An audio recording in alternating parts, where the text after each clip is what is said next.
participants to come into the room. As I always said in the previous sessions, there is a time difference factor, which makes it a little bit more difficult, but not impossible. So we are gathering today to celebrate the 5th day of the campus program, which is a program framed within a experience or pilot by the European Commission called the Cluster Exchange, which has given the opportunity to Mirko Dietrich, our partner in Germany, to be the host organization all through the program. So I would like to give the floor to Mirko. He's gonna do a quick introduction of the project, and then we'll move on to our moderator presenter today, Carles Agustí. Mirko, good morning. Hello, Christian. Good morning. Thank you. Good morning. Nice to see you here. Nice to see you too, and thank you for organizing everything again.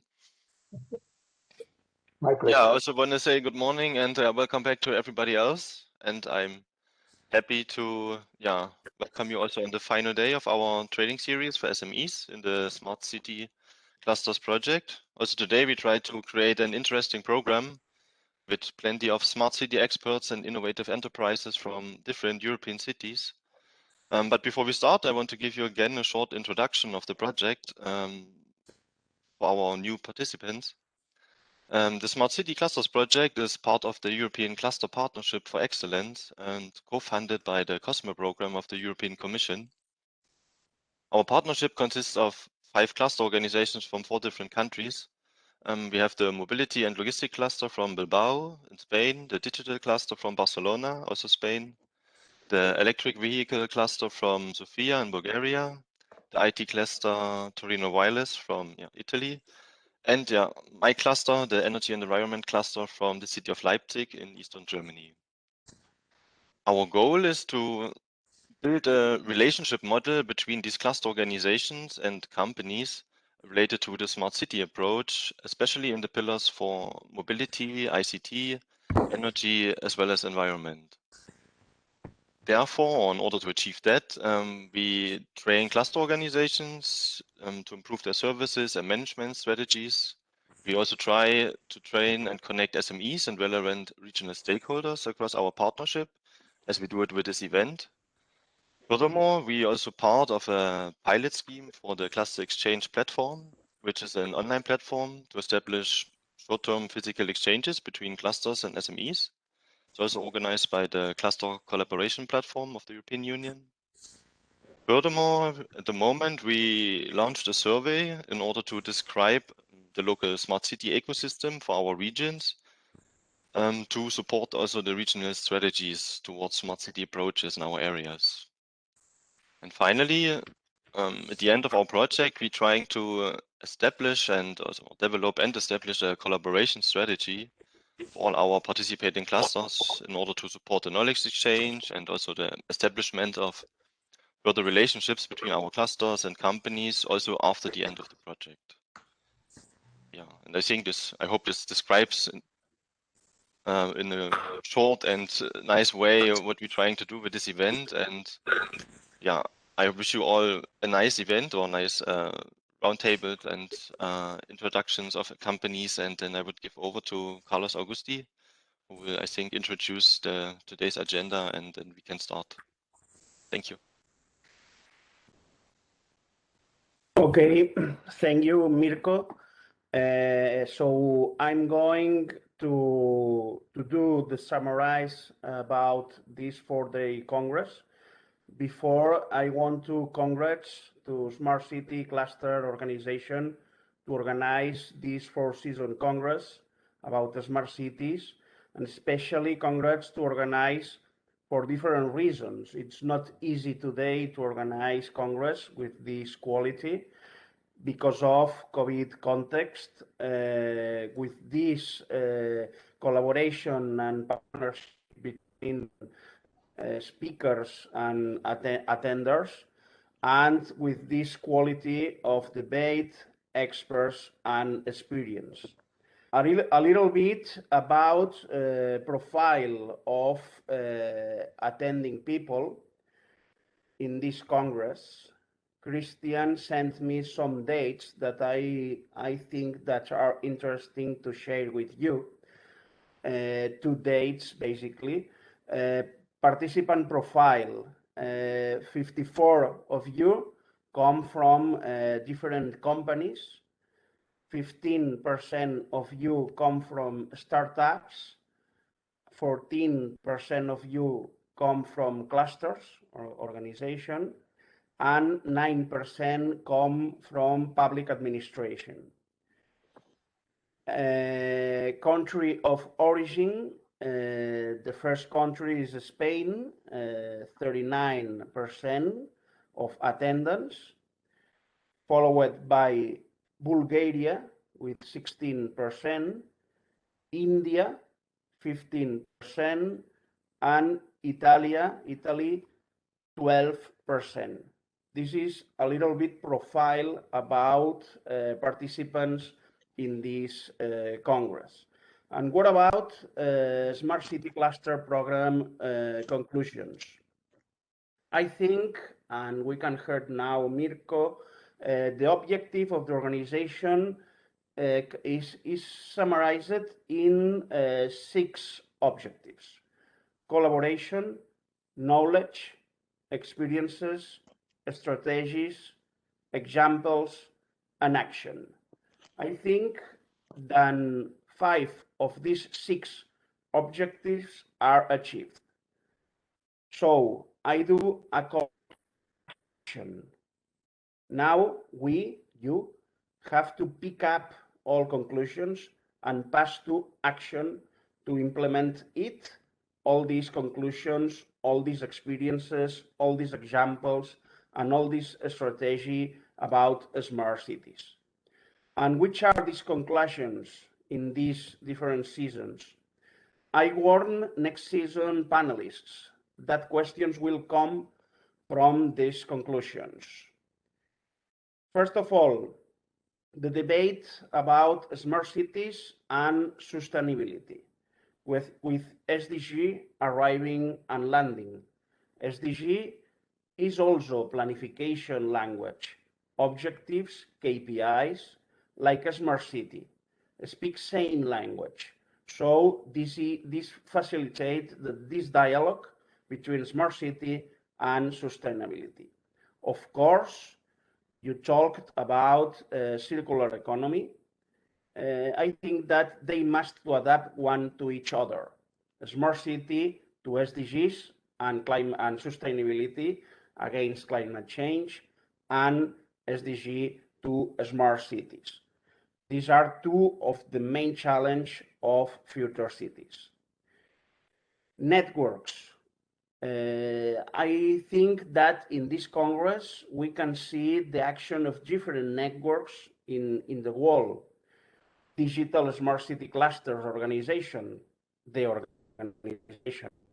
Leading Cities with Mike Lake, Association of Smart Cities of Italia, Redes in Spain. It's really important to share the knowledge, to exchange experiences, and to implement together some experiences about smart cities.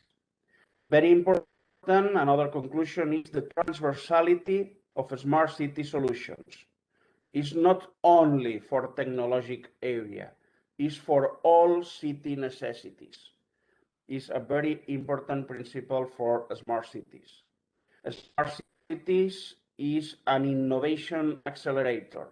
To get for smart cities, really accelerate the innovation of companies and city. We spoke about COVID, a real social problem, a stopper, but maybe also an opportunity as all crisis, an opportunity to rethink some strategies, to stop and go, and to implement different strategies adapted to new reality post-COVID.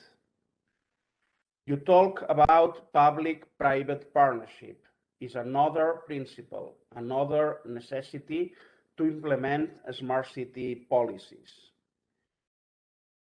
Preparate teams. Sometimes teams provided by public administration maybe are not so motivated or are not so prepared. Really important that teams dedicated to smart city strategies are prepared and are motivated and share the objective of these policies. We spoke about legal update necessity. Smart cities is a real revolution for cities.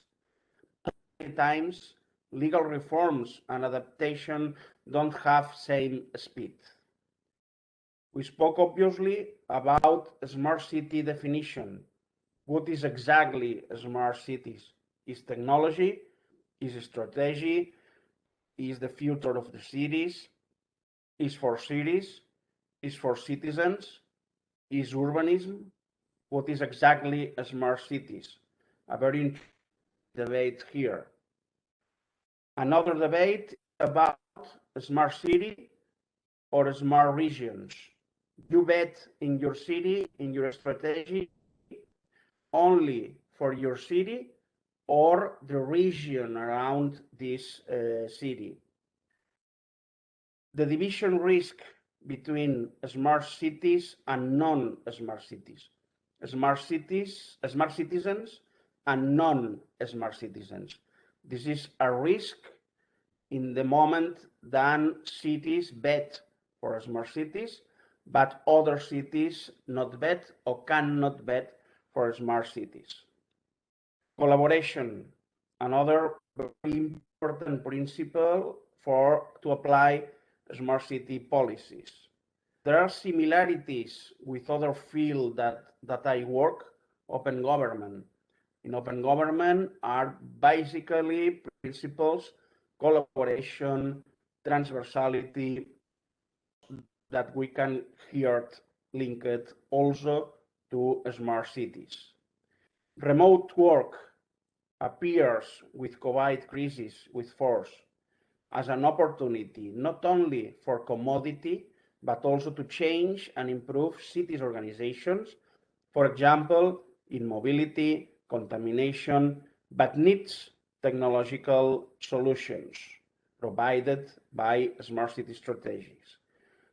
Finally, technological pillars. The conclusion say that these technological pillars are data, emergent technologies, and cyber security. These are the summary. These are the conclusions that we can talk about today. I pass the floor to Christian, I think. Can you hear me? Yes. Okay. Thank you, Carlos, for the summary of the previous sessions within the program. As you pointed out, there are many aspects of the smart city concept that have been shared and discussed, and this is the reason why a roundtable is necessary, because as you perfectly mentioned, now is the turn for attendees and participants to take all this knowledge and react, and take initiatives to move forward. So for this roundtable, we have the pleasure and honor to welcome city representatives and experts from different parts of the world. First of all, we've got Raffaele Gareri from the city of Rome. Raffaele Gareri is the Chief Digital Officer and Head of Economic Development at the city of Rome. Welcome, Mr. Gareri. It's a pleasure to have you here. Welcome, Chris, and welcome, Carles, and to all of you. It's a pleasure for me to take part to this meeting. Thank you so much. Benvenuti. Benvenuti. In addition, we also are happy to welcome Franz Anton Bermas. He's also an expert in smart cities and strongly connected to the city of Amsterdam. He's got a wide experience and especially in terms of the smart city strategy. Welcome, Franz Anton. It's a pleasure to have you here today. Thank you very much, and it's an honor to be here. And Rafaela, congrats on the European Championships. Fantastic. I think that compliments or congratulations is going to be heard all through the day. Finally, the third invited expert is Professor King Wan from Singapore. He's not only here because of his experience, but also because his strong connection with the academic field. He's an expert and a researcher in strategy, smart cities, and many other aspects like education, healthcare. So welcome also Professor King for being here with us today.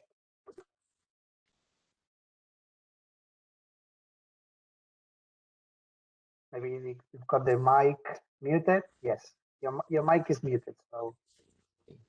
All right. Good morning. Good morning to everyone. Thank you very much for having me here. And I look forward to having a conversation with everyone. Fantastic. So, Welcome. Welcome everyone. Carles, I leave it up to you. In the nice, was one of the nicest moments of the agenda. So. Okay. Thank you, Christian, and thank you to all to participate in this round table. I'm going to introduce questions in order to provoke debate among you three. But first, please let me talk 2 minutes about a smart city definition. From my point of view, in the beginning, we don't understand exactly what is a smart city. It was a topic, but normal people and maybe nobody 10 years ago understood exactly what is. The topic exists, but we don't understand exactly what is. Some years after, 5, 6 years after, we can link a smart city to technology. More or less, we discovered that smart city strategies was technology. Finally, I think the definition that I use more is that smart cities are technological solutions to improve the day-to-day of people, of citizens. So solutions that citizens can see, touch, and use. This is one definition. Sure, that can be others. We can talk about it. For time necessity, I ask you to do more or less short answers, but maybe in order to explain a little bit better your city models of a smart city, you can extend a little bit more in first question, not more than 5-6 minutes, please. To you three, how do you define a smart city in general, and how do you define your smart city model of your city, obvious? For example, Rafaele.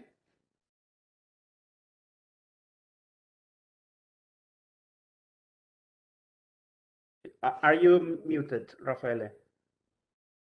Sorry. Thank you so much, Carles, for your question. You are right. During the last years, the concept and the meaning of a smart city has been evolving. And I think that today we are dealing with the concept of a smart city as a transversal approach to many disciplines.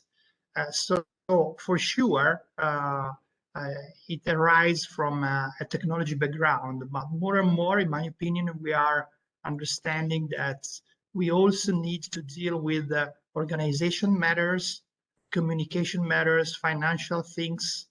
And so we need to deal with all this kind of, we can say, building blocks So to have an approach and activity that in the end produce a huge impact for our citizens, I think we need to create teams and cooperation among the stakeholders that are able to deal in such different fields. And another important point, in my opinion, is the ability of the main stakeholder of a city or of a region to operate as an ecosystem. And so the importance of a convergence among the strategies of those players, both if the strategy are from the public players and the strategy are from the private players, because again, the public and private partnership is one basic pillar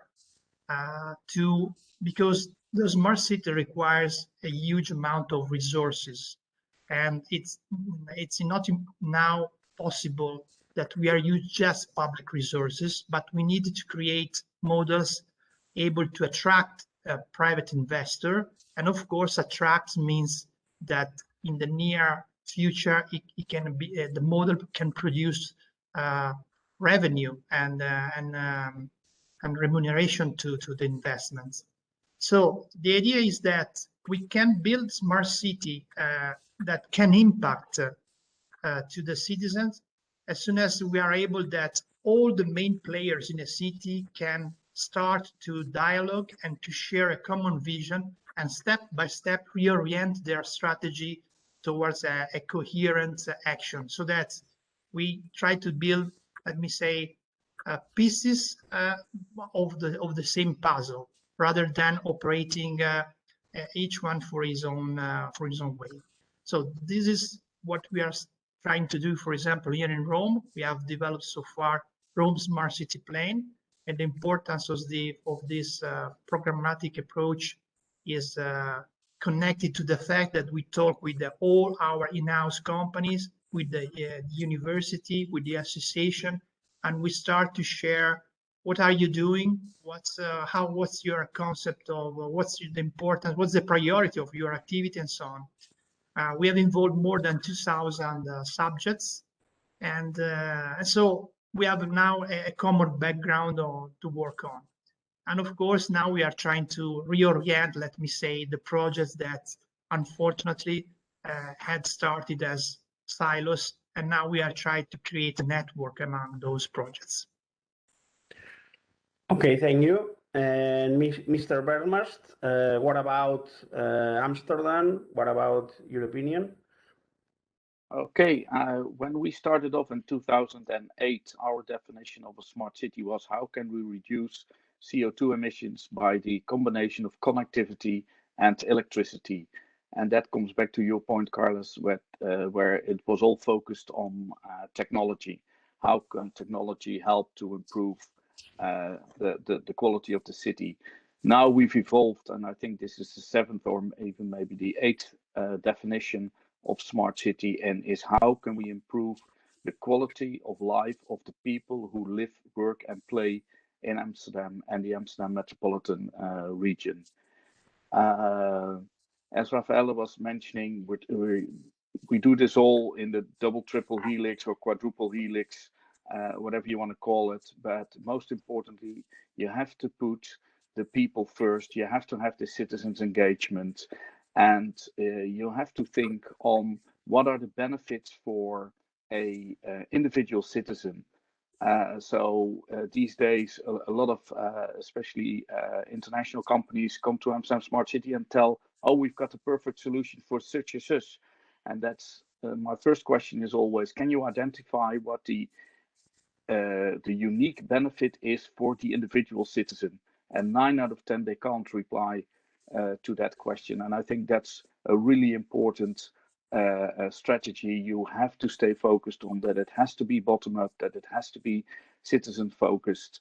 And the other thing is you have to shift from solution push to really problem solving. And last but not least, it's all about open data, open algorithms, open innovation systems, open ecosystems. open platforms, etc. So that makes it replicable to other cities. And last but not least, always respect the privacy and other rights of your citizens. Thank you. And Mr. Wong, what about Singapore? Thank you. So I'd like to start by talking a little bit about how we teach our master students in the Smart Cities class that I teach. We give them a simple framework. The first question that they have to answer is, what is your strategy? What are you trying to do with these powerful technologies that you could not have before? And what are you trying to achieve for the city? Are you trying to create a more global city, a more human-centric city? And we often find that it is not well thought through because there's a lot of technology push, as my other panelists have talked about. So strategy comes first. Where do you stand out? How do you differentiate? How do you make the city better? The second part is you've got more and more powerful technology. So the second part after strategy is imagination. Can you do things in a different way? Of course, you can get more efficiencies out of it. You know, you put things, information, things get cheaper, but technology also means you can do things in a different way and better. And if you can think of those possibilities, then it really takes the city one step bigger forward, and it also helps to improve people's lives better. The third thing we've learned about technology, and I hope we avoid that in smart cities, we've learned that in the private sector, that technology in its current form tends to be a winner-takes-all sort of situation. Maybe it's because it's platforms, maybe it's economics, but if we're not careful, what will happen is there will be a group that will benefit a lot more than others. And if we don't remember that we need to bring everybody along, especially those who might lose out, then we can have a smart city, but I'm not sure how inclusive and how great it would be to live in that sort of city. Thank you for short interventions. Somebody of you can add something, want to add something? Okay, next question. Have you answered it a little bit? But I ask you if for you our city is citizens or technology. Choose one and explain. Rafaele. It's not easy to choose because for sure we need to start from citizens' needs, but the great opportunity we have today is coming from those new technologies, because as the others said, we didn't have those powerful tools 10 or 20 years ago. But again, if I have to choose, I would stress, let's start from citizens, because this is something that sometimes I debate with also our suppliers, our partners. We are still too much oriented to solution rather than to start from what's the real problem of our suburb, of our city. And then let's try to select among our tools and solution if there is something that we can use and modify to answer to that specific problem. So I think the big challenge is to be able to really stay focused on specific problems of our community. Okay, Franz Anton. I totally agree with Rafaela, and as long as you put your people in the first place and you focus on problem solving and you use the technology and ICT and what's all out there as an enabler to achieve that goal, I think you make a perfect mix, and then put that into the strategy that King Wang was mentioning. Then I think you have the ideal mix of a smart city plan that will take you into the next years. Professor Wang. How about I'll cheat? You know, how about people using technologies intelligently? You know, if we can do that, then I think, you know, whether at the government level, private sector, citizens, will be better off for it. Thank you. In all questions, if you want to add something, you can, okay? Be free. Another question, I mentioned it in summary. Are we going to a smart gap after digital gap provoked for difference between citizens that develop smart cities strategies and other than not or not can? Excuse me, citizens nor cities. Difference between cities that develop smart cities strategies and others than not or not can. Exist this smart gap? Is it a problem of the future? Are we going to this smart gap after the known digital gap? Maybe Professor Wang, if you want to begin to answer. So if I understand the question is, will there be a digital divide, a smart divide, a gap as a result of some cities going smart? I think there already is. In some of the work that we do, we looked at not just smart cities as is being used today, but that we've been using digital networks communications for a very long time, since maybe the 1970s and 80s. And since then, there have been two industries, two trends in which digital communications and digital technologies have played a major role. One is in trade, and that's why in many ways, Singapore could benefit in having manufacturing in Singapore, or multinational companies, European, American, Asian in Singapore, but they could communicate with the HQs back in their home countries, and we could do manufacturing and send things all around the world. And the other one is the finance sector. And if you look at the countries that were able to globalize, plug themselves into global networks using digital communications, look at financial sector, financial companies that were able to trade globally, they've tended to go further and open up a gap between them and other cities and countries that couldn't. So it's already happening. And if we take this smart city concept further, it just means that the potential gap could grow.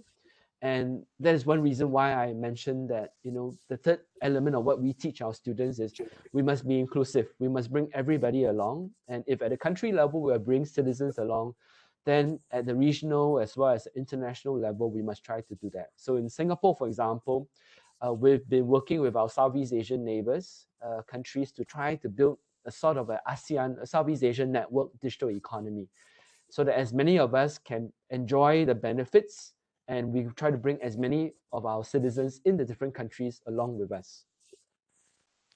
Thank you, Mr. Vermast. I totally agree with King Wang, and it's all about inclusiveness, and it's as you mentioned, Carles, the have and the have-nots. Make sure that if you do things in a city environment or in an urban environment, that it's not done only in the rich areas or only in greenfield areas, but also redevelop brownfield areas.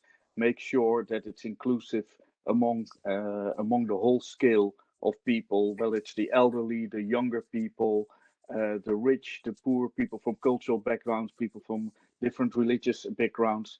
And that also supports the statement that King Wang was making. A one-size-fits-all strategy doesn't work in the smart city field. You have to make it tailor-made, and you have to tweak it to make it tailored to the people. And the only way to get that right is to engage people, to talk to the people, not talk about them, but talk with them on how we are able to facilitate the problem solving. So yeah, I think the inclusiveness is a really important task, especially from an NGO or government perspective. Mr. Gareri. Yes, of course, I agree with what Franz Anton and Professor Wang said. I would like to add that for sure we are looking at cities with different speed and different level of maturity even today. But if we look deep, probably we find out that this is due to a different awareness from the high decision level. So it's more a matter of culture than real opportunities, because each city probably can be able to find its own way to move towards a more smart city position, let me say. But we need that the main players, the main decision, both in the public and private side, must be aware that we are living now the fourth industrial revolution. We are living a time in which models are changing, and the old models are not anymore able to solve the problems of the city. So if we change our mind, if we change our way of doing our organization, so we can start to catch the opportunity of the smart city approach. And of course, we need, for this reason, we need to operate in a community. I mean that the most advanced cities should try to convince and to support the slowest in reinforcing their engagement and in supporting the managers and the administrator to take those decisions, those strong decisions that will change the way of operating. So being in a network, meaning a community, is very important, because we should grow the group and widen the awareness of the importance of taking this opportunity to solve our problems and to improve the quality of our life. Okay, thank you. Another question in another field. We are here, 3 representatives of European smart cities and 1 from Asia. Do you think that there are different models of a smart city? It depends on the continent. Are there an European smart city model, an Asian model, an American model? Which are the differences? There are really differences. What do you think about, for example, Mr. Bernardo? I think there's a huge difference in approaches, and as far as I know, Amsterdam is the only city in the world, or the only municipality in the world, that has placed smart city outside of government, and that works well. That works really, really well for us. We're often jealous on Singapore, to look at Singapore. They have this smart nation policy, but in that context, it works best. And to add to the previous question, the previous comments, when you talk about smart cities, for example, in India, in certain areas, you talk about sanitation, while in Singapore, you talk about high technology, advanced problem solving. So again, there's not a one size fits all, and even within the European Union or Europe, there's not a single model that will work for all cities. Things can be replicable, and you have to take the best practices and the lessons learned, especially from other cities. But even within the city of Amsterdam, and to put it all in perspective, we have only 800,000 inhabitants, but we have 180 different nationalities. We have 13 different boroughs, and what works in one borough 5 kilometers along the way in another borough doesn't work. So unfortunately, as I mentioned before, there's not a one size fits all, and it's very and I think Rafael mentioned that as well. It's very cultural, depending on what works and what doesn't work. Okay, Mr. Garetti, what do you think about? Yes, also in my opinion, we have probably different experience in terms of smart city development, because of our different problems that touch our city, our community, and also because our different history and tradition, of course. And let me say that also in Europe, for example, also the economic system and social system can be different. You know, for example, in Italy, we have lots of small villages, and yes, we have cities, but they are not so huge cities. Just Rome and Milan perhaps have some kind of 4 million inhabitants and the other around 2 million inhabitants. But all the other cities, all the other 100 cities are, we say, provinces. And so we have a system of small, medium enterprises and small cities, And so we have to find a governance model for those parts of economic system. So we have not just to deal with 10 big cities that, by the way, are not so big if compared to the other cities in the world. And so this is another kind of problem for Italy, but I would say also for Europe, because this is typically of Europe. So we don't have huge city as in the Far East, or probably also as in the US. And this drives us to find a model that is not exactly the same as in a big city. So, for example, probably we need to aggregate small municipality to aggregate problems and to find a unified solution, unified organization for an area that probably includes more villages, more small towns, and more players. Otherwise, we are not the dimension to attract the investors and to have an efficient expenditure of public money. So each own territory probably must find its own way, but still it's very important for us to stay in the community, not only in Italy, not only in Europe, but also in the international community. By the way, probably the experience that the colleague Franz Anton was mentioning in Amsterdam, their great choice of placing the smart city outside the government, it's something that I'm considering also here in Rome, because the rate of innovation is so fast nowadays that the change in a big organization is not able to stay after.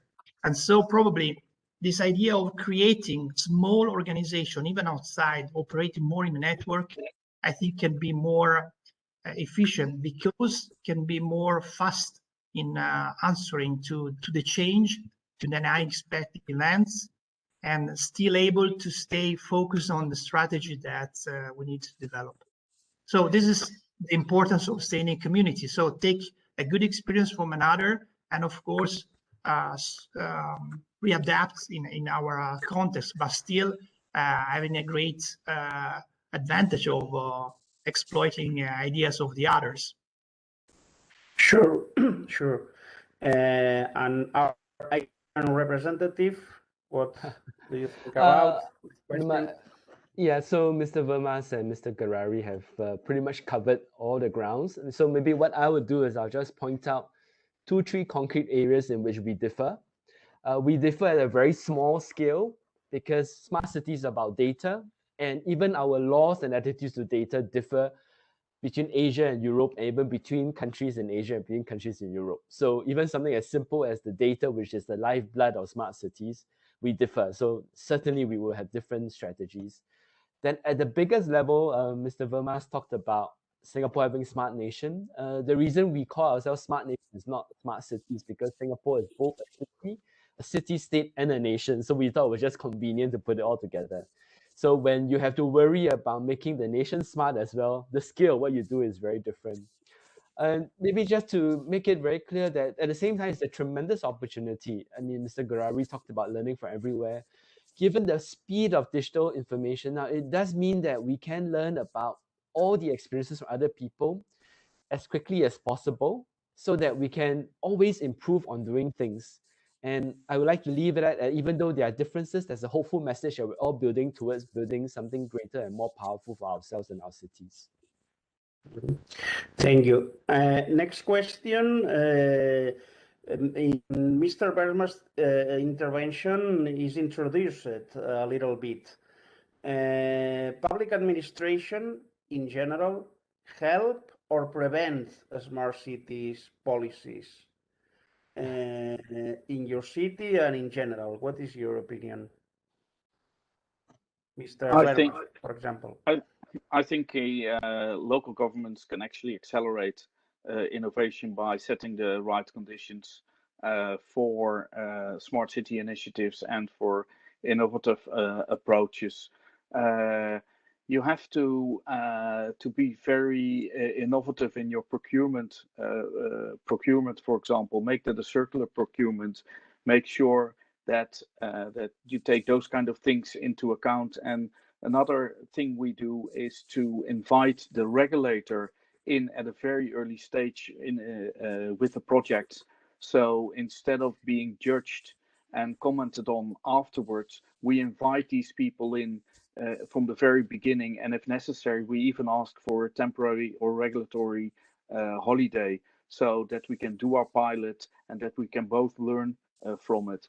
So as long as you put the local government organization into the right modus to actually focus forward and not putting the brakes on, I think they can be a very good enabler of smart city approaches and initiatives. Mr. Gareri?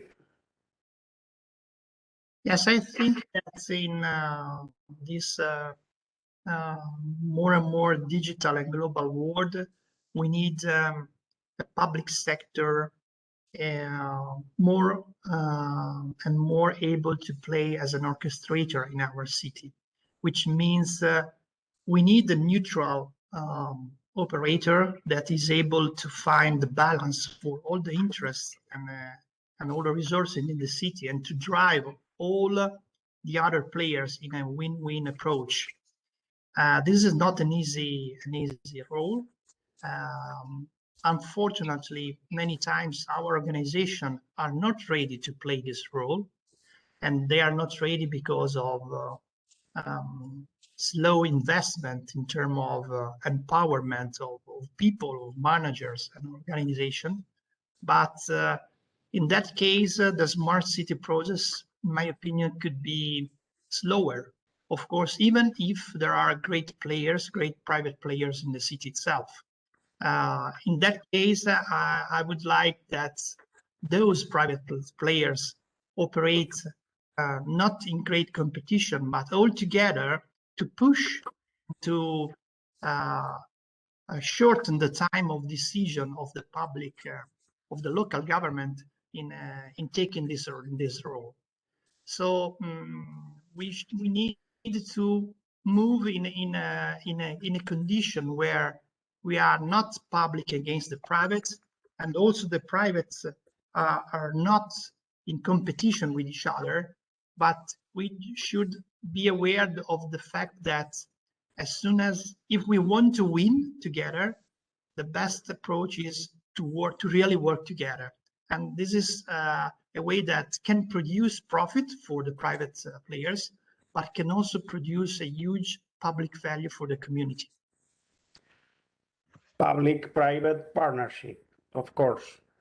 Mr. Wong?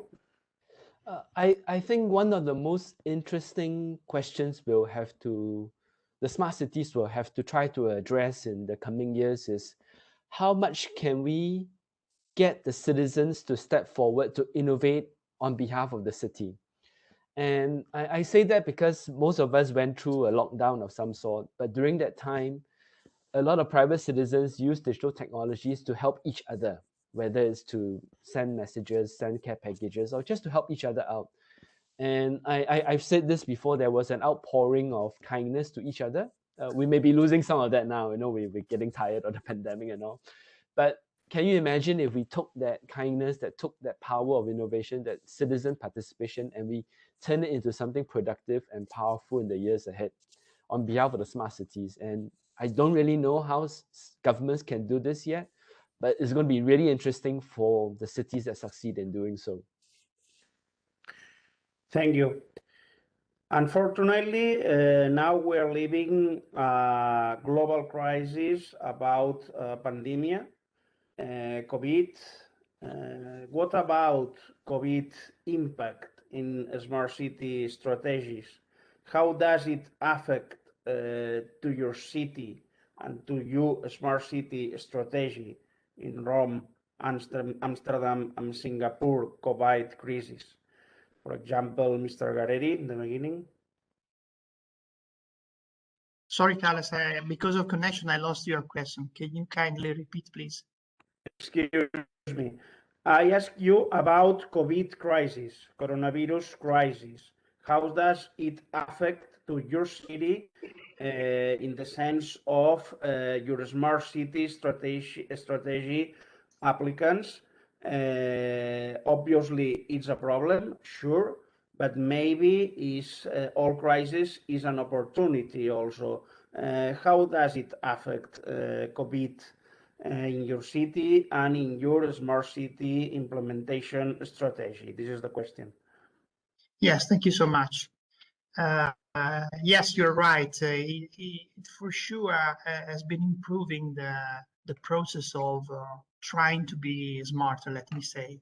And one practical example I can share with you is connected with the process of building a city data platform that we were working on just before the COVID-19. And at that time, we were trying to develop the data platform focused on the need of developing a strategy for urban social and economic development. So we were more focused on economies, let me say, and things connected. But as soon as we started in the COVID pandemic, we had the chance to have data from the telco operators, and we used that data to create heat maps for the police, for example, to detect a gathering of people, and if there were any kind of connection between the place where the gathering and the number of shops or restaurants or the other kind of activities that we had collected before for the economic development approach. So it came out the importance of data governance. I mean, it should be easy, but you know, in our organization, now there is more and more awareness of the importance of trying to have tools that quickly allow you to understand phenomenon in your city, and coming from this data, maybe try to develop a more data-driven policies, and hopefully in the near future also real-time services. So it's something that is happening, of course, for maybe still slow, but is happening. And there is for sure more concern about this kind of approach, both at the administration, at the political level, I would say, and also at the managers level, which is very important, because the problem, for example, is that we make a lot of training at the employees level, but I think that a key success factor is connected with the involvement of the managers, of the middle management, and of course also from the political level. So this is the main output from my point of view, a raise in the agenda of the priority of data governance in the city. Mr. Bernardo? One thing that has come out of this crisis, which is very, very good, is the paradigm shift that you work at home unless you have to be in the office. While pre-corona, it was you work in the office unless you need to be at home. And I think that will it will take some time to develop and to find a good balance in between work and life balance and private life balance. But I think that's one of the things that has come forward out of it. I really miss the international contact, so I rather would be with you in one room and have a cup of coffee before and after our round table to exchange ideas. That's what I really, really miss. And the other thing is that what we figured out is that people are much more willing to share their data now to, for example, to feed our busy and quiet crowd monitor in certain areas. So they voluntarily go to areas and say, okay, it's not crowded here, and share that with the city. And I saw a question in the chat from Louisa about GDPR and collecting data. What we do in the Amsterdam metropolitan region is just we are not counting or we're not actually identifying people. We anonymize everything. We don't use any cloud services. We store everything on municipal databases, so we have a better control. And we use in everything we do very simple 6 principles. Everything has to be inclusive when it comes to data. People should have control over their own data. It should be tailored to the people, open and transparent, give insight what data you are collecting, what you do with the data, what are the outcomes, and communicate about that. Make it legitimate and monitor everything that you're doing. And last but not least, coming back again to the inclusiveness, data is from everyone for everyone. And if cities say they own data, no, they do not. The citizens own their own data, and the city or the municipality is just an organization that temporarily collects and stores those data. But in the end, the data that you're gathering, that you're collecting, are owned by your citizens. Mr. Wong? So most directly related to the pandemic is that Singapore is moving to a strategy of reopening, where we have a scenario that the pandemic will become what we call endemic. That means it's going to be with us and we're just going to learn to live with it. So a big part of that is having what we call a test, trace, and vaccinate strategy. And the trace part, a big part of that is through contact tracing through a digital app that we have on our phone or that we have on small little device, so that you check in and out of different buildings, so that you kind of know where you are. And of course, that may not work in some other countries, but that's become a big part of our strategy to reopen and to get some sort of normalcy in our lives.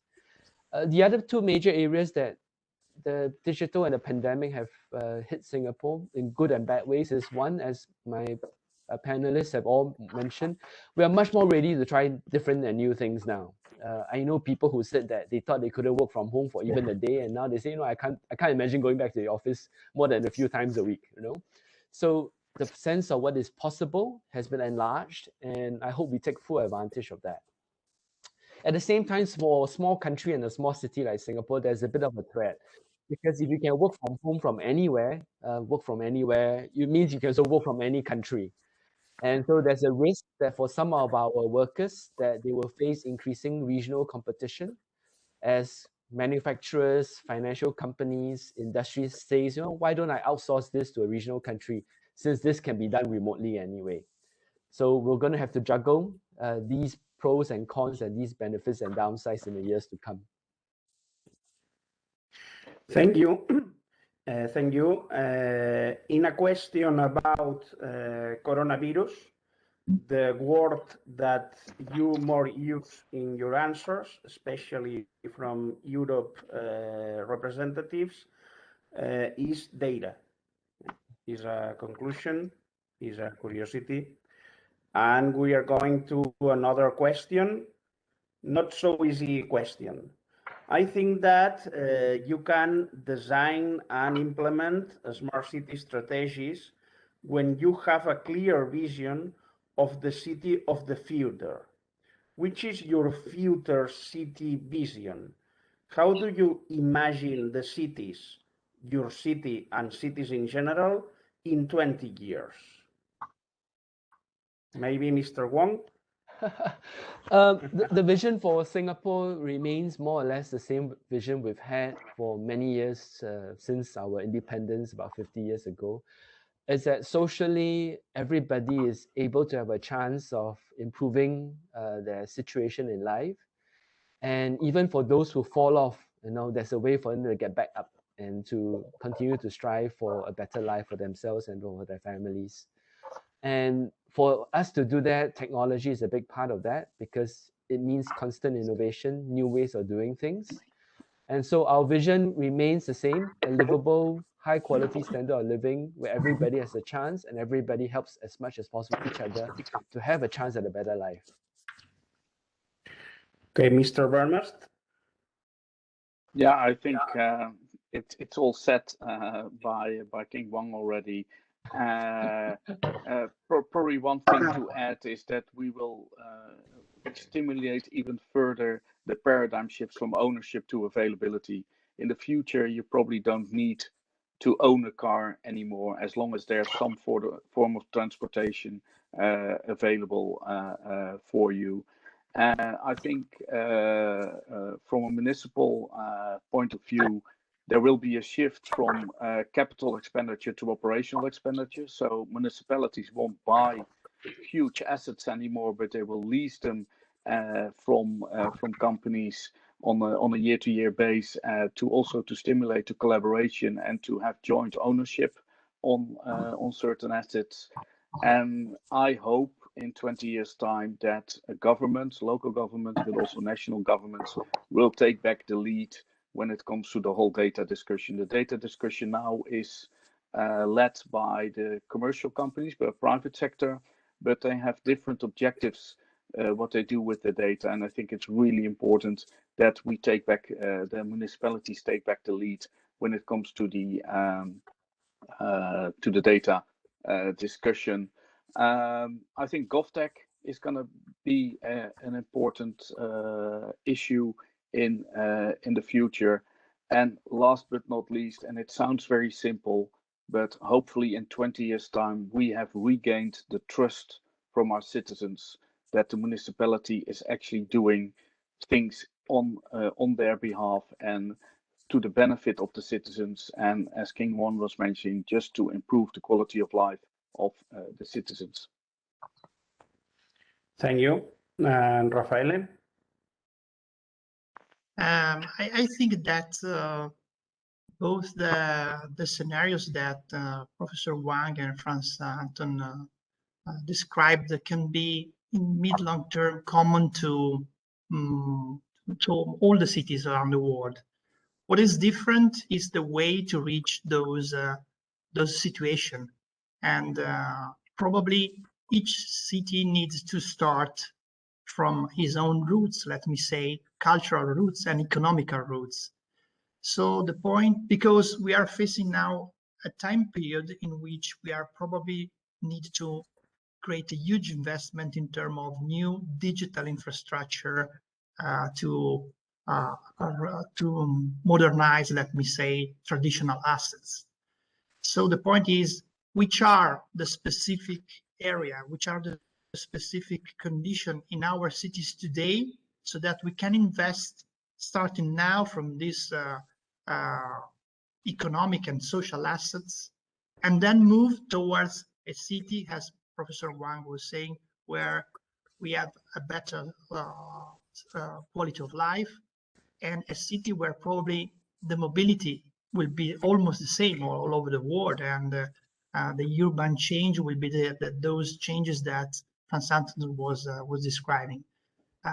For example, we have started this kind of process of thinking, and we have identified 4 pillars, let me say, in our city.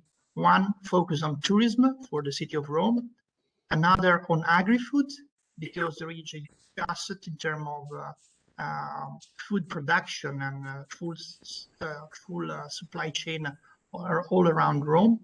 And the third is connected with the exploiting of cultural heritage, which is huge in our city, in our country. And across this area, we have identified what we call tech business, but actually it's more a matter of communication, because ideally those 3 pillars must be redesigned in terms of technology, but with the sense that we were describing at the beginning of our debate. Thank you. Raffaele, I want to see in 20 years Roma without cars. This is a real That's challenge. a challenge. But I think I will be forced to eat, at least in the center. Thank you. Thank you. Another question, maybe this is easier for Singapore, but I want to ask you about your strategy related if you bet for a smart city strategy only for your city, or you apply a regional vision, a smart region. Summarizing, a smart city, smart region in your strategy, in your city. Mr. Vermast? I think you have to put it all in perspective. So we have a smart city plan for the Amsterdam metropolitan region, because most of the people that work in Amsterdam are not living in Amsterdam. So you have to involve all the villages and cities in the vicinity. But what you also see is that cities are becoming busier and busier, and we think that we have a responsibility towards the villages in other parts of the Netherlands that basically lose all their inhabitants, that move to the cities. So how can we help them? How can we facilitate them to have the possibility that people will actually stay in that village, in the place where they've lived for many years? So I totally agree that you have to have a regional approach. And regional can be just around your own city, but it can also be in your province or in your state, or even on a national or European level. But you have to bear in mind that you have all these differences, cultural backgrounds, as Rafaela was mentioning as well. That you have to take into account all those cultural differences and base your strategy on those differences. Okay, Mr. Wong from Singapore, Smart Nation.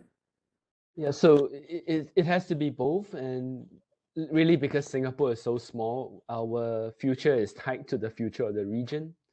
So while we do have our Smart Nation strategy, which is very comprehensive, it covers digital societies, digital government, and digital economy. We've also reached out to the region. We built about 2-3 years ago a smart cities network across Southeast Asia. And every year, as the chair of the Southeast Asian nations grouping changes, they try their best to advance that conversation as well. And progressively, we're also reaching out to negotiate what we call digital economy agreements with different countries, or to have some sort of digital economic arrangements with them. So for example, now we can do some cross-paying of digital payments on our mobile phones between Singapore and Thailand. So we try, and we'll keep trying. And the whole goal is that we will, as we've said, we want the region to prosper so that Singapore will do well too. And Mr. Gareri?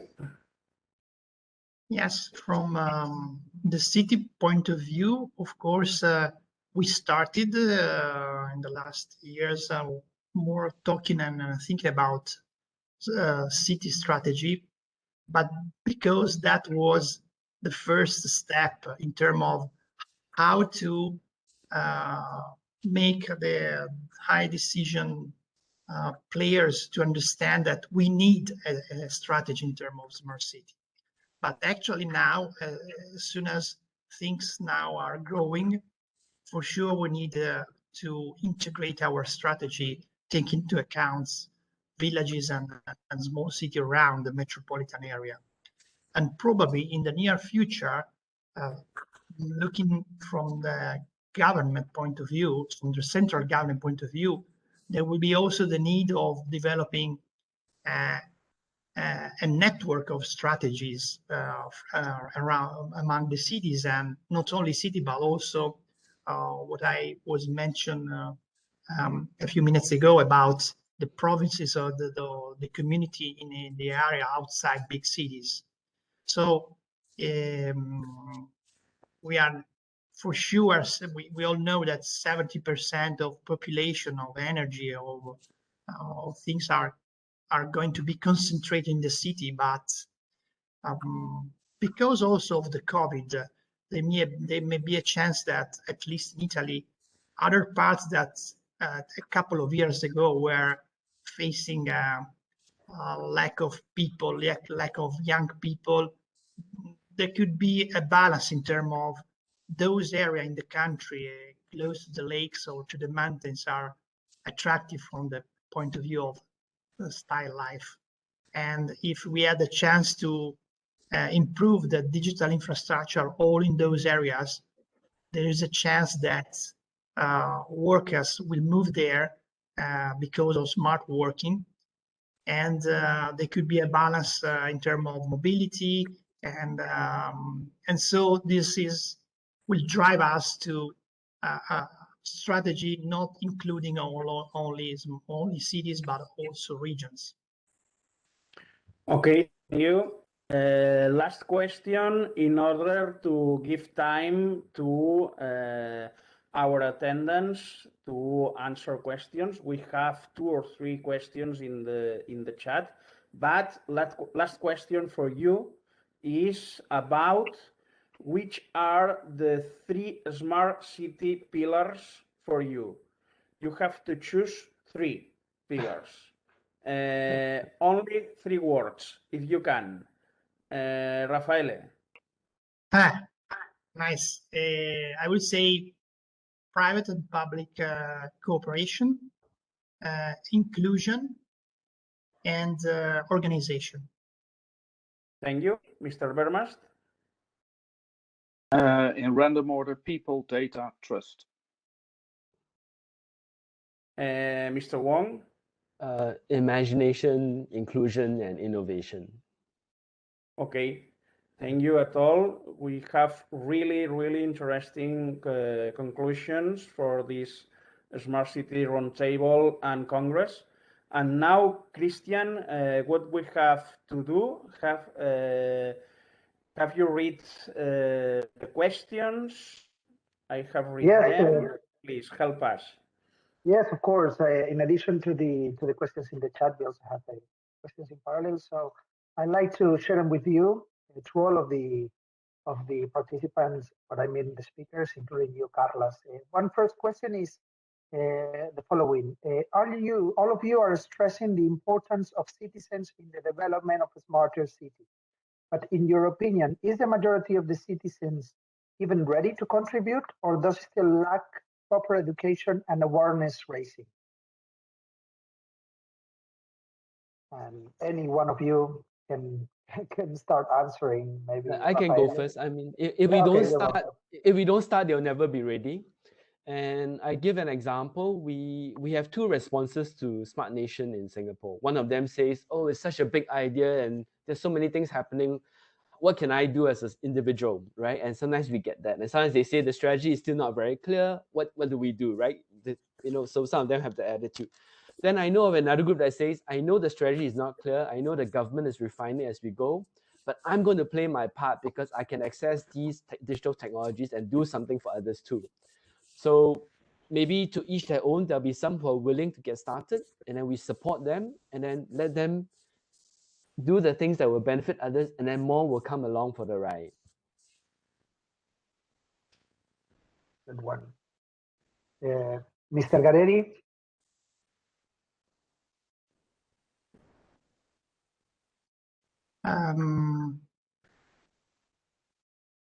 Yes, I don't know. Pardon? I can repeat the question if you like. Yes, please. Yes, please. Yes, basically, the question is if the majority of citizens are ready to contribute to the yes, sorry. development. Well, I think so, yeah, because for sure there is the need of improving the process of knowledge for the community, but also the problems that we had to face during the COVID-19 condition showed us that people are ready to contribute. Above all, if there is someone who is in charge of the organization of that kind of participation. So I think that our role is to create the condition so that the contribution from the single citizen is really taken into account and then empowered, and somehow also given back to him. So we need to show that to encourage this virtual process, we need to show that the contribution from the citizen is not only appreciated, but is used and somehow is given back in terms of information, additional information, or additional services to him. Very well, thank you very much. And Mr. Bernardo? Yeah, I think a good way forward is just to go and talk to your citizens and see and try to identify what their biggest problem is and start to work from there, the bottom-up approach. But engage your citizens and communicate also about your failures, also about your lessons learned, and that's how you can engage your citizens into the whole process. And when you see 9 out of 10, and this doesn't apply only to smart cities, but you have the 10-20-70 rule, which is 20% we're learning through knowledge transfer, 20% we learn by seeing others do it and learning from others, but 70% we learn by doing it yourself and learning by doing and reflecting.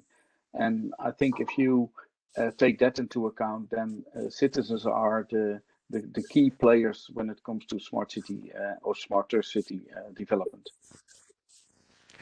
Very, very interesting. I think, Christian, I want to add the importance not only of this question, but also the role of citizens.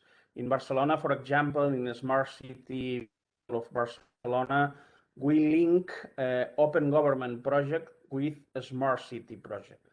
So incorporating citizens in governance model, but not only in general, even in a smart city. The citizen is an expert of the city as a user, as a citizen. So we have to take profit of this knowledge of the citizen, of this expert, to design our strategies, to detect problems, and even improve our strategies, infrastructures, and different solutions and things of the city. So it's really important to incorporate them. Thank you very much. And we have another question that is connected to something that you already mentioned, but it's also an interesting point of view that I'm sure your answers will enrich it. Gadetti in the beginning mentioned that it's necessary to develop or activate actions by a small organization because of the capillarity of the cities and to reach maybe areas that are not covered, right? Then there is a clear, it's clear that communication and participation are necessary. So that requires a great collaborative network. Frame under the umbrella of a strategy. You all mentioned a strategy. Franz and Tom did it before, Gadetti as well. Carles now is talking about open governance models. So I think that also Carles, highlighted again the public-private partnership. Maybe we should add public-private people partnership, right? So the question, if a strategy at the city level is necessary, so we also develop a strategy at the national and even international level. And are these massive smart city events the ones to facilitate this? Or there must be a supranational entity taking the lead? What do you think? I think national smart city strategies don't work apart from when you're a city nation or a nation state like Singapore is. But we've tried it several times now to build a national smart city strategy, and there's wonderful input, but there's no follow-up because there's so many differences in the regions, even in a small country like the Netherlands. So I think the SDGs, the Sustainable Development Goals from the United Nations, are a good framework that we can work with and have that as conditions. But I don't think that an international or global strategy is not going to work due to the huge differences between regions in the world. I think that's what at the national level could be done, as well as the international one, is to support the interconnection among the experiences that have been happening in the cities.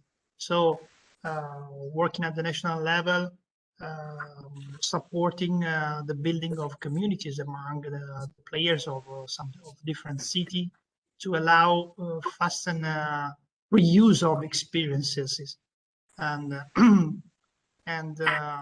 and maybe also according to the best experience, producing guidelines or knowledge, or widen the knowledge about. So the role of at the national level is more in terms of support to the development that should be done at the local level.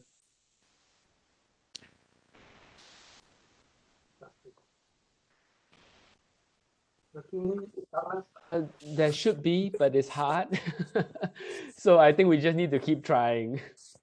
You know, different cities coming forward in the region, trying to work with the national government and vice versa. Well, let me say that Professor King already mentioned that they are developing some agreement.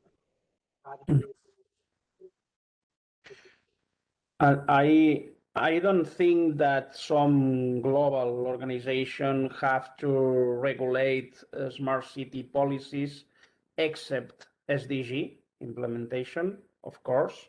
I think that every city or region have to develop their own strategies, but further of this is really important, very, very important, to collaborate with civil society organizations, of course, incorporate citizens, I said it before, and in general at global level, exchange and share experiences like in this Congress, and create organizations, regional, national, continental, global organizations, where we can discuss, when we can share, when we can exchange different experiences in order to improve our smart city models.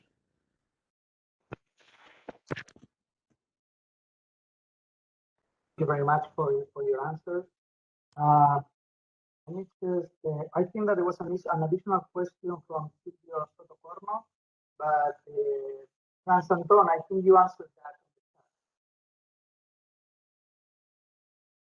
Yeah, I think I replied in the chat to Silvio already, and I took Louisa's question into one of my general questions. But both Louisa and Silvio, feel free to contact me via LinkedIn or directly, so we can have a more better discussion on the topics that you're interested in.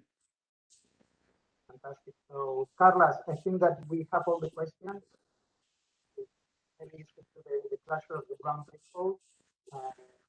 Then I do a small break before the.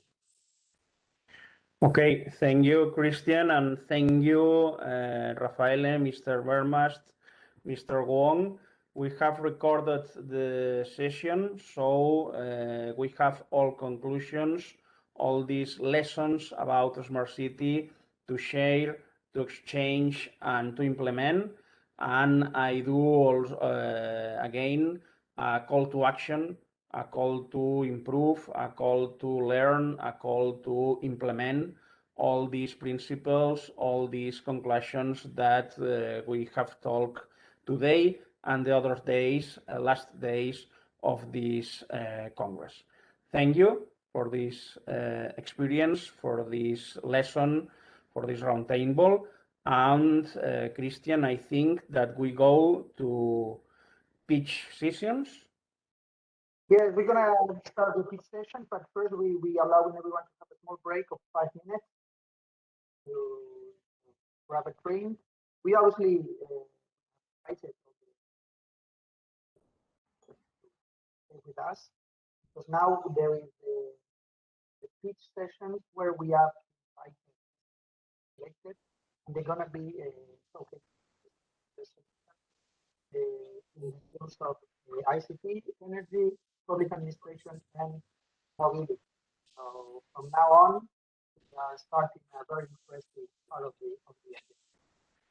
And again, obviously, thank you very much, Galeri, Bernardo, and Carles. So 5 minutes break. Thank you very much. See you in 5 minutes. Thank you. See you. Thank you so much. Thank you. Thank you. Bye-bye. Ciao.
Okay, we are back.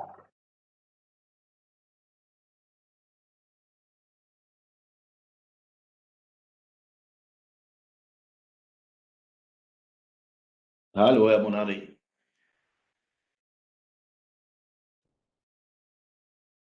Hören Sie mich? Hello, we hear you. Jetzt höre ich Sie. Waiting for everyone to be back. Ja, na.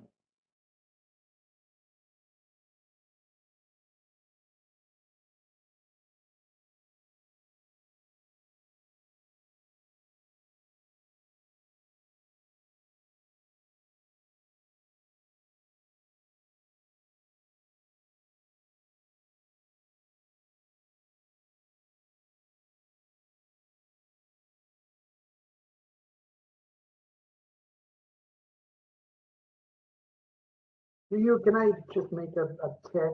Do you hear me well? I had a problem with my mic before.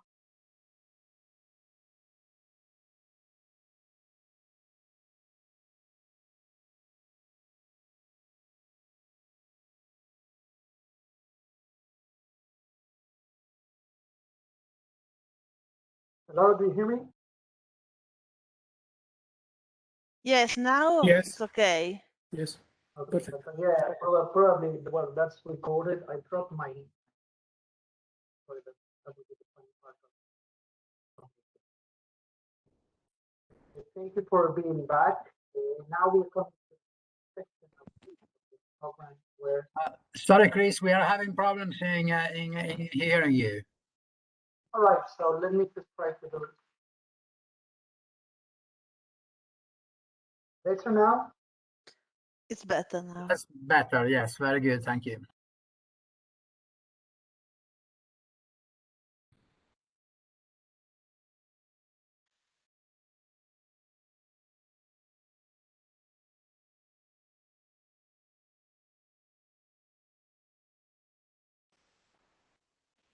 Luisa, can you hear me? Yes. Okay, fantastic. Okay. So, problem solved. Thank you very much for the feedback.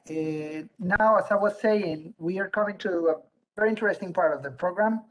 We have invited all the different SMEs and companies that have participated in previous days to pitch their solutions in the different pillars that we have identified: ICT technology, energy sustainability, public administration, and mobility. So from now on, we are conducting series of 1 hour sessions where these 4 SMEs will be presenting the solutions of products that they have developed or that they are supplying to the market in order to solve some of the smart city challenges in the fields that I have already mentioned. In between pitch sessions, we will have the international keynote speaker, Bernardo Scheinkman, that will be at 2:15 after the lunch break. So I don't want to waste more time, and I'll introduce the companies that will be pitching now. We are starting with the companies will be Quinteto, Dairylinks, and NetSurf. I won't make an introduction, just that they are within the ICT and technology pillar. And I give the floor to the company Quinteto, Ivano Canteri. The floor is yours, and you can share your screen in order to, let's see if we can see your presentation. Okay, thank you very much. Thank you for inviting us. Do you want me to switch on the video too? I'm not sure my face is really relevant to the discussion, but anyway, if you it is relevant. Okay, that's good. So everyone can see you, and we can. Yeah, I mean, Franz Anton mentioned we are missing the moment where we meet and can have a coffee together. So this make it a little bit more human and physical. So good to meet you. So now it is my, let's say, ungrateful role of breaking the ice and bring the high-flying topics down to earth, you know, to practicalities of manufacturing and technical solutions. I'm trying just to share my screen just to see if you can see it. In just a second. I'm sorry for taking a bit of your time. Okay, can you see this immersive holographic service desk? Yes, we can see it. All right. So just let me just introduce before getting into the solution itself. You know, I was very happy to learn from our esteemed panelists this morning that between each of them mentioned 3 pillars, and in these 3 pillars there were inclusion, innovation, and trust.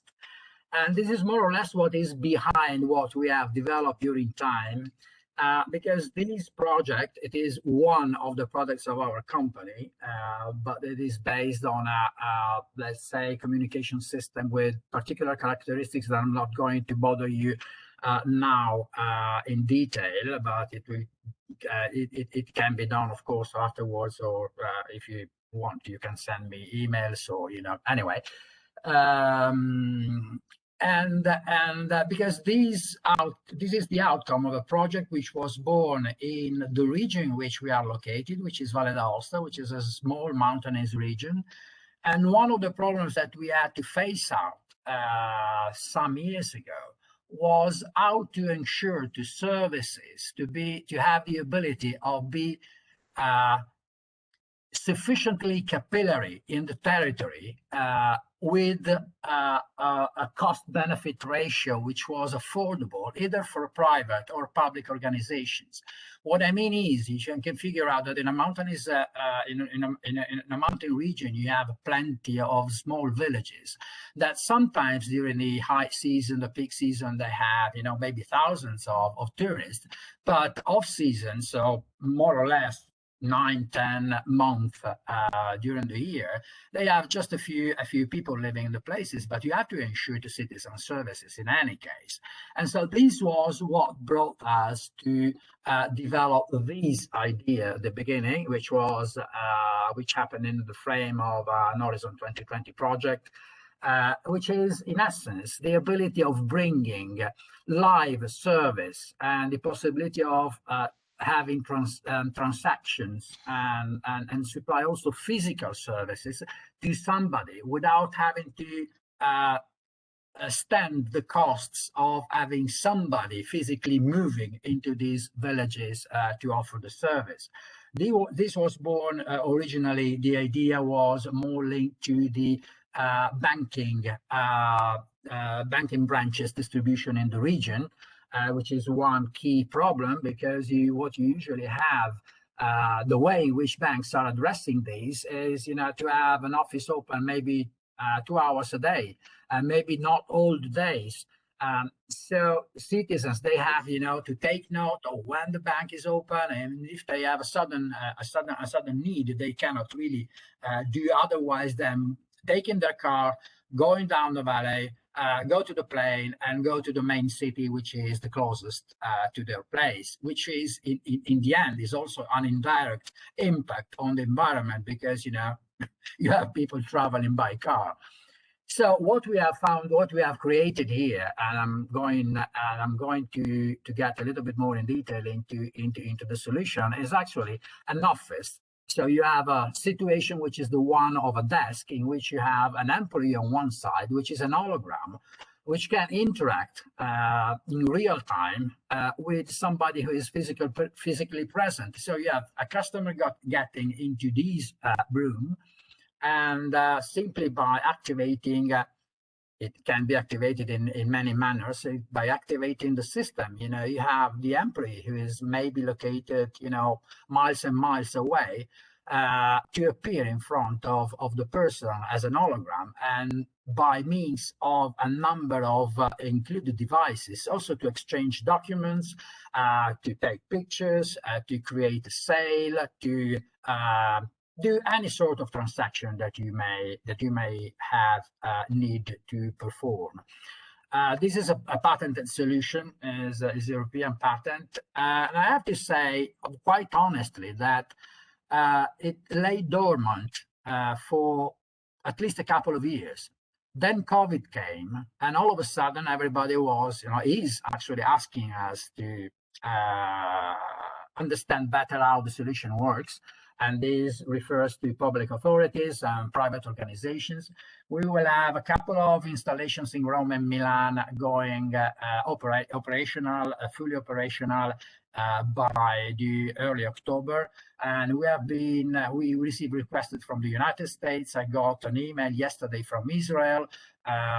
We have a few contacts throughout Italy asking for, and Europe asking for offers in the end, and proposal on how to set these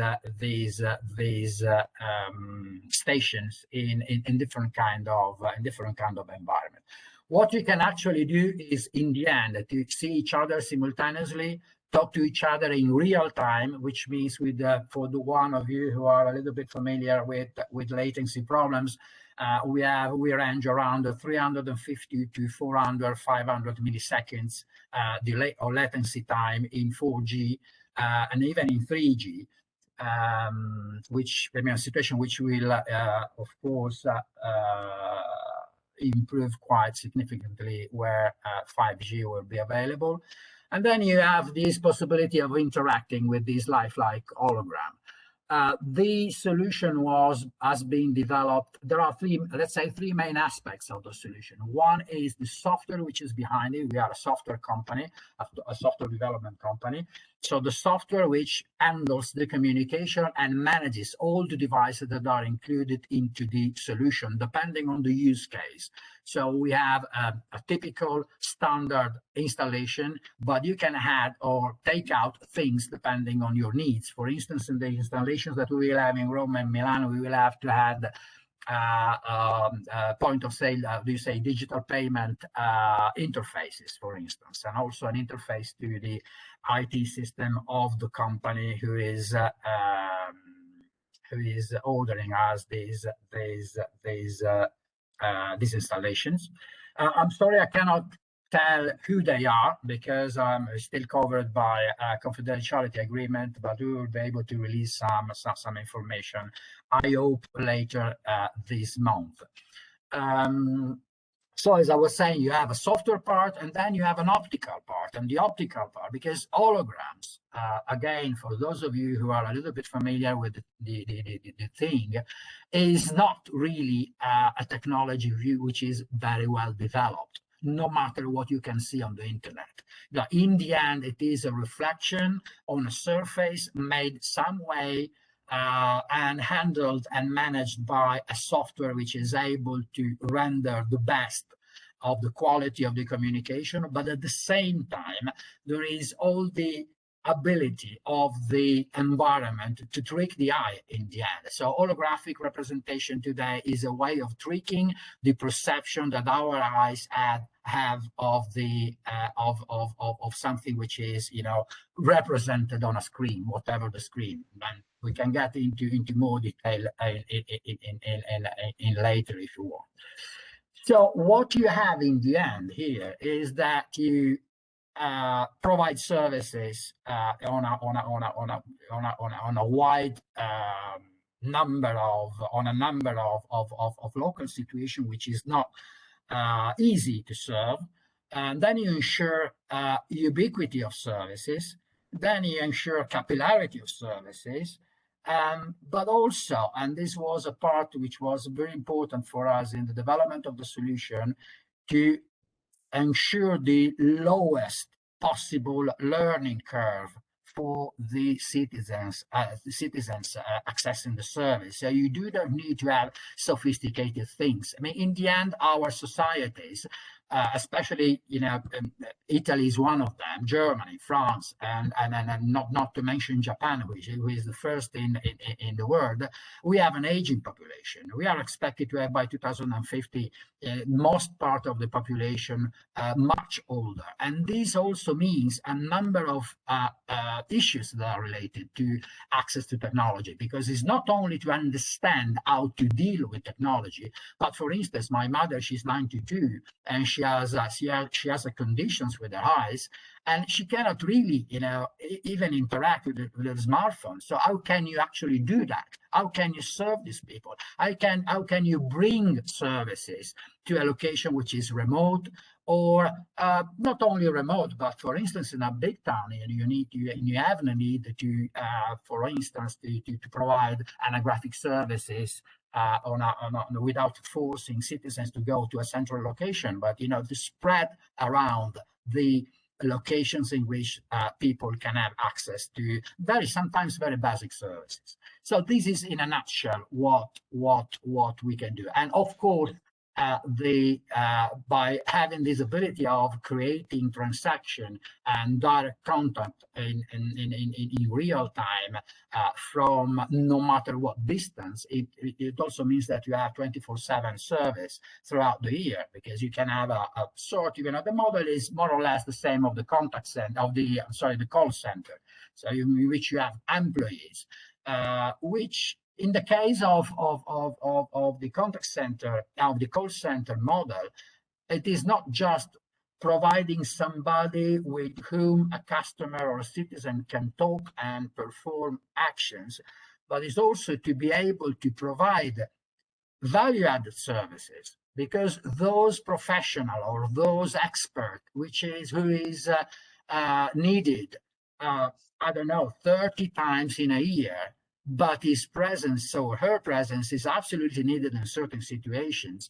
and it costs a hell of a money to send these people around. Then you can provide the service from a distance in an easier way, and in a much more comfortable way than it is a video conference, because that's the thing. So you are immersed in a real environment, and you are talking with a real person who is located somewhere at a distance, but that can see you and can interact with you.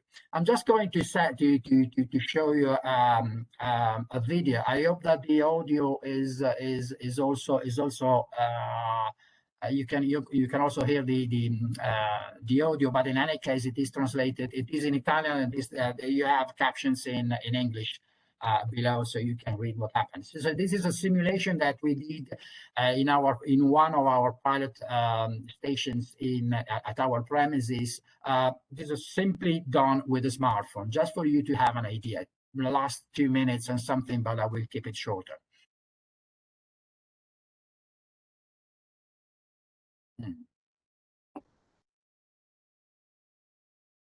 Sorry, can you see it running?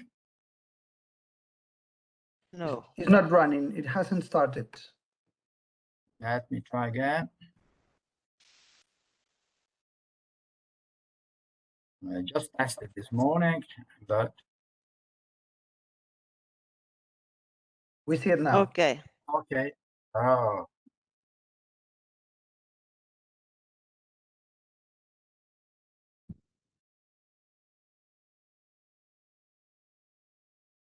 We cannot hear the sound, but at least we can read. Yeah.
I think this is enough for just for giving you a hint of the capabilities of the system. So this is a very basic configuration in terms of devices available, but you can really do whatever kind of transaction you are willing to. I mean, at the extreme, you can even add a money exchanger if you want into the frame of the system, because basically what is important here is the software which manages all the communication, the real-time communication, and the ability of reconstructing this immersive environment in which you can have a real transaction with somebody who is not physically there.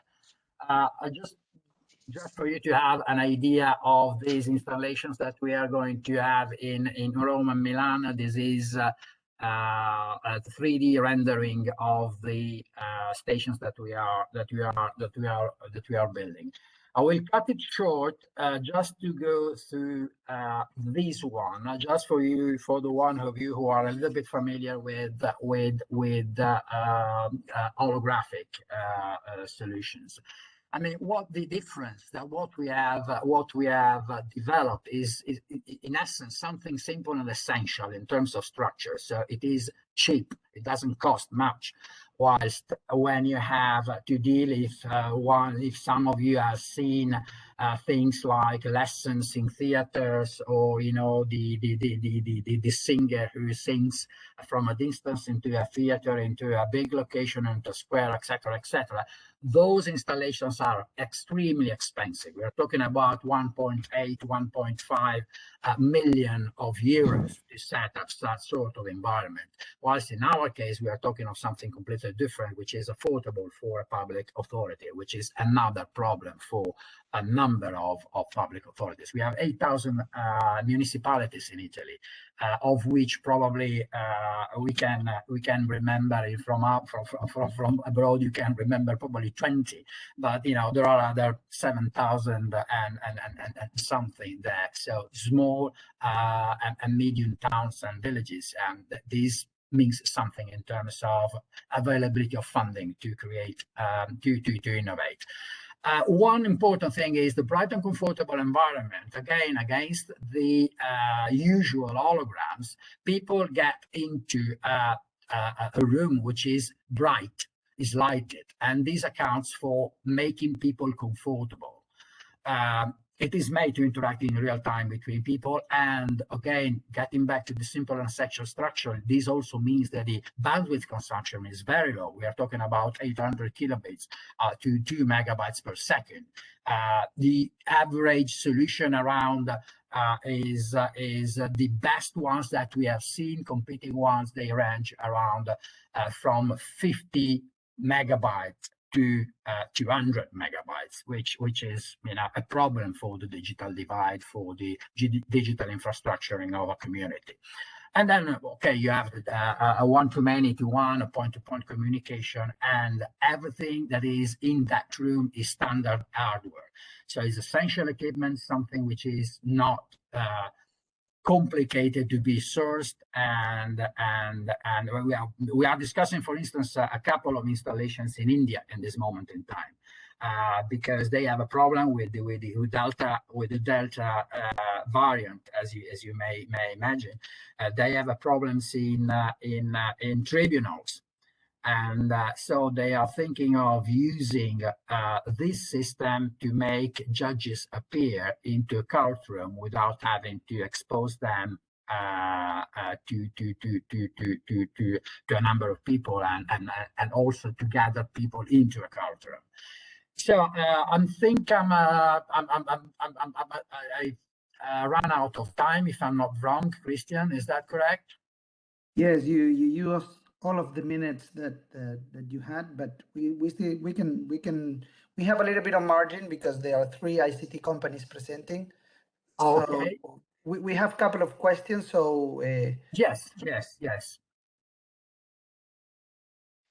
You want me to go with the questions, or there was something you wanted to? No, I think we can. I think that the most important things that I wanted to show it has been shown. So I think that is more. There is more room for questions and. Okay, and, so and comments.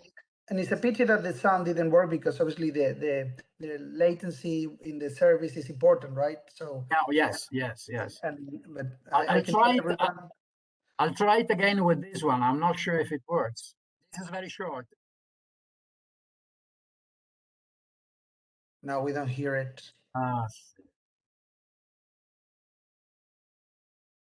Okay. I'm sorry about that. You know, I tried to believe to all the audience, believe us. And me and Christian yesterday we have tried. We set up everything to have the sound working, but this moment it doesn't work. So I don't know why. Well, I'm sorry we have about to that. find. Don't worry. In any case, these things can be found in our website and on the internet. So you can see them by yourself, and I can send them to you if anybody wants to have one to check what is the real latest. We have shared the URL for your website in the chat. So we have a couple of questions. One is a comment that I would like to do, and I hope that many other EU projects could unfrozen or activate because of situations like the COVID. You said that the solution was somehow in not being promoted, and then suddenly because of COVID, it gained interest, right? Yes, So, exactly. So I hope with many other projects, you know, the solutions don't end up in a shelf and could be transferred to society, right? But one of the questions I wanted to make is, where do you see a quicker deployment of services like this, in the private or in the public services sector? I would say both, but it really depends on the local situation. By this, I mean that, for instance, in my country, in Italy, the process of accessing the public administration and have a contract with the public administration is very complicated, and sometimes is very exhausting, and the timing usually is always an issue. So if I have to say, in Italy, in percentage, I would say more on the private, even if my personal idea is that this is just perfect for regional governments, for regions like Valle d'Aosta, or places in which, or big towns like Rome, for instance, in which you have to allow people to access services from a distance without having to move into the center of town. So you can bring them the services instead of asking them to get into the central location to access the service itself. And believe me, all kind of transaction is possible. You can print out documents, you can exchange money, you can, at the beginning of the video, there was me, you know, moving my ID card, and that is because there is a camera integrated in the system, which is a digital camera, which is a forensic digital camera, which can recognize the document and say, yes, this document is valid. So this is the kind of integration that you can reach with the system. Okay, fantastic. There is an additional question, but I will send it to you in private because we're running out of time. Yeah. Silvio Sotocorno, if you don't mind, we move to the next SME, which is Dirty Links. We have with us Adriano Amaral, who is going to introduce the company and the solution. Adriano, thank you very much for being here. The floor is yours.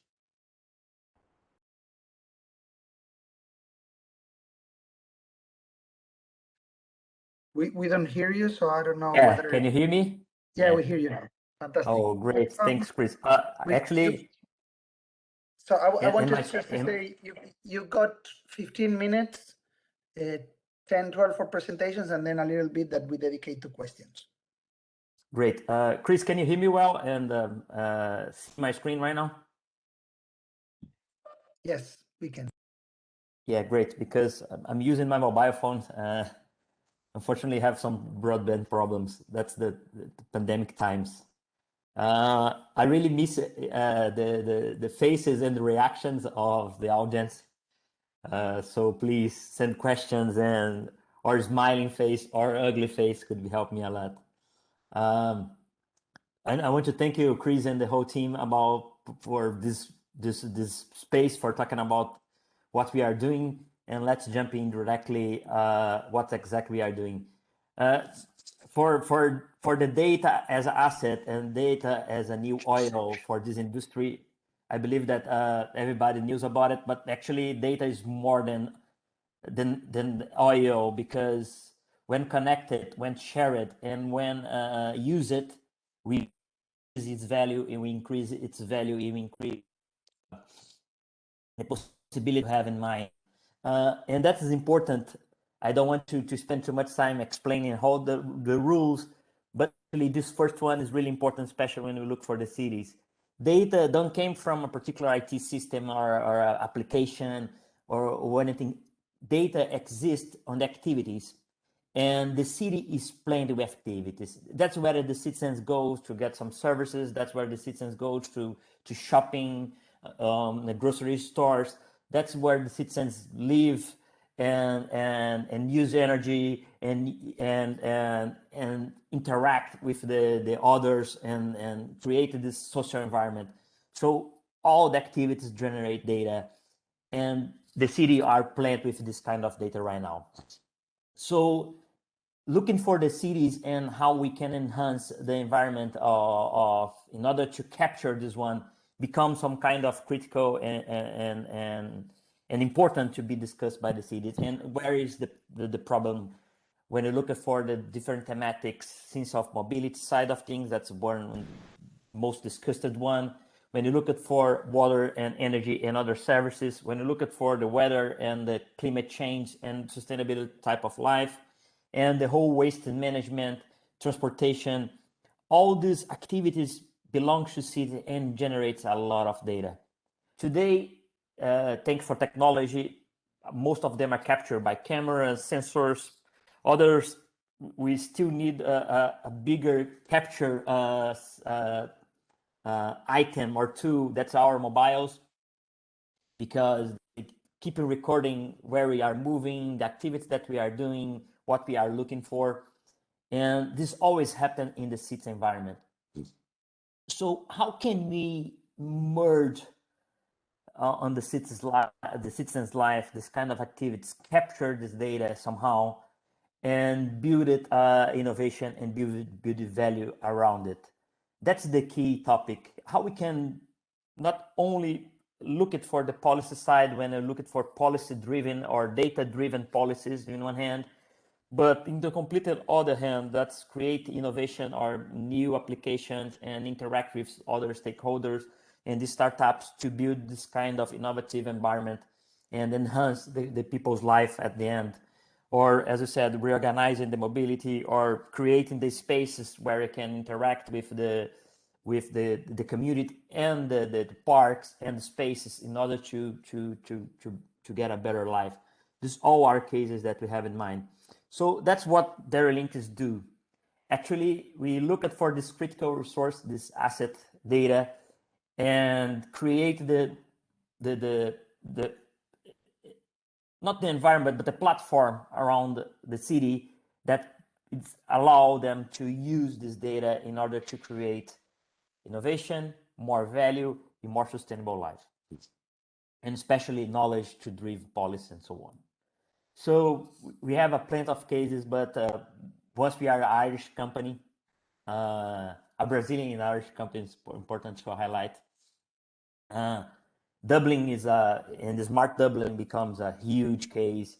And today we have the whole data environment, the way to publish the whole open data portal and the data hub, and all initiatives around this data. For example, in the mobility area, especially for the cycling and the bikes, we have this cycling buddy. That's exactly where we get it. The data available from the partners and the municipalities and the local governments and the local authorities, combined with the startup environment, and basically this kind of application that the people can use and check what's the best way to use a cycling system or using a bicycle in the city. And was a really, really nice case. If you look for the neighborhood and the policy design, we have the case of as I said, Dublin becomes some like a hub of different local authorities that has your own experiment, their own usage of data, and in this case, a neighborhood call it Sandford that is using the data to, and the 4LX innovation model, the open innovation model that will bring together academic environment, government, industry with the small companies and the startups and the citizens together to create innovation. And here is really rethink the space of parking and mobility in the city using satellite data and other data collected in the city, all using this kind of data hub environment, data platform, and so on. At the same way, we look at for the climate change and the well use of our energy, the accountability around the uses of energy, and how we can manage the waste and the problems related to water and energy in the city. And it's important. It's more than the municipality and the city delivering things, but it's more the city held in the data, held in the platform, and create the innovative environments to build some kind of win-win environment, and what we like to call like a government as a platform. It means the government just prepared the environment, the city just prepared the scenario and the data, and the everything comes together, and the things start to happen and improving life of the citizens at how can I say, a final goal. What DataLinks do is exactly like that. We bring this data sharing platform together. We enhance the whole information and knowledge around the data with visualization, analytics, and data wrangling, and exploring the data and mixing the data and mash upping the data in order to create value, understand maybe things that weren't uncovered, things that not discovered before, and really driven the policies and the decisions in the city. And more than that, we brought together the whole expertise to do that, and thinking about specific about the cities, how we can achieve the SDGs, how we can bring these goals and objectives to the city and achieve these results that are expected, looking in the more broadly on the sustainable development goals. So we have a plenty of cases, and important to highlight, not only in the city's environment, but basically when the citizens impact as well. It's totally related to the cities, but not directly, and that's our main partner, World Bank. We have the cases around sustainability and create this kind of changing the way that people live and change the citizens' life directly using the data. Beside that, we have the whole national governments, other public bodies, and NGOs that we help it with to build this innovative data environment with platform and expertise. Getting more deep in how we do that. Okay, we have our platform, the Data Door, and we bring it since the mapping on the data side, the data preparation for private and public data. Once we have this kind of mapping, we prepare for publishing this data, build the data hub. That's what Datador is, besides the whole tools related to, and create this environment proper to reuse with data visualization schemes and some add-ons that could help to reuse and create impact.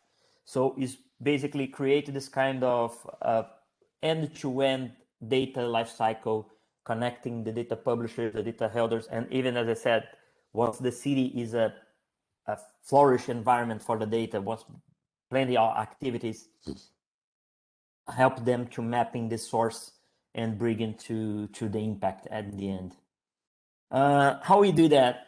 We have this kind of concept of the lab, the living lab, the innovation lab, that we bring in together the problems that we face, especially in the case of the cities, and together mapping these problems and co-creating this data hub environment, build the platform in order to deliver the thematics or proper address the problems mapped in order the data just cover specifically thematics and enhance the impact that we can cause in this data view on data environment.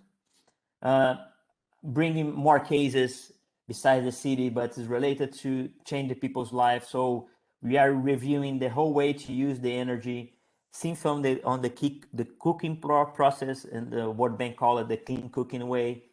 So how we can completely change the way of people using energy to cook, crossing to the sustainability of a new source of energy, helping them to planning. In this case of solar PV too, it's exactly like that. It's a planning tool for each city that can just jump in and check how they can trace a route or build this planning of sustainable energy using a lot of open data and this kind of benchmarking between cities data available in the World Bank Data Hub. What we observe as maybe next steps and trends, and how we are right now embracing the cities and help them to achieve this how can I say, more this vision, this long-term vision around the data and the people's living, the people's lives. So as I said, we have the whole process to identification and create impact.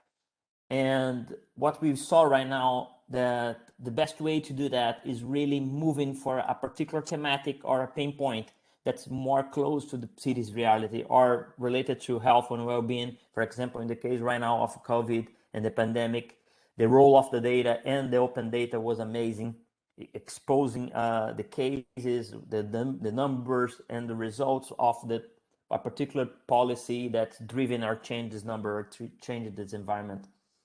When you look for mobility, as I shared, the Dublin case and others that we have it, when creating a better way to use the city space, and finally, the whole energy and sustainable development objectives, and how this all interconnected. So we don't need to cover all the thematics. For example, when we start in, we can start small. And the way that I really like to talk, we can thinking big and always start small, and step by step, progressively create this data support environment for the city. So when you move it from there and selecting this kind of big vision with small steps, we can see the impact it's causing, and the impact is the best way to bring the stakeholders and create a more collaborative environment, a more supportive environment, in order to keep progressively improving an impact and change the people's lives, and create what we believe it as a human and smart cities, not only smart, but human and social city as well.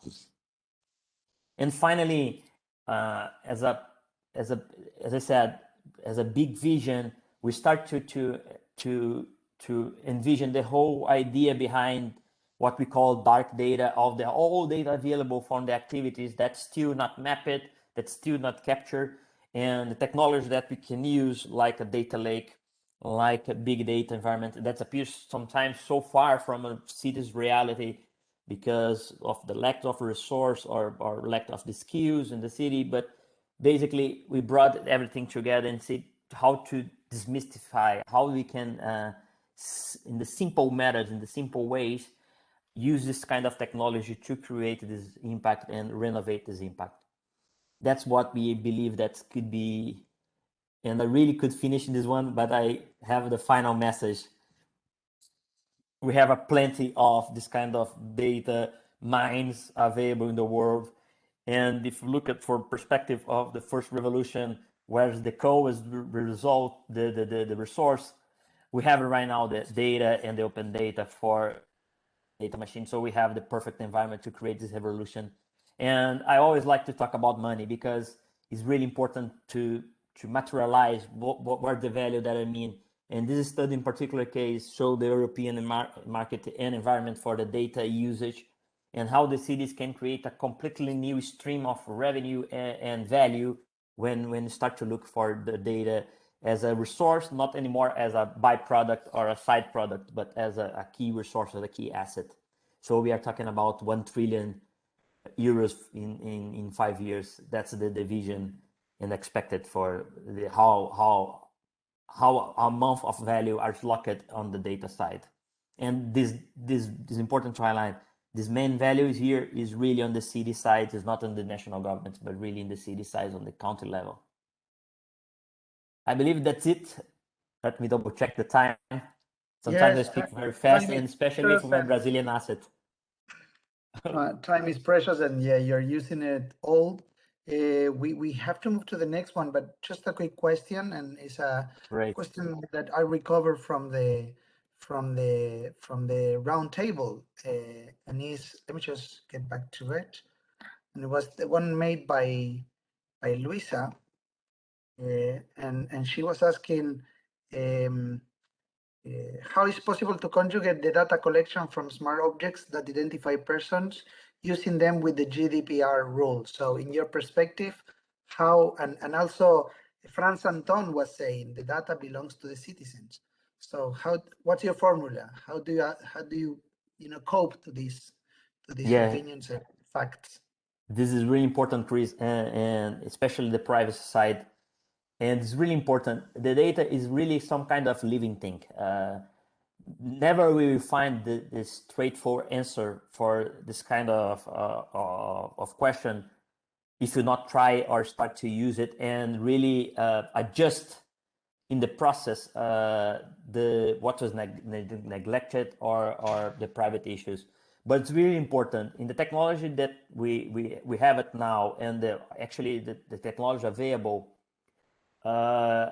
The whole process of anonymization or markdown the data is currently available, and we can start to use it. But we really need to how can I say, face a little bit this kind of back and forward. Means start to use it, see how the impact create, because it's always a matter of value and imbalance issues. What we can create it, for example, I always like this example.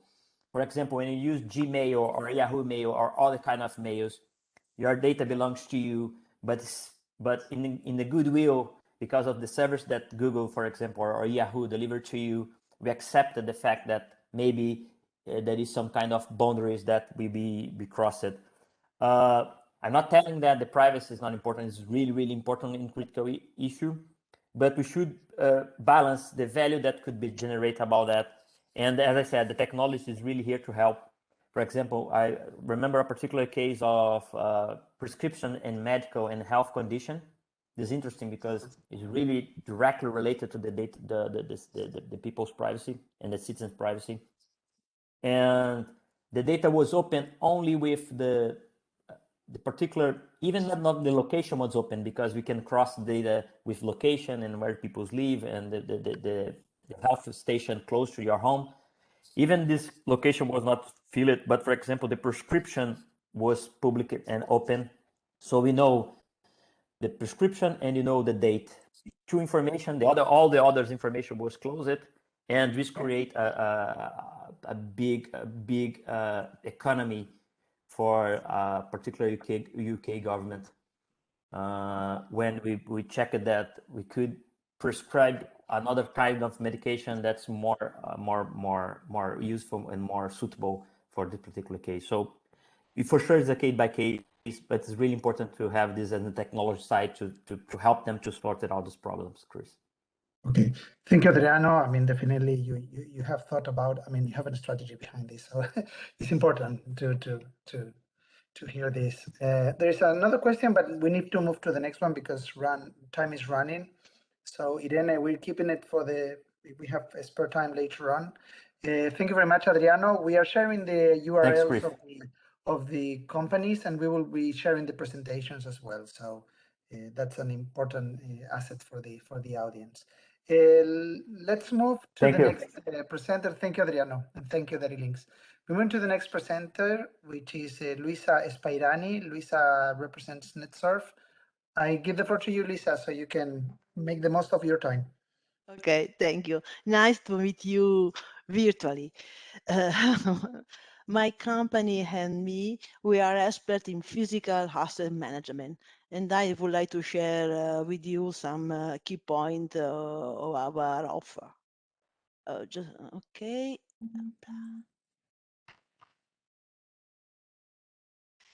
Can you see my screen? We can see it now, yes. Okay, thank you. Yes. So I would like to introduce the concept that related to the new frontier of asset management, specifically for the smart cities. First of all, I would like to remind the concept of the sustainable asset management.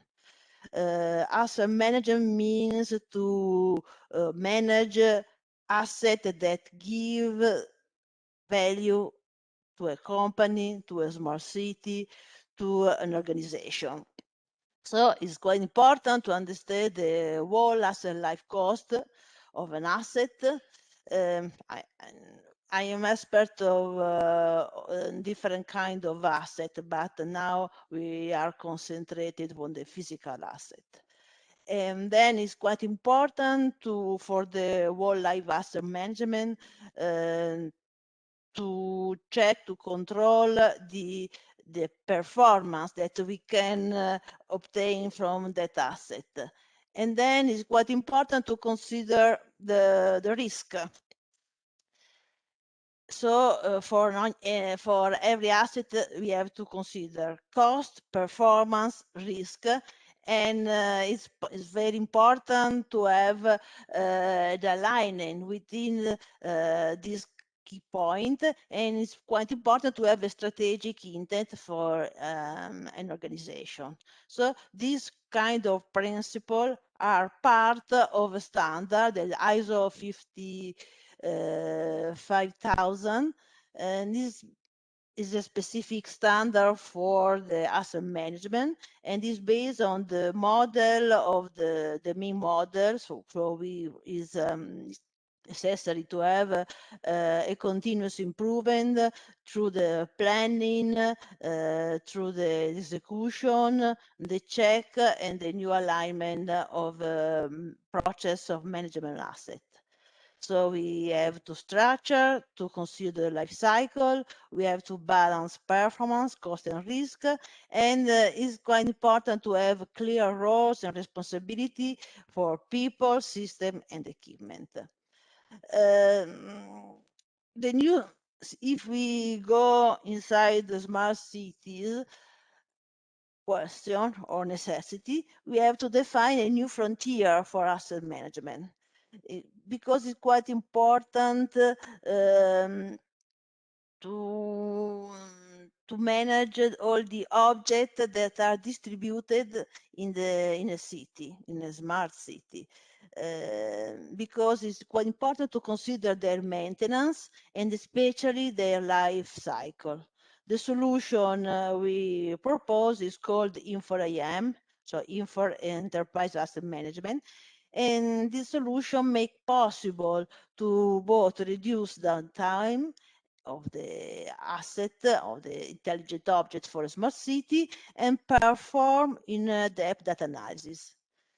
And it's a useful tools also to evaluate the investment. So investment planning has a strategic role, and this is the basic also of the standard I already mentioned, the ISO 55000. It's important to create a model for the smart cities, a model for the maintenance and the development of the asset, and with the possibility to predict and evaluate the deterioration of the condition, the performance, and to plan the maintenance that is suitable for that object, and to have a forecast for the necessary investment to renew the asset pools itself. So we have to consider two aspects. The first one is the operational, because we can consider the operational benefit that affect financial aspect, but we have also to consider other benefits such as the control of service level contract and the more effective use of workforces, and also the availability of indicator, dashboards, and reporting.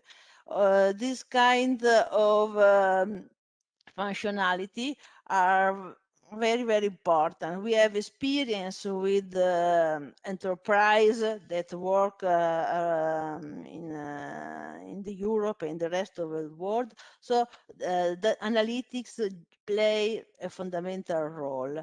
There's not only the maintenance, but the capacity to handle, to manage the different variation that that come in the asset life. So I would like to share this concept. The asset management in the smart city is a concept that is mandatory because the digitalization, the centralization, the governance process in asset management, I mean building, parking lots, columns, smart pole, is a part of a right process for the smart city. If we can handle the asset in a correct way, we can have a saving that is more than 15% in the total cost of ownership. This is quite important, and this is very reductive saving because it's possible to do better. Then there is a software solution. A software solution is a platform that requires specific customization. But after a model is built on this solution, it's possible to replicate in different smart cities or in different small cities or in different organizations that are in the field. What we are proposing is a model, is a software solution, but also a route in order to implement a gradual approach of the asset management. If there is not already in place an asset management of the resources of the city, is quite important to create a journey and develop different steps, starting for the first one, this is the maintenance, but with the objective to arrive of a complete management of the risk and control of the performance. So we can examine the first step. This is the short-term operational level with the possibility to register all the assets, with the possibility to tracking and tracing, the possibility to manage the work order, schedule the work order, to have a plan for the maintenance. It's possible to manage the outage, the shutdown, and verify when and why it happens, and then to have a report or plan a job, or it's possible to plan the maintenance of the asset fleet. It's possible to manage the spare part if there is a store or not. And then it's possible to have an integration with ERP for the finance point, for the cost controlling, for the CapEx management. But this represents just the first strategy that we can develop in a short term in a complex ecosystem. It is an ecosystem that is integrated with the Internet of Things. So it's possible to manage also what the information come from the field and manage the data collection. But what we are proposing is a strategic global level for a long-term strategy with the audit of the asset management, with the control of the asset, of the object we have distributed in the city, in the territory, and guide the asset and material standardization with strategic decision-making tools, with tools for managing design for maintenance, with the asset cost modeling, with the total cost of ownership scenario. I'm going very fast because I am not sure that all these points are interesting, but I would like just to give you a suggestion of what we can realize with the true asset management policies.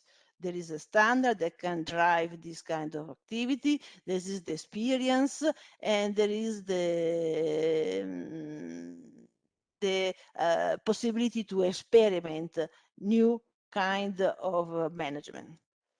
So just to summarize what we can do, we can start with a simple development of asset registry, and we can determine the asset residual life of any object and then the access to the asset performance.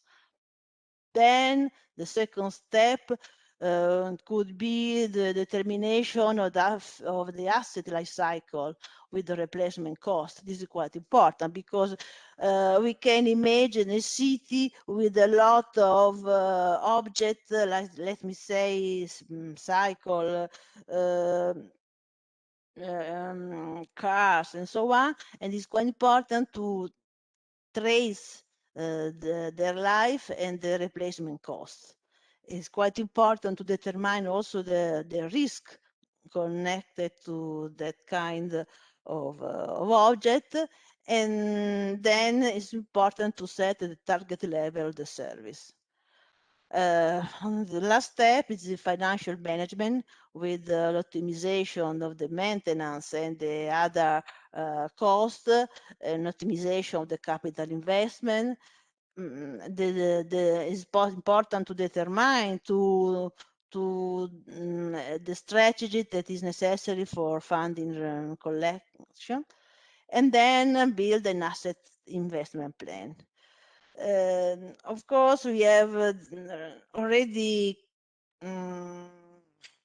acquired this data. If is in place an enterprise asset management solution, we can reduce the cost of 5%. This is sure, but it's quite important to know that it's possible to reduce the downtime of every object of the 20%, and in consequence we can add to the 25% the availability, and it's possible to have a cost saving of more or less 20%. So these numbers come from experience of 20 years of activities in asset management, and are really conservative data. Sorry, Lisa, but we should. Yes. I have completed. So I completed my presentation because I would like just to share this information with you. There is a study come from Australia that this study has determined that the cost of asset management system made up only the 3% of industry cost, but the output generated or impacted on at least 82% of industry total cost. Just some information about us. Netsurfing is based in Italy, near Turin, founded in 1995 as an elevated spin-off. We are working since the 2001 on enterprise asset management, asset intelligence. We propose training, assessment, process and management consultancy, and we have hundreds of projects successfully completed, and we participate to the asset management standard definition as Italian representative in ISO organization. Our key points are competence, enabling technology, and references. Our value are innovation, professional skill, customer satisfaction, and I completed just to mention advertising, the creativity is intelligence, having fun. Thank you. If you have any questions. Thank you very much, Luisa. We don't have time for questions. Okay. So your contact details are there. Anyone can contact NetSurf. Let's move now to to the next set of pitches, is the energy pillar. Emily, if you can share the slide presenting the companies. We have now, oh, I can do it. We've got Emily on the background helping us with that. If not, I can do it. Okay, I'll do it straight away.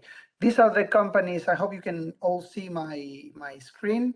These are the 4 companies pitching their solutions in the energy pillar, and I go straight to the point. Edil Clima, Capeti Electronica, Enerbrain, and Groen Akedis. For Edil Clima, I give the floor to Alice Gorrino. Alice, please, you can start. So we get the most of the time. Thank you very much. Yes. Okay. I stop sharing so you can share your screen.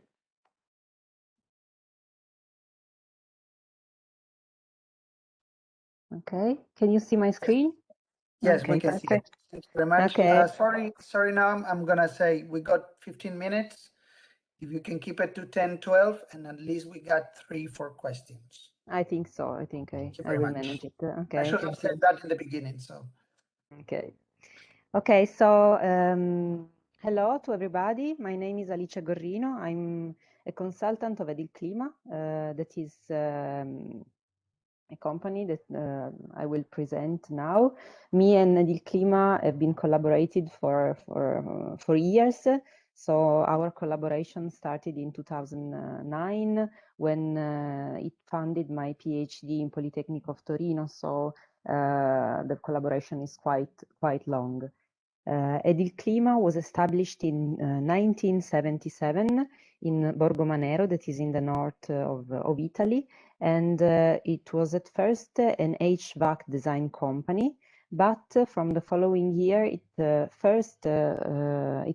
became the first company to establish also a software department to produce a calculation software for the energy performance of buildings.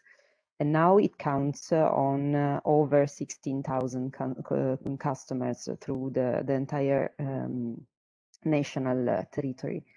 Edil Clima is not, let's say, its mission is not only to be let's say a software house, but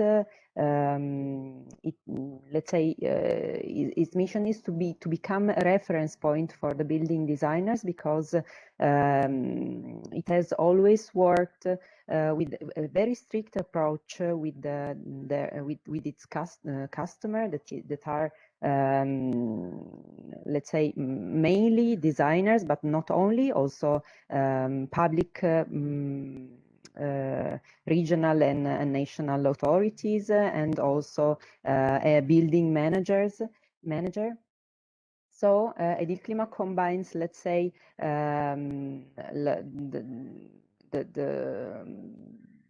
the innovative solution for the calculation of buildings on one end, and since it is also an engineer and a HVAC system design company, it is let's say of great support, a reference point for designers. This is a part of the team that combines, let's say, as I told before, both the design unit composed by building, civil, and mechanical engineers, but also the part of the software solution, combining the skills of developers and so on. This is Edil Clima software solution, main solution. It's called EC700. That is the tool for the energy performance of buildings. This is not the only module that Edil Clima sells, because there is a very, let's say, a big amount of tools, not only for the energy performance, but also for the HVAC design. But let's say this module is the core of Edil Clima software solution. Of course, it is a certified software. So it is one of the certified software that can be used also for energy certification of building, but it is very comprehensive and very detailed. So it can also be used for the design phase, but also for energy audit purposes. And of course, since it is, let's say, it is validated, it has to update to be updated with the European Technical Standards package, of course. And as I told before, this is not the only solution. For example, another solution is and that is quite innovative is the plugin also for the BIM for the BIM modeling. And let's say there are many research activities carried out by Edilklima also for implementing new method, more detailed method in the solution. When I mentioned research, development, and innovation activities, I talk about collaboration with the Politecnico of Torino, the University of Bologna, and other research units. Because with these universities, Edilklima carried out some research activities aiming at comparing the calculation method, the more simplified calculation method according to the technical standards, with more detailed calculation methods, such as detailed calculation method, for example, and also the comparison with the monitored energy and environmental monitored data. In this slide, there is the 3D model of an house that has been built in 2009, more or less, and it is a passive house, and it has been built by the engineering unit of Edilklima, and it is constantly monitored through sensors that are being collected in years, and these kind of research activities is always, let's say, is aimed at finding more detailed approach to the calculation, also for the also, and these let's say the results of this activity are always carried out and presented in legislative roundtables, and also technical committee roundtables, in order to improve the directive itself. Let's say other collateral activities of Edilklima are related to the service that they provide to their clients. There are many channels for communicating, for educating their customers, like the technical assistant, very deep technical assistance, but also blog, technical forum, or online articles that are all channels aiming at forming and to be very strict in contact with their customer. Also training and project consultancy, of course.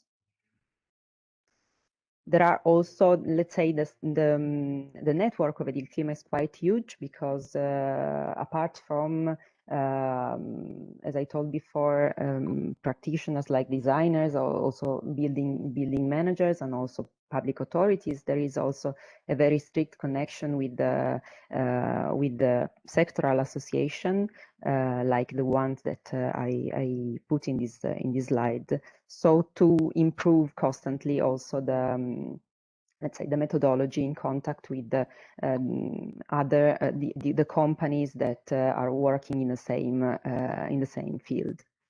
That's all, I think. So thank you for listening to me. Thank you very much, Alice, and I'll also for fitting within time. So I think it's important, and also for bringing this this approach and solution. Actually, the whole energy section now is quite important, as energy is one of the main pillars in the development of cities. So we don't have any questions in the chat, but if they come in, we will transfer them to you. Okay, so we can respond directly. Yeah, I think I have to leave. Maybe we can you can also share the question and to my email. Is it possible? Yes, of course. We will do that. That's the idea of the session today. Thank you very much. Thank you. Yeah. So we're moving into the next SME or company is Capetti Elettronica. If I'm not mistaken, we've got Stefano Ippolito with us. Yes. Stefano, am I right? You will be presenting. Fantastic. So I turn on my chronometer. Okay. Please, thank you for being efficient with the time. I know I'm asking too much, but I will do my best. I prepared just 10 slides for today, 10 after the first one. Okay.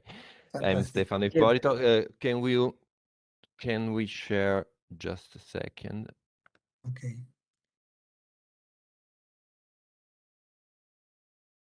Okay. We can see your screen. Perfect. Okay. Which is the one? Sorry. Okay. Now you can watch, Kristen, the main screen. I can see it. So, and I can hear you. So. Okay, perfect. So first of all, I want to thank Torino Wireless for this opportunity and Netzwerk Energie und Umwelt, which have hosted this event. So Mirko, Kristen, obviously, and all the organizing committee. Okay. Now I can start because time goes by, as we said before. Castiglione Torinese, the town from which I'm talking, is located in tourist hinterland, and that's where Capetti Elettronica stands. Capetti Elettronica was founded in 1973 and is privately held. Finally, we are going to talk about hardware, okay? So, wireless sensors in detail. And we have a great product portfolio. But every sensor, every electronic control unit has a different case history and was created for a different application. We cover the entire value chain thanks to a vertically integrated internal process, so responding to the needs of the market through an approach that is flexible, scalable, and modular. We're just 40 employees, as you can read. Our devices are the result of almost 50 years on development and improvement of processes and best practice, because we feel that our commitment is to improve our activities day by day. We have several consolidated partnerships with Italian universities and research centers.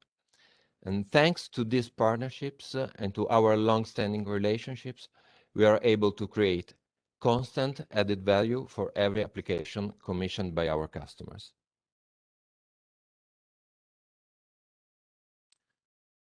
Mission and vision.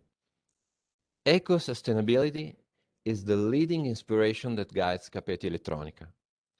This mission necessarily involves the reduction in pollutant emissions and environmental protection.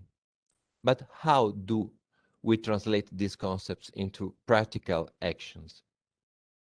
Well, we fight pollutant emissions facing energy efficiency issue, and we support environmental protection using surveying tools for geostructural monitoring. Our company focuses on the research and development of hardware, firmware, and software, as well as wireless communication protocols, and offers effective and innovative solutions for the following 5 lines of business. Energy monitoring, for instance, hospitals, schools, and buildings. Structural monitoring, such as bridges, tunnels, crack amplitudes. Environmental monitoring, for example, landslides and retaining walls. Heritage sites monitoring, for instance, museums and theaters. Geotechnical monitoring, such as river flow rates and dams.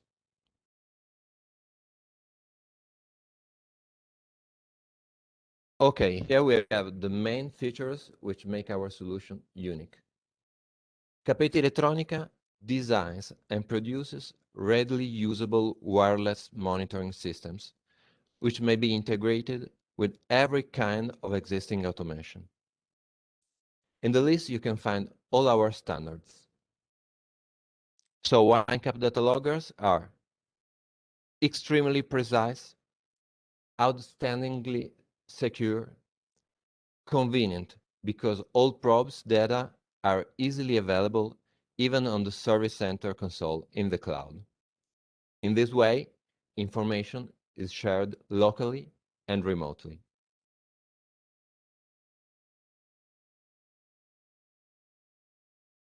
Okay, here we have an example of an architecture for energy and environmental monitoring. Each system can be composed of 40 probes or data loggers capable of acquiring 4 physical quantities each. So overall, up to 160 points of measure. Each probe works as an independent data logger, sampling and storing measures in its internal memory. Each data logger can hold 128,000 measures. Data are then sent in wireless mode to the control unit, MWDG ETH in the picture. ETH stands for Ethernet Type Unit.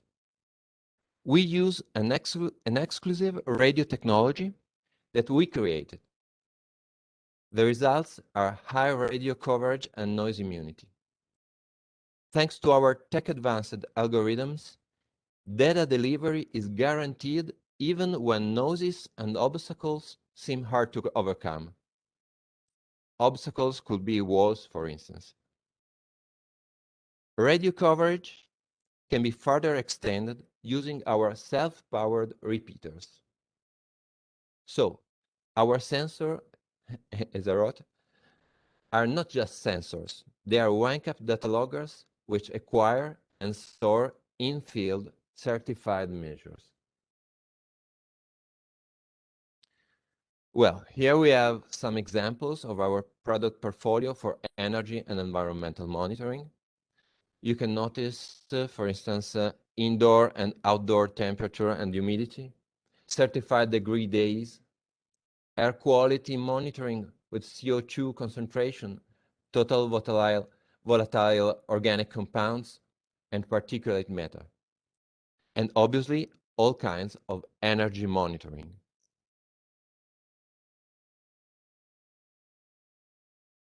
We pass to structural and geotechnical monitoring architecture. The operating principles are very similar to the energy and environmental architecture. There are data logger with embedded probes and data logger with external probes. In this example, the electronic control unit is MWDG GSM.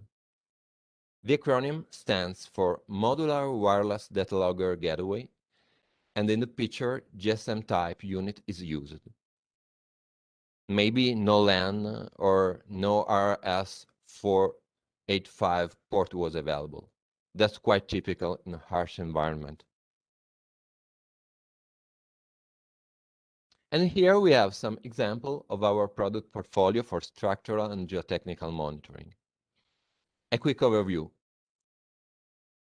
Clinometer interfaces, vibrating wire interfaces, strain gauge interfaces. Okay, it's clear that we can measure physical quantities and store everything we can translate in voltage and current. But we can also supply power to the connected probes with our data loggers, so we can work in harsh environments without 220 volts.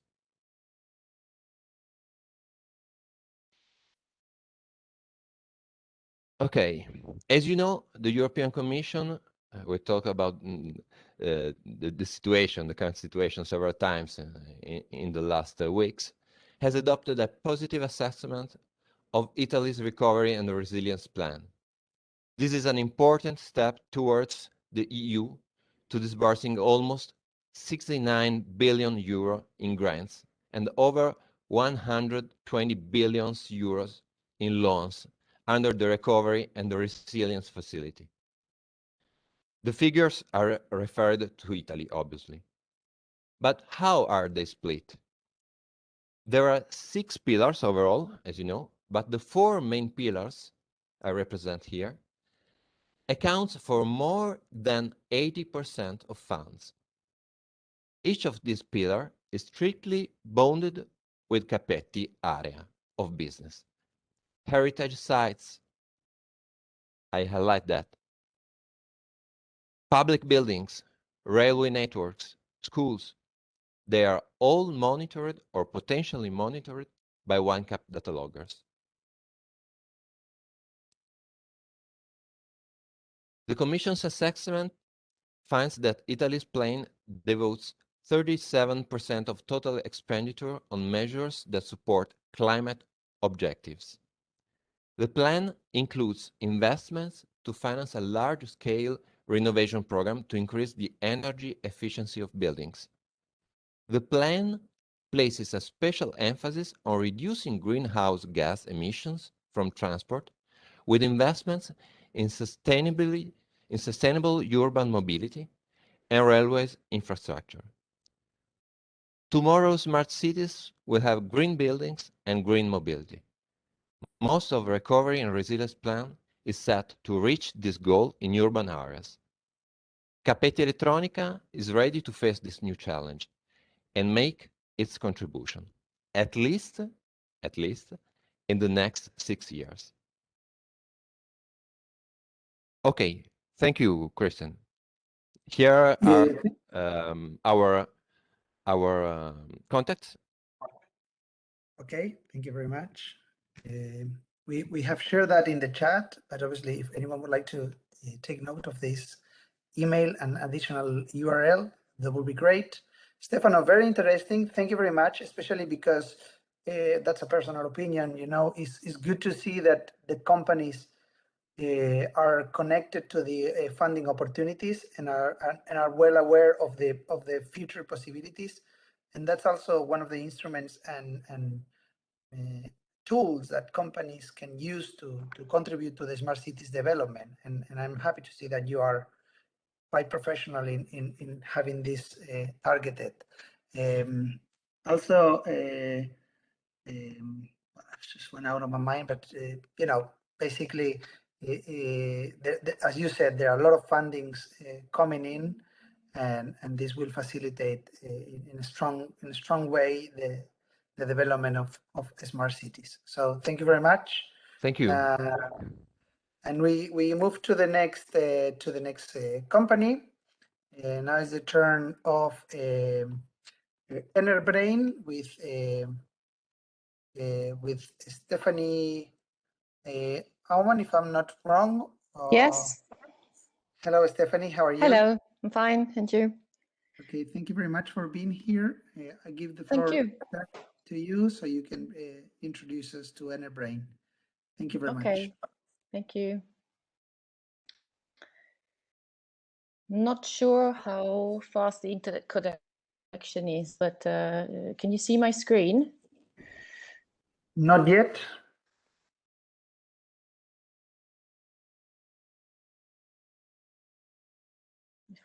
Give it a bit of time.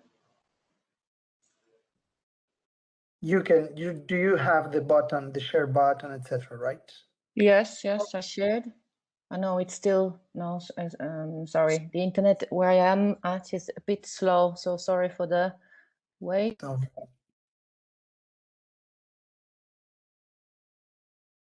Can you see it now? Yeah, I see you're sharing your screen. And not sure whether you should share your presentation of. Yeah, we see it now. Fantastic. Yeah. Okay.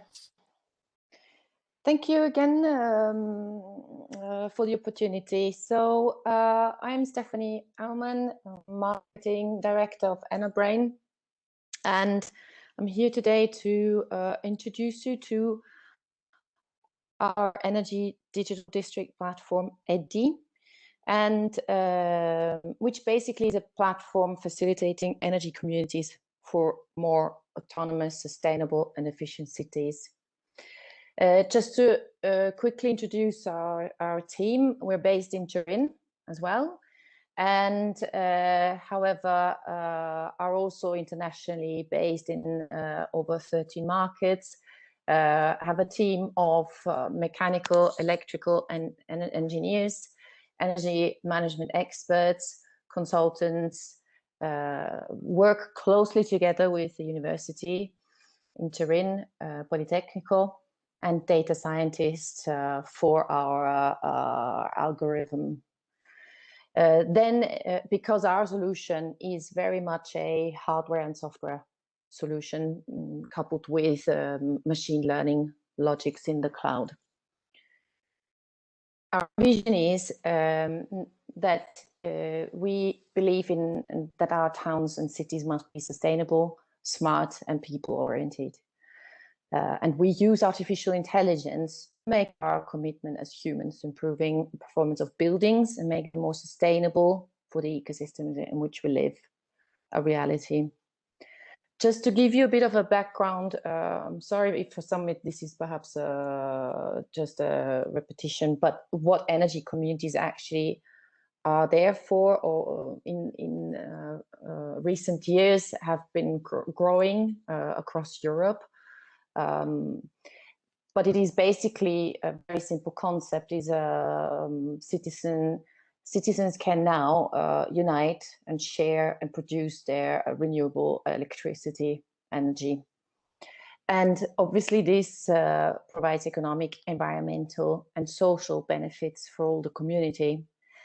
Local authorities by nature obviously are natural promoters of those energy communities because by nature aggregate both public and private offering to citizens for more eco-sustainable services.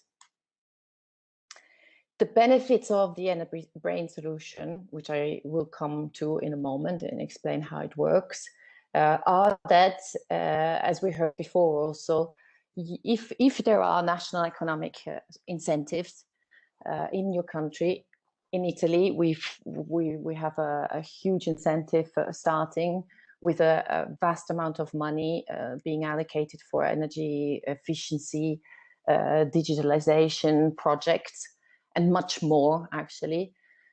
You can, via projects that incorporate technical habilitators like EnerBrain solution, access to those incentives. With this solution, we achieve typically for our clients, with our clients, 30% of energy efficiency and 70% of local self-consumption of electricity. And so obviously you can imagine that this drastically cuts the cost in the energy bill. But there is also a more intangible, let's say, benefit for this solution, or for communities in general, because it reduces environmental pollution. Obviously, it triggers, however, also the vicinity of some, because users and local stakeholders get engaged very much via gamification modules, and so we strengthen the local identity. It also fights energy poverty. There's another aspect, which is the transparency, because as you can imagine, an IoT-based solution has massive amounts of data flows, And those data, intelligently analyzed, can support public administration in drafting up local energy plans and thus enabling local CO2 balances. There's also further studies that are, as you can imagine, we're at the infancy of this development, ancillary service that can be developed because of the openness of the platform. Data managed by the EDI platform can be used to refine digital twin models. So before committing huge spend, you can actually model, for example, some scenarios. You can also have a centralized single point of access data visualization. And so you have easy access reporting and reporting, which in the end just translates into a higher amount of control that you have via this platform. This can be done in real time over a period of time, and you have it across your whole building stock. And obviously this facilitates planning of public interventions as well. The EDI platform can also support smart mobility plans, thanks to the reporting of the charge and then the discharging data of electric charging stations. What was the objective of developing our core solution further to this EDI platform? For Smart City, it was we wanted to aggregate renewable energy communities, REC, and set up real smart energy districts. By definition, they need to be aggregated by more stakeholders. Centralized control and planning for the public administration, and also enhancing citizen participation in urban sustainability schemes. Where configuration of energy communities is concerned, with this platform, you can minimize the energy needs of members, because we're talking both of addressing energy efficiency with optimization. We're maximizing local consumption and we're minimizing grid withdrawal. Our solution, we are managing currently 50 things, have a team of 50 to 55. We're actually, by the end of this year, we're going to be a team of 60 people in 13 markets. Our product, our solution is patented, and it includes both hardware and software and machine learning aspects. We have 4 offices. Specifically, the EnerBrain system works at the building level by digitalizing the technical infrastructure. So in a building, you have plants like a battery storage or air handling unit or a photovoltaic system. Via our IoT devices, we are digitalizing those sometimes and more often than not very analog ones, and putting and thus making them visible on the cloud via an interface, an IoT interface.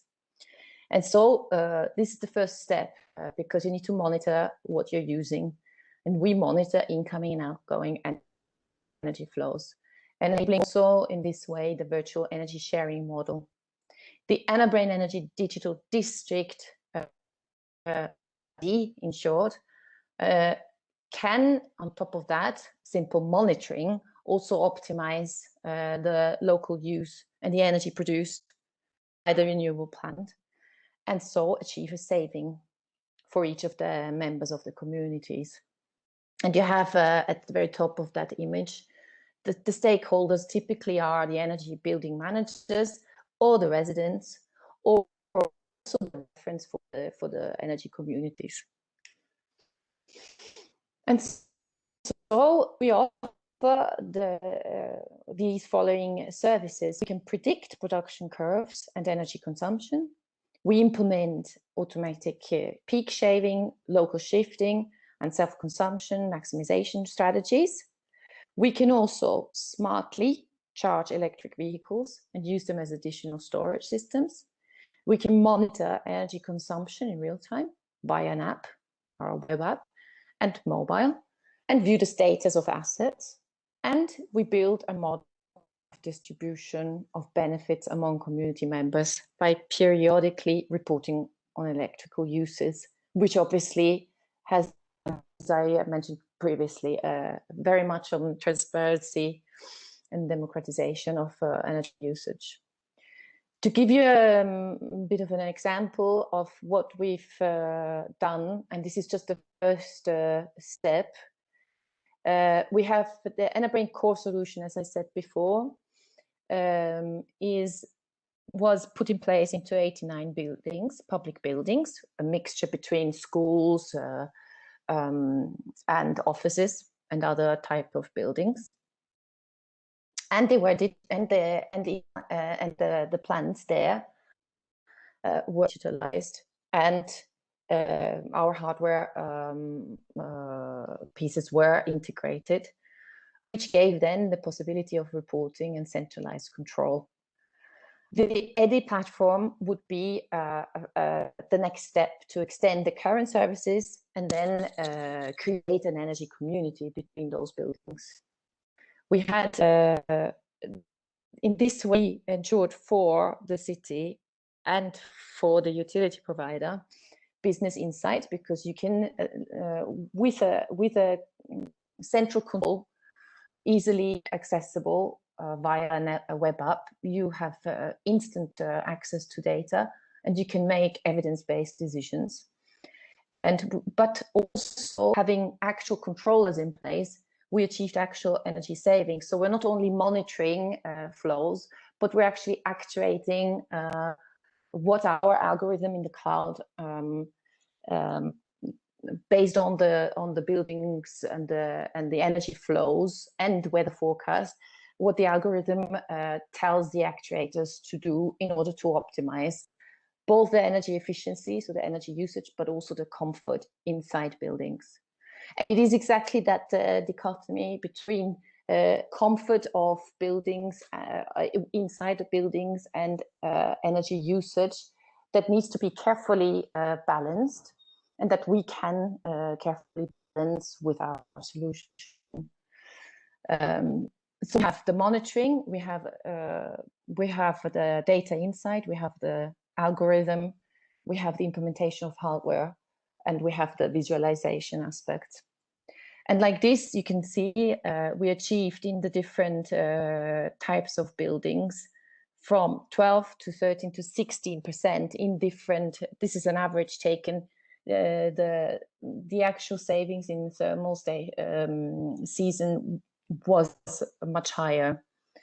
And the results was 1,400 tons of CO2 that were not emitted, which is equivalent roughly to doubling the trees in Turin, for example. You have a 24/7 service, and we managed to get people using those spaces, spending their time in comfort at 90%, which previously wasn't taken. And this was it. Thank you for your attention. I'm going to stop sharing. Thank you very much, Stephanie. Very interesting. Actually, one of the concepts that you shared, which is energy communities, I think there is gaining a lot of relevance in current times in projects related to energy. Just one question in order to move to the next presenter. I see that you cover both commercial, industrial, and residential infrastructures. Is correct? What in terms of the energy communities that you mentioned, what do you see there is a quicker development of these communities? I think it's mainly in the public. The challenges that you. Perhaps in terms of the bigger impact would certainly be with the high energy usage industries, but the awareness is very much more on the local authorities, public administration level. So what we found is that the interest, and currently we're talking to a lot of public administration rather than industries, because there the awareness, there's a bit of a, let's say, an awareness hurdle still in this sector. I'm not so sure whether I answered your question. Well, yeah, somehow, I mean, they're developing at different levels, and probably industrial commercial started before in terms of managing energy, right? Or optimizing. Exactly, and also particularly their focus is on the industrial production process. So they have a lot of solutions that are focused on saving every cent and energy on the production process.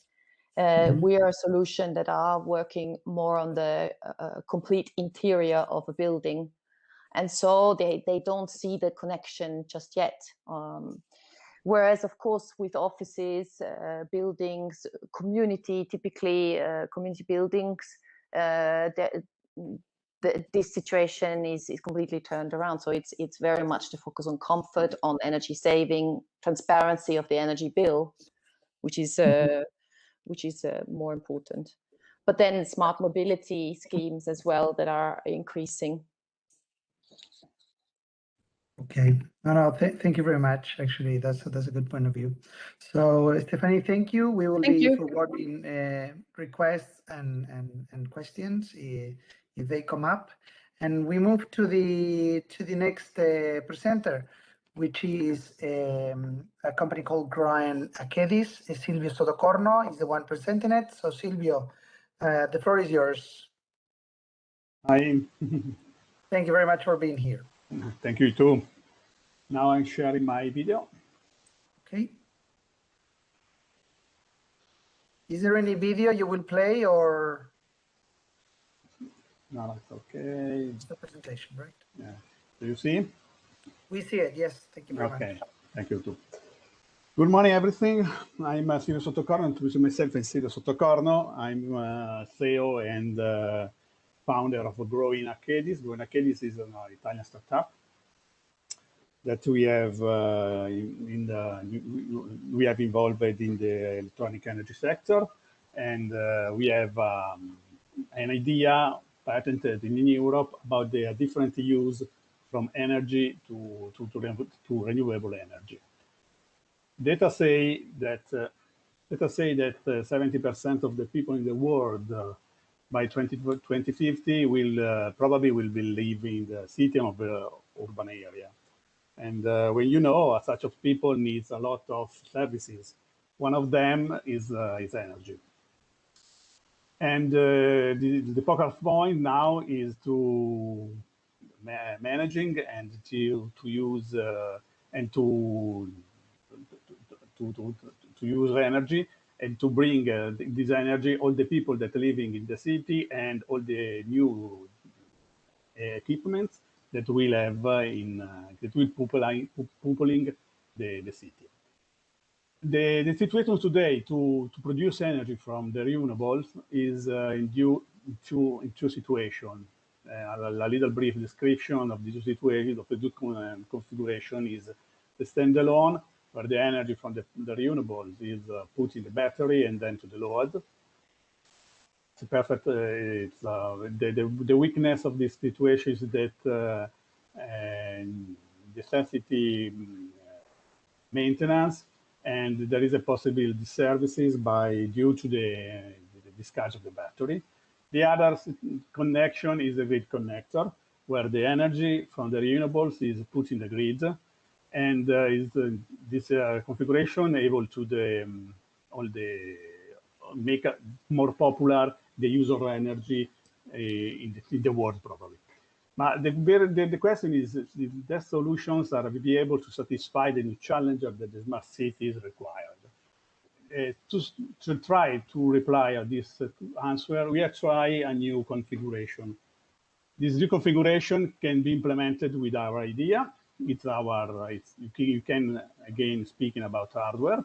Our idea is a system that managing a different kind of flow of energy, and we call this new configuration a mixing system, because there is a mixing between energy from solar panel or renewable generators and the second sources like grid or any kind of generators. At the end, the output the output is the mixing of the two flow of energy. It is a solution for self-consumption mode that needs all the energy, the place of the energy and the consumption is the same. An easy way to use this configuration in any kind of equipment that we'll find in our city now and in the future. With this configuration, we can make a step over to the weakness that we have defined before in the slide before. Now, this idea can buy more.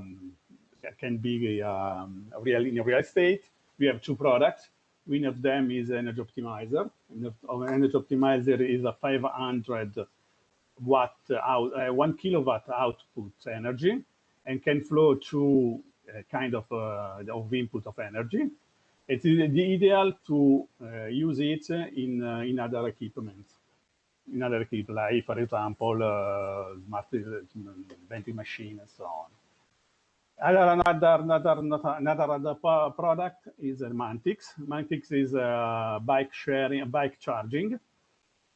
It can be able to charge 3 bicycles or any kind of like scooter and so on. And this product, there is inside our technology, our philosophy. Then we can brief description about the using of our technology. You can use our technology in many opportunities, like water system. Remember that 30% of the energy in the world is using for pump water. Traffic light system for traffic management, very interesting application. Or in other way, info point, outdoor vending, or manufacturing or recharging the charging point. Two words about our team. We are very young, very young like startups. But you are for partners. But we have a lot of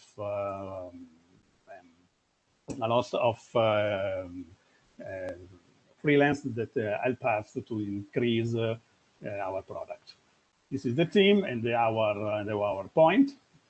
Call to action. We can able to get in touch with people. We try to our idea in our product, like public administration or any other company, just to have share our idea with you.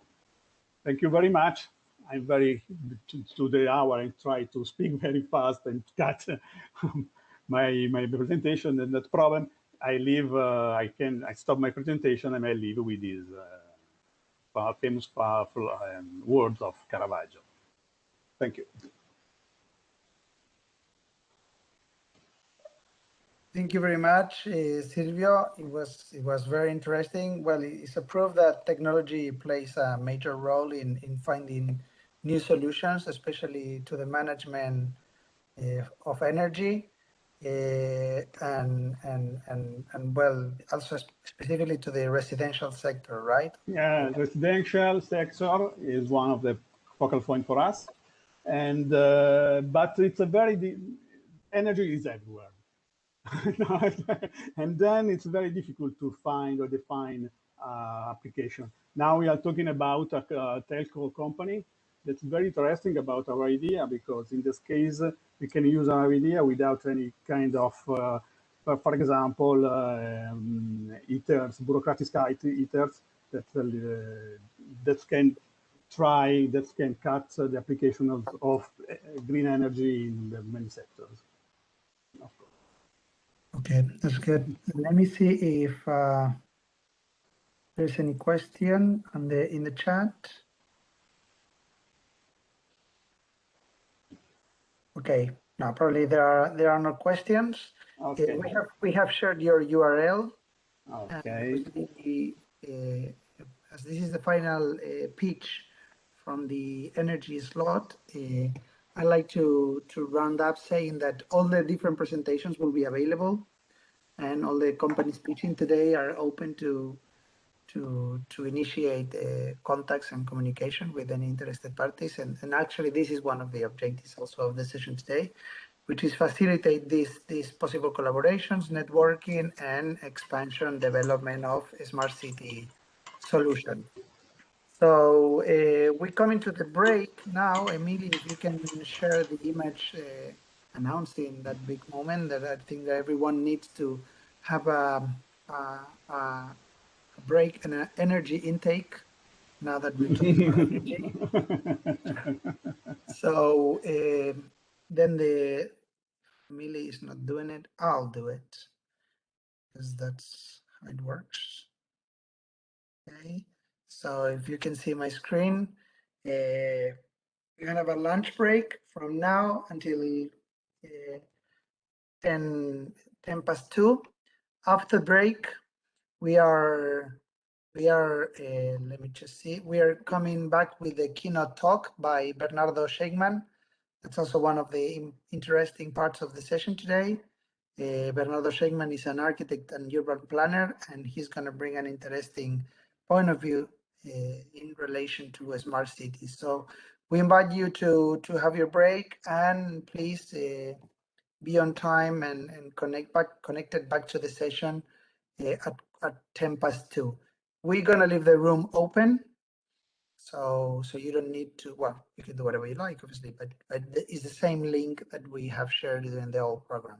Thank you very much, and see you in an hour.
Good afternoon, Bernardo.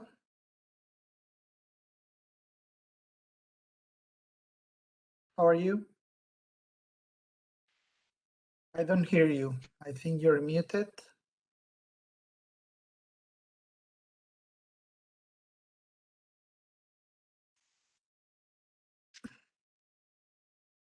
You're still muted. Let me just see if I can unmute you.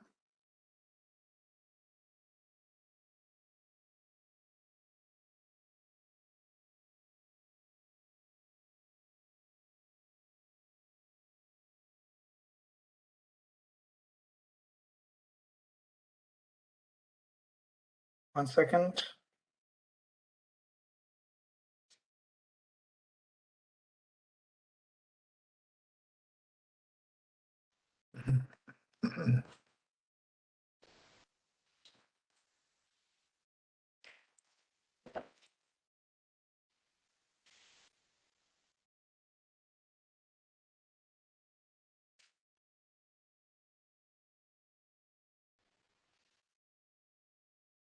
Hola, Emili. Què tal? Tens el telèfon del Pol? És que necessito que li tregui el silenci a l'speaker. Sí, és que tens el telèfon del Pol per demanar-li que em permeti desmutejar el speaker? No em deixa. Estic davant a sobre d'ell. Vull fer desactivar silencio i no em deixa, no sé per què. A ver, espera un moment. Bernardo, can you try talking now? Yeah, I can talk. Okay. Solucionat, Emili, gracias. Habla. Ya está, gracias. Okay. Good afternoon. Let me tell you something. At the beginning, I was talk. Then was something that you talk there that unmute. Yes. Now I mute again. Everything's fine. Fantastic. Thank you very much. Did you test again your presentation? Do you want to test it now? Let me see here. Okay.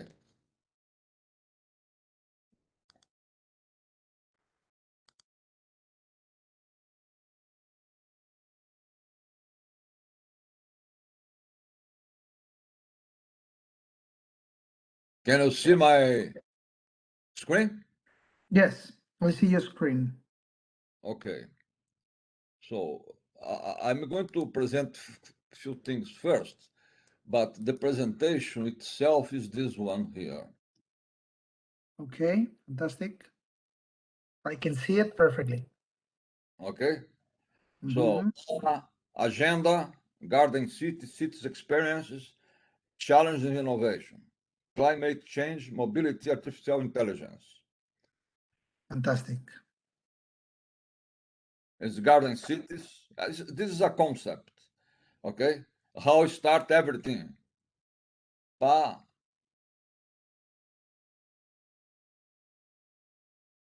I'm going fast. Okay.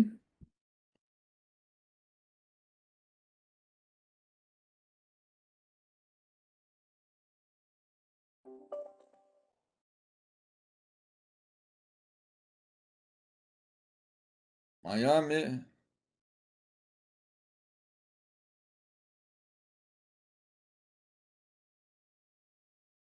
Climate change.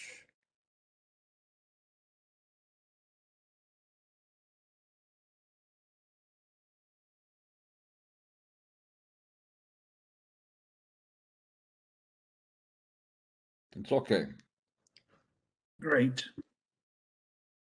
Yeah, and, I could see it everything perfectly. Perfect. Okay. So I still sharing now or I stop? You can stop sharing now, and once everyone's going to be back in 10 minutes. So we're going to introduce you. I stop. Yes, great. What I'll do now is I will leave this screen now. What can you see? You see the lunch break slide, or you see another one? Okay. More 10 minutes. Lunch break slide. Hello, Carles. How are you? Hello. Bernardo, this is Carles Agustí, the moderator of the session. He's been with us during the morning. Let me introduce you to each other. Okay, Carlos. Good morning. Hi, Bernardo. How are you?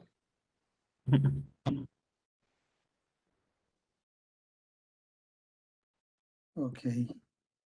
You can see now the slide with Bernardo Keynote, right? Fantastic. Yeah. I'm gonna leave this so people reconnecting, they will straight away see this. So okay. Yeah, fantastic. So let's just wait that people comes back in.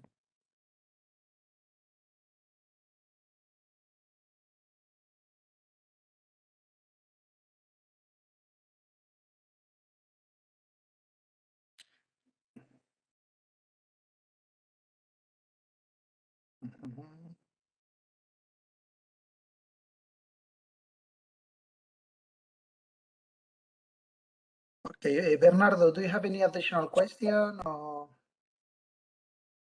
What's happened that you are showing nothing now, huh? Say again? There is not now. Okay. Now I'm seeing my Keynote stock. Okay, fantastic. Great. So let's wait for a few minutes. The people reconnect, and then we take it from there. Carlos, I understand you are on hold, so let's reconnect in 5 minutes. I'm gonna grab a coffee, and then we launch it from there. Bernardo, as we mentioned before, we're gonna ask audience to send questions via the chat, okay? And either Carlos or myself will be sharing them with you, okay? Perfect. Great. Thank you very much then. See you in a few minutes.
Well, good afternoon, everyone.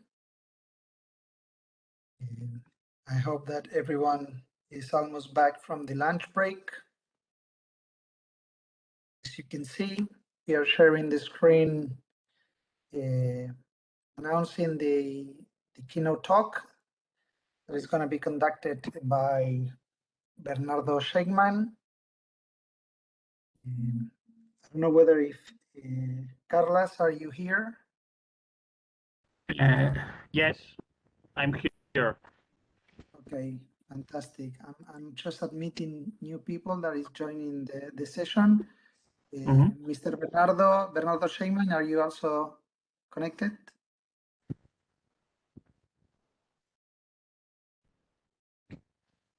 Yes, we can see you. Okay, fantastic. So just as a brief summary, Carles, would you like to say something about the morning session? Just to say that is recorded. We can review it with some conclusions to add to first summarize done in the morning. And now we go to speak note. No? This Congress combines different dialogue formats, round tables, speech, different kind of presentations, and one of them is this Keynote speech about experts. And in this case, we have here Bernardo Scheinkman, is architect, urban architect in Americas. It's a pleasure to present Bernardo. And if Christian is agree, the floor is yours, Bernardo. I fully agree, and actually that's one of the moments that we were waiting. So thank you very much, Carles, and welcome, Bernardo. Thank you. If you would like to share your screen, please go ahead. It worked before, so it should work as well as, okay, fantastic. Okay. Well, I'm in US, so here is good morning. Where you are could be afternoon or late afternoon. So thank you very much to have me. And I'm architect from Penner, and I work my whole life with the technology because I'm a former president of the Brazilian Standards Institution. So I build the whole innovation ecosystem related to architecture, engineering, and construction. Beside of national standards, I work with the ISO, international standards. And that's why I started organize events to disseminate information. I'm a CEO, founder and CEO of Smart Cities Americas. Is a platform for smart cities intelligence, trade shows, and conference. We are building the smart city ecosystem in South Florida. Okay, we interact with the local, national, and international actors, offering a wide scope of news, research, and events production to ensure sustainable solutions to the complex urban environment.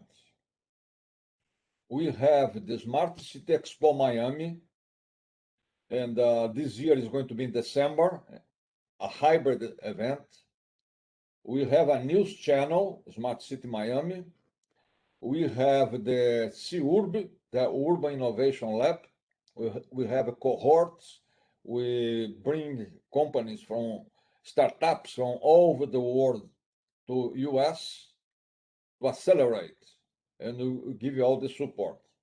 Beside of that, we have the Cities Hub TV, where we put all the videos related to content related to the Smart City Expo Miami.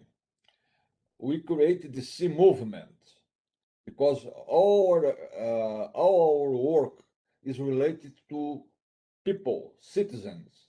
So the C movement means that when we organize something like the exhibition, for example, to sign to the event, you need to choose if it's citizen, community, or city. And we have a kind of game that you receive points in the exhibition. That's something that to have the people excite and participate. And we have the hackathon. Instead of a hackathon, we have a hackathon. And this is going to be in December during the Smart City Expo Miami. Now, the Smart City Expo Miami of this year, the theme is Sustainable Cities Experiences. It's going to be in December 8 to 10. Our target audience is architects, urban planners, mayors, city managers, CIOs, and CTOs. And we have the conference, what we call Cities Experience. We have the exhibition, what we call Innovation Hub. We have a hub for startups, a CIO music hall. We have a media hub, short video competition, and hackathon. So we are working now in structure the whole event. Everybody is invited to participate. Now, I'm going to start my presentation. Sustainable Cities Experiences. Agenda. We are going to talk about Garden City, Cities Experiences, Curitiba, Rio de Janeiro, Tel Aviv, Bangkok, Songdo, Toronto, and Miami. And then we are going to talk about challenges and innovation. Ebenezer Howard was a British man that wrote a book in 1898 and then was republished in 1902 as Garden Cities of Tomorrow by Ebenezer Howard. Okay? This book holds a unique place in town planning literature.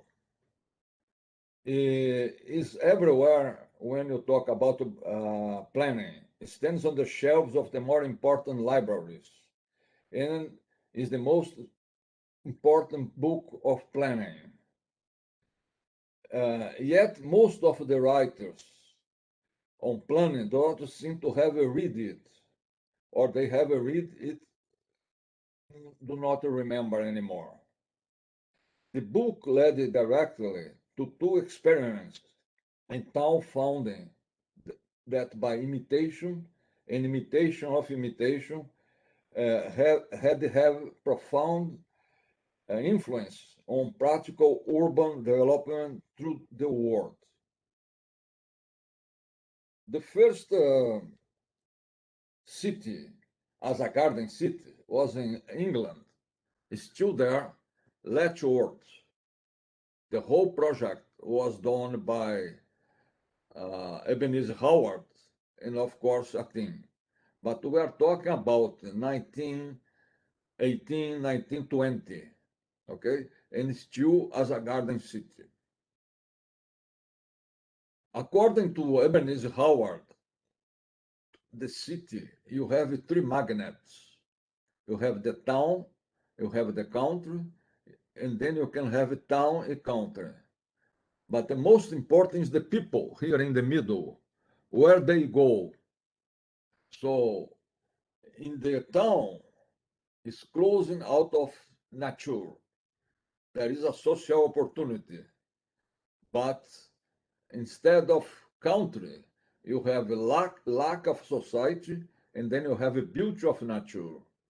So if you combine beauty of nature and social opportunity, you have a town country. So his concept is a kind of architectural concept that includes social, economic, and regional planning. It's based in a dominant landscaping garden design principle of the 19th century. The three magnet diagrams that you saw makes 3 points. Town life has good and bad characteristics. Country life has good and bad characteristics. town country, life can have all the good things about the life in towns and life in the country, without any of the bad things.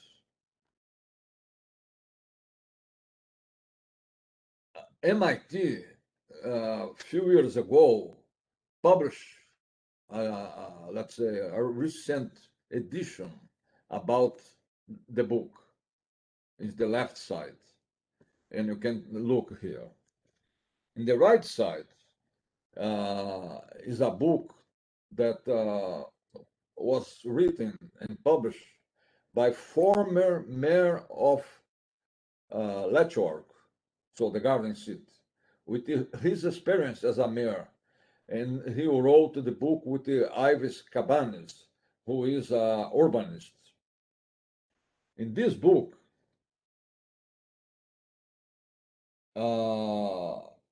they combine the experience of Ebenezer Howard in 1902 to our new century. And they have 12, let's say, points that they put in to constitute a garden city. First, residents are citizens. So citizenship is more important and empower the participation of the people and belonging in the city. Bon, another thing is the garden city is energy efficient, carbon neutral. Listen, these kind of things that we are discussing today in the world came more than 100 years ago, the idea and the concept. Provide access to land for living work to all. Today, we are talking about 15 minutes city, the concept, and things like that.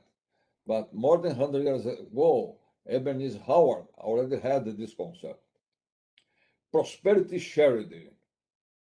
All cities are equal. All cities are different. Fair representation in direct democracy. Garden cities are produced through participatory planning and design methods. A city of rights that builds and defends the right of the city. Knowledge is held in common, shared and enhanced. Wealth and harmony measured by happiness.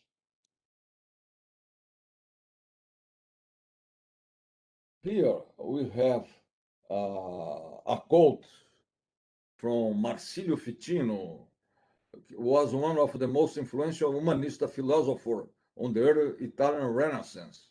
We are talking about in the 1400s. You can draw the most from the spirit of the world, especially if you nourish and foster yourself by things which are still living, fresh, and all but still clinging as it were to Mother Earth. And if you dwell as frequently as possible among plants which have a pleasant smell, for all herbs, flowers, trees, and fruits have an odor, even though you don't notice it. By this odor, they restore and invigorate you in all sides, as if by the breath and spirit of the life of the world. Curitiba, the first city that we are going to talk about, is the greenest city on earth. Okay?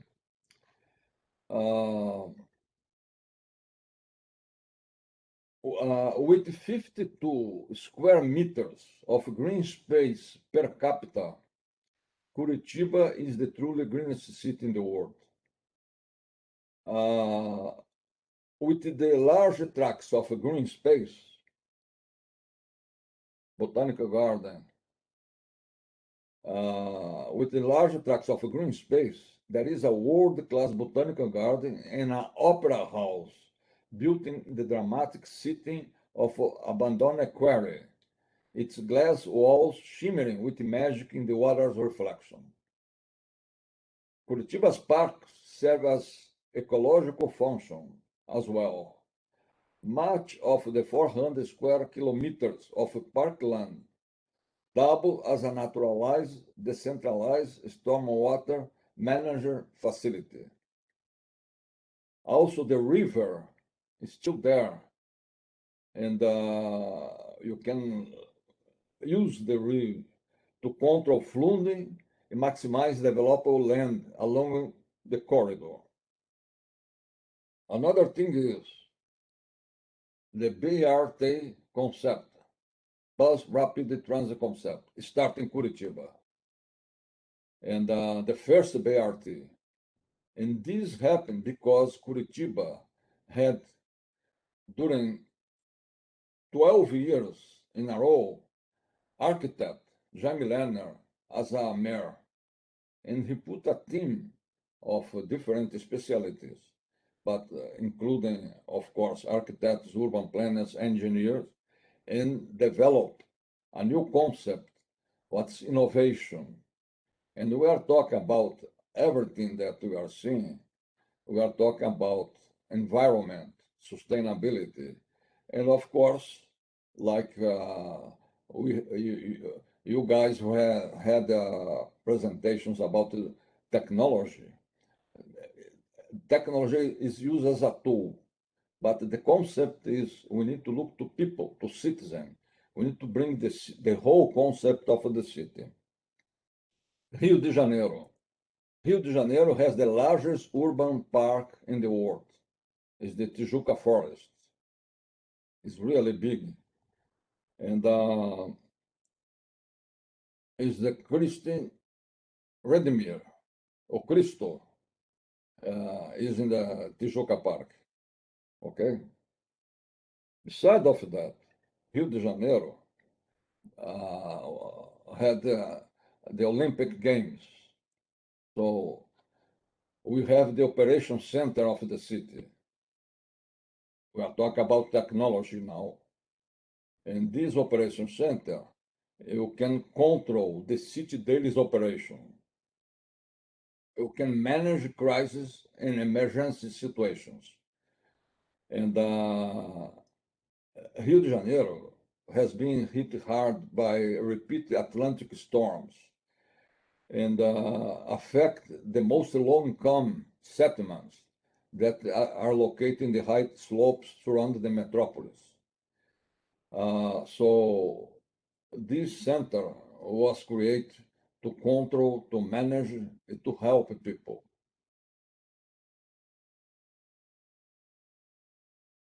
Tel Aviv. Tel Aviv, you have the weather.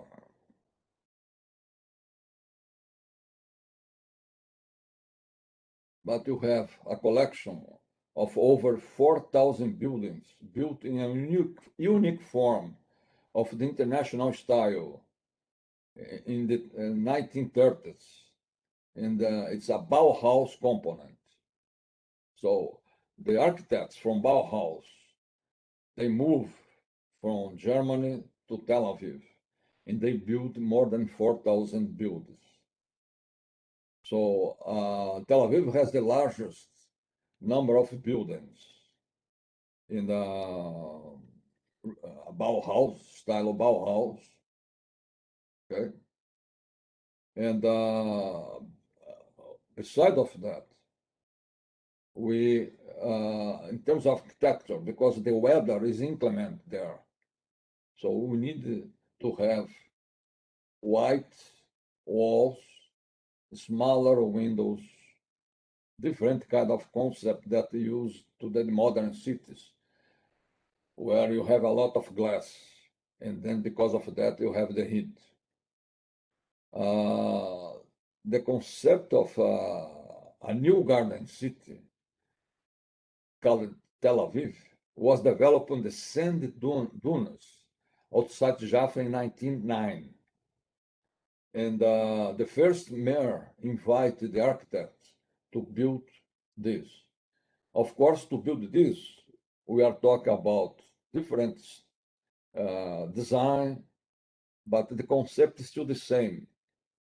The white cities, a patrimony of the world, according to UNESCO. Then we come to Bangkok. Bangkok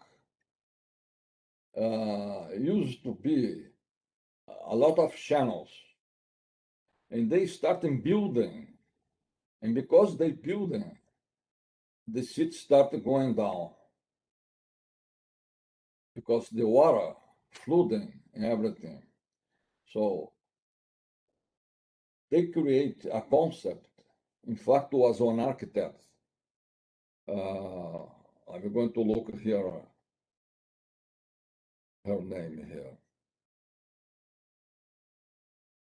Koshakorn Vorakorn is a landscape architect. She came with the concept they create a big square where you have a kind of a big swimming pool below and the water from the city coming to this park.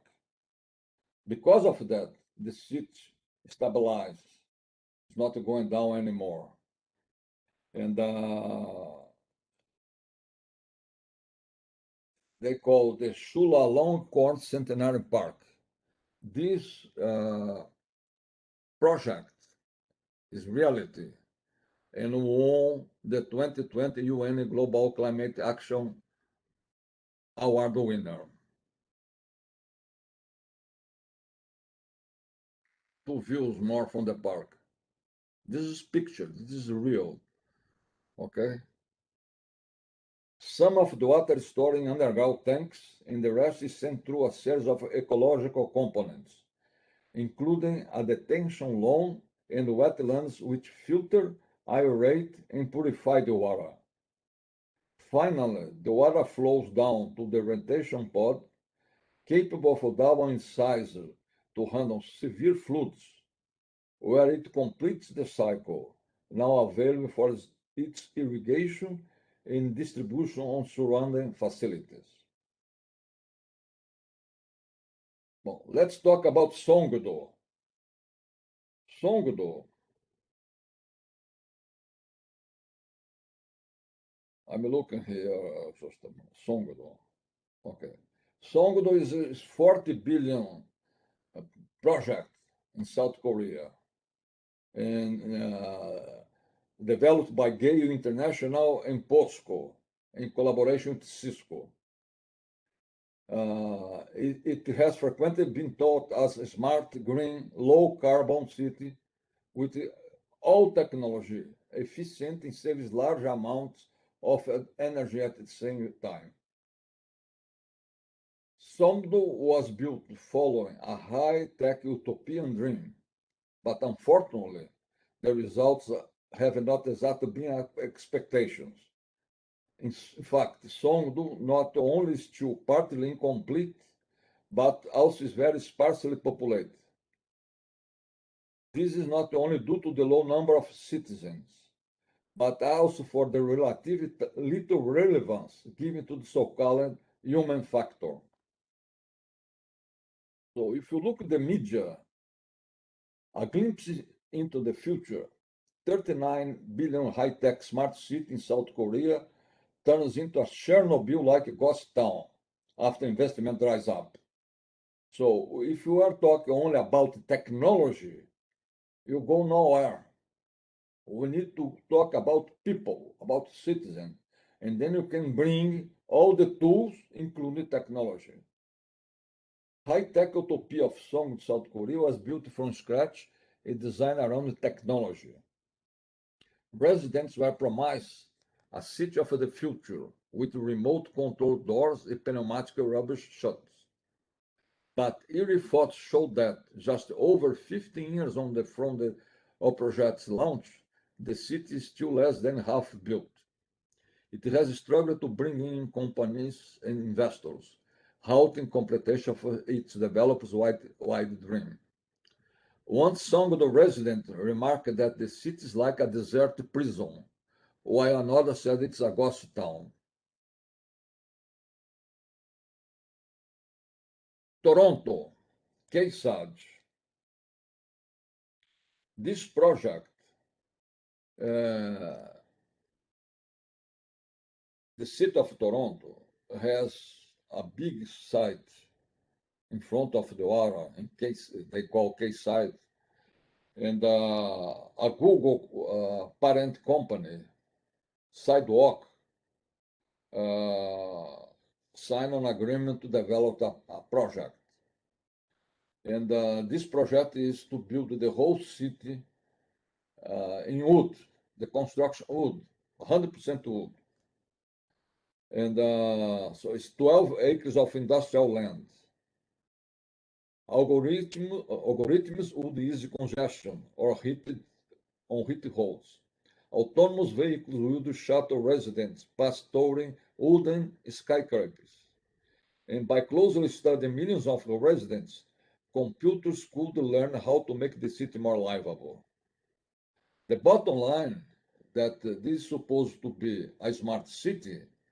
In fact, we have a kind of a ghost town again, because the city of Toronto decided to stop the project because of the reaction of the population. Everybody who should live here, if the project was developed, will be controlled. So this is another thing that we need to take in consideration, that the people don't like to be controlled. We need to have privacy. We need to control our information. And this is a big issue today. Here is a concept of the project with wood buildings and everything. Miami, where I am now. Miami is a big city and with a lot of challenges. We have everything related to, let's say, sports, tourism, and everything. All the big events in terms of sports in US, the final game, they came to Miami. Next year, we are going to have the Formula One here in Miami. And it's a big magnet from South America and also from Europe. It's called the gateway of the Americas. But if you look at this picture, it's the same picture that I use in our website for the Smart City Expo Miami. You are going to look that the city is in the water. And because of that, we have a lot of challenge. Miami has the largest cruise port in the world. More than 20 million people per year go to cruise. One of the largest airports is the #1 in terms of cargo to South America and also to Europe, is Miami. Beside of that, Miami International Airport receives 45 million people per year. And this is growing. The city of Miami, we have a few components here. We have the city of Miami, we have the Miami-Dade County, also the county where the city is located. The city of Miami has a mayor that is now he's the vice president of U.S. Conference of Mayors. And he works with everything related to climate, sustainability. And the city itself has a big program called Miami Forever Carbon Neutral, and greenhouse gas reduction plan and pathway to carbon neutrality by 2050. Okay. According to the mayor of Miami, he said that he made Miami the most wind resilient city in the world. And I want to make Miami the most flood resistant city in the world. my administration has been aggressively committed to developing a long-term climate strategy that aims to support the Miami business through policies and programs that will advance our transition to a clean energy economy. So every week we have meetings with citizen participation. It's open, related to sustainability, resilience, and programs from the city. The county is also working and created the first Shift Bay officer. We have the Biscayne Bay with a lot of challenges. So the Shift Bay officer acts as an advisor to the Miami-Dade County mayor in the Board of County Commissioners, and has a priority septic to sewer conversion, wastewater and stormwater improvements, restoration of coastal habitats, improve public education, the importance of restoring Biscayne Bay, and report of Congress. Besides of that, Miami has the first chief heat officer. Of course, the city is built with concrete, asphalt, and glass, and then we have the heat. There is no doubt about that. Besides of that, we have the climate change. So now we have a heat officer, and let's see how they are going to develop this kind of activity here. Miami has the first city coin in the world. Right now, everybody is talking about blockchain, Bitcoins, and everything. But the first city coin is Miami. And the mayor of Miami is going to pay the people that work in the city with the city coin. Let's talk a little bit about technology. There is a company, and the founder had the experience. He was on the beach, and suddenly someone stole his wallet. And he called 911 to help. And he needs to tell where he was, how he was. He gave you all his information. Took more than 5 minutes to the other side to get the information. And then take more, half hour for someone to come to help. So he came to New York. He's from Tel Aviv. He came to New York. He found a company, Carbine. And with the GPS today, if you call 911 here in US, and the system is already more than 200 cities, immediately with the GPS, the person know your location. And they just start the process to send someone to help. Beside of that, they have cameras. And with this, they expedite the process to help people. So old, let's say, help from the cities, 911, is updating with modern technology, what's very good for citizens. Let's talk about climate change now. The media, until last year, was very, let's say, they don't talk a lot about this climate change, at least here in US, okay? Suddenly, because the worst of the climate, what's happening right now, okay, the whole media is talk about climate change. So it's a big change in terms of communication, what's very important. And so Bloomberg has a new publication, Cities versus the End of the World. And if you look at the cover page, looks like a futuristic city, flying balloons, okay? and a lot of heat. So we need to have cleaner, faster, smarter. Improving cities is the key to thriving in a hotter future.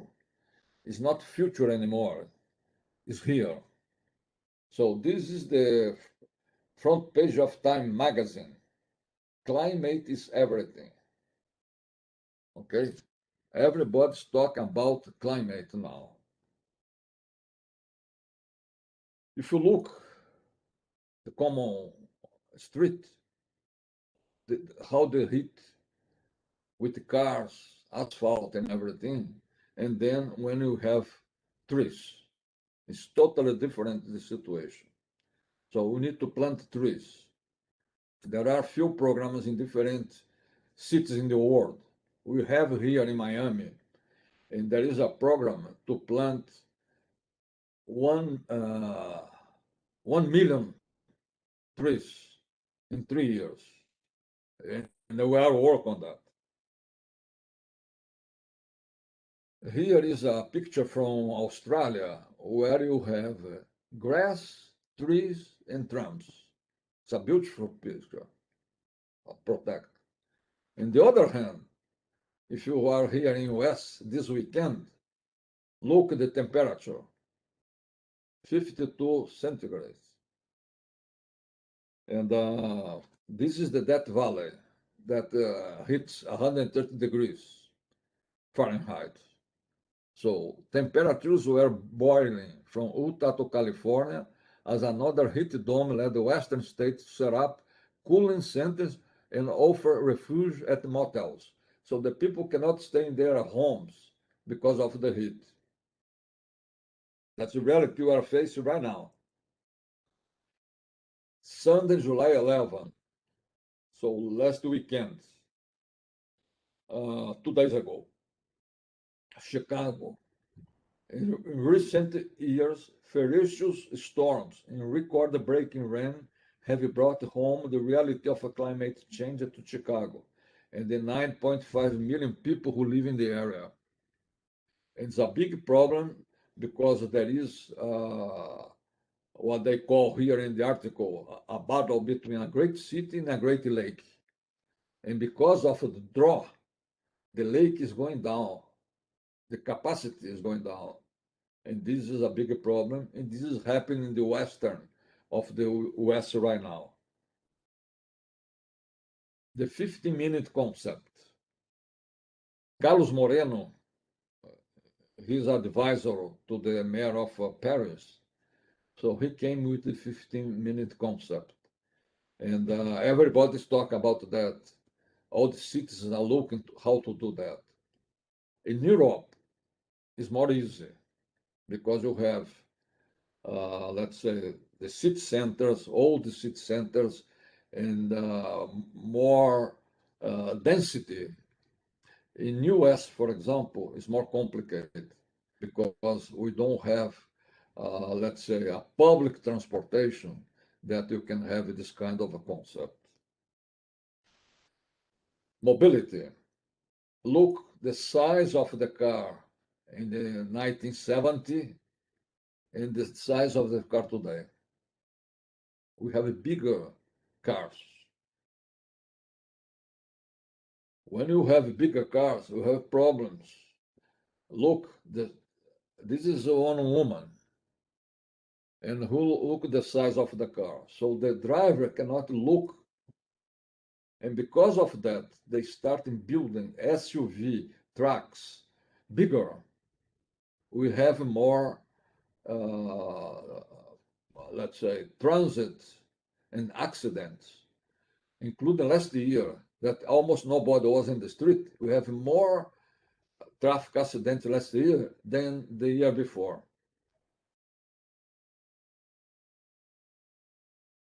Cars, electric cars, autonomous cars, Uber Lyft cars. This is not a solution. Cities designed for cars are heat islands because roads and parking lots are hostile architecture. Hostile to humans, hostile to animals, and hostile to the plant life. We don't need flying cars. The flying cars coming now. Amsterdam is removing 10,000 parking spaces for cars in their city to make more room for people, places, walking and biking. Milan transforming 30 piazzas from places for cars to places for people. Paris will impose a speed limit of 30 kilometers per hour on nearly all streets by late August to reduce collisions and noise pollution while adapting the city for fight against climate change. Already around 60 of Paris streets have a 30 kilometers per hour limits. And when we talk about the noise pollution, we need to understand that the cities are not, they don't have a noise. Cars that create noise. So a Berlin initiative is proposing an annual 1,100 euros payment for every resident who does not own a car. Such a policy could result in at least 60,000 fewer private cars on the road in Berlin. And it's going to be financed by revenues from the price of CO2. We need bicycles. The Netherlands in 1973, when we have the oil crisis, decided to change the kind of a mobility. So today you have more than 80% of the population going to work, to supermarket or to parties, let's say, by bicycle. Go with the children, and you have different kind of bicycles. And if you look at this picture, you'll see that you have the bicycle path, you have the green, that's the protection, and then you have the road. This is the smart way to do. That was done in the Netherlands. If you design a city for cars, it fails for everyone, including drivers. If you design a multimodal city that prioritizes walking, biking, and public transport, it works for everyone, including drivers.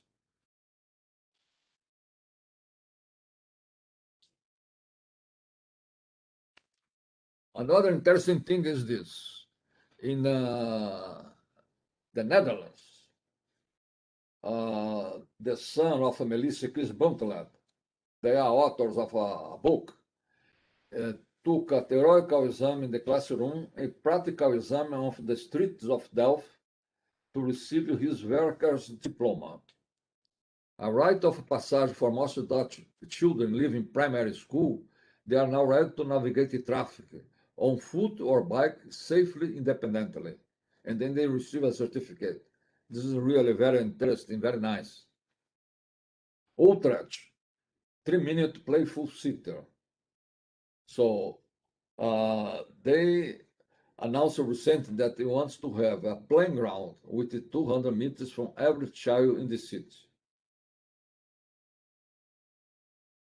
And let's talk a little bit about artificial intelligence. When we talk about artificial intelligence, that is everywhere right now, there are few challenges. There are many ways in which cities and nations around the world can start incorporating artificial intelligence. But people have seen all sorts of movies about artificial intelligence. Some are good, some are bad. Build your own vision and share it with the public. Allow them to help build your data and AI ethical models.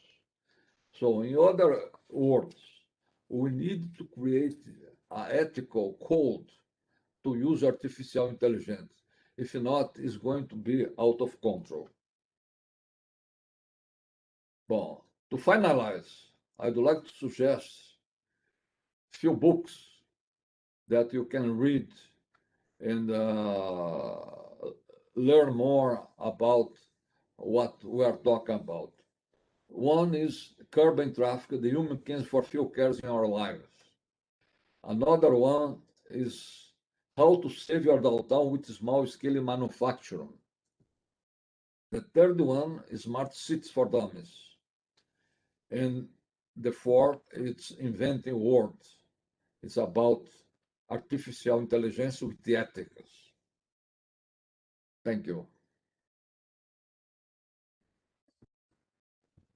Thank you, Bernardo, for this really, really interesting worldwide overview about smart city and urbanism examples. Do you teach us lots of concepts? I retain especially three: people in the center, garden cities, and cities versus the end of the world. Really inspiring concepts to think about all these questions. We have, Bernardo, one or two questions for you. I'm going to read one of them. One is related this role of citizens in the cities. You put citizens in the center of the urbanism of cities. The question is, how can citizens really influence, direct influence in urbanism of cities or of smart cities? Is really the concept. If you look when I start the concept of garden city is where the people go. And this concept started more than 100 years ago, was published more than 100 years ago. But in fact, the world had pandemics and challenges in the past, in 1500, 1600, 1700. And when they start planning hospitals, small cities and everything, we had less people than we have today. And we have more participation from people. Today, we have elected officials. And the elected officials, they do sometimes what not the desire of the people. So we can use, of course, technology today to get information and to engage the people in the process, in the decision process in the cities. But it's very, very important that we concentrate and bring the people to participate in the whole decision process. In this way, we are going to have a livable environment. Thank you. And another one is the next. We see you put a lot of emphasis in the greener part of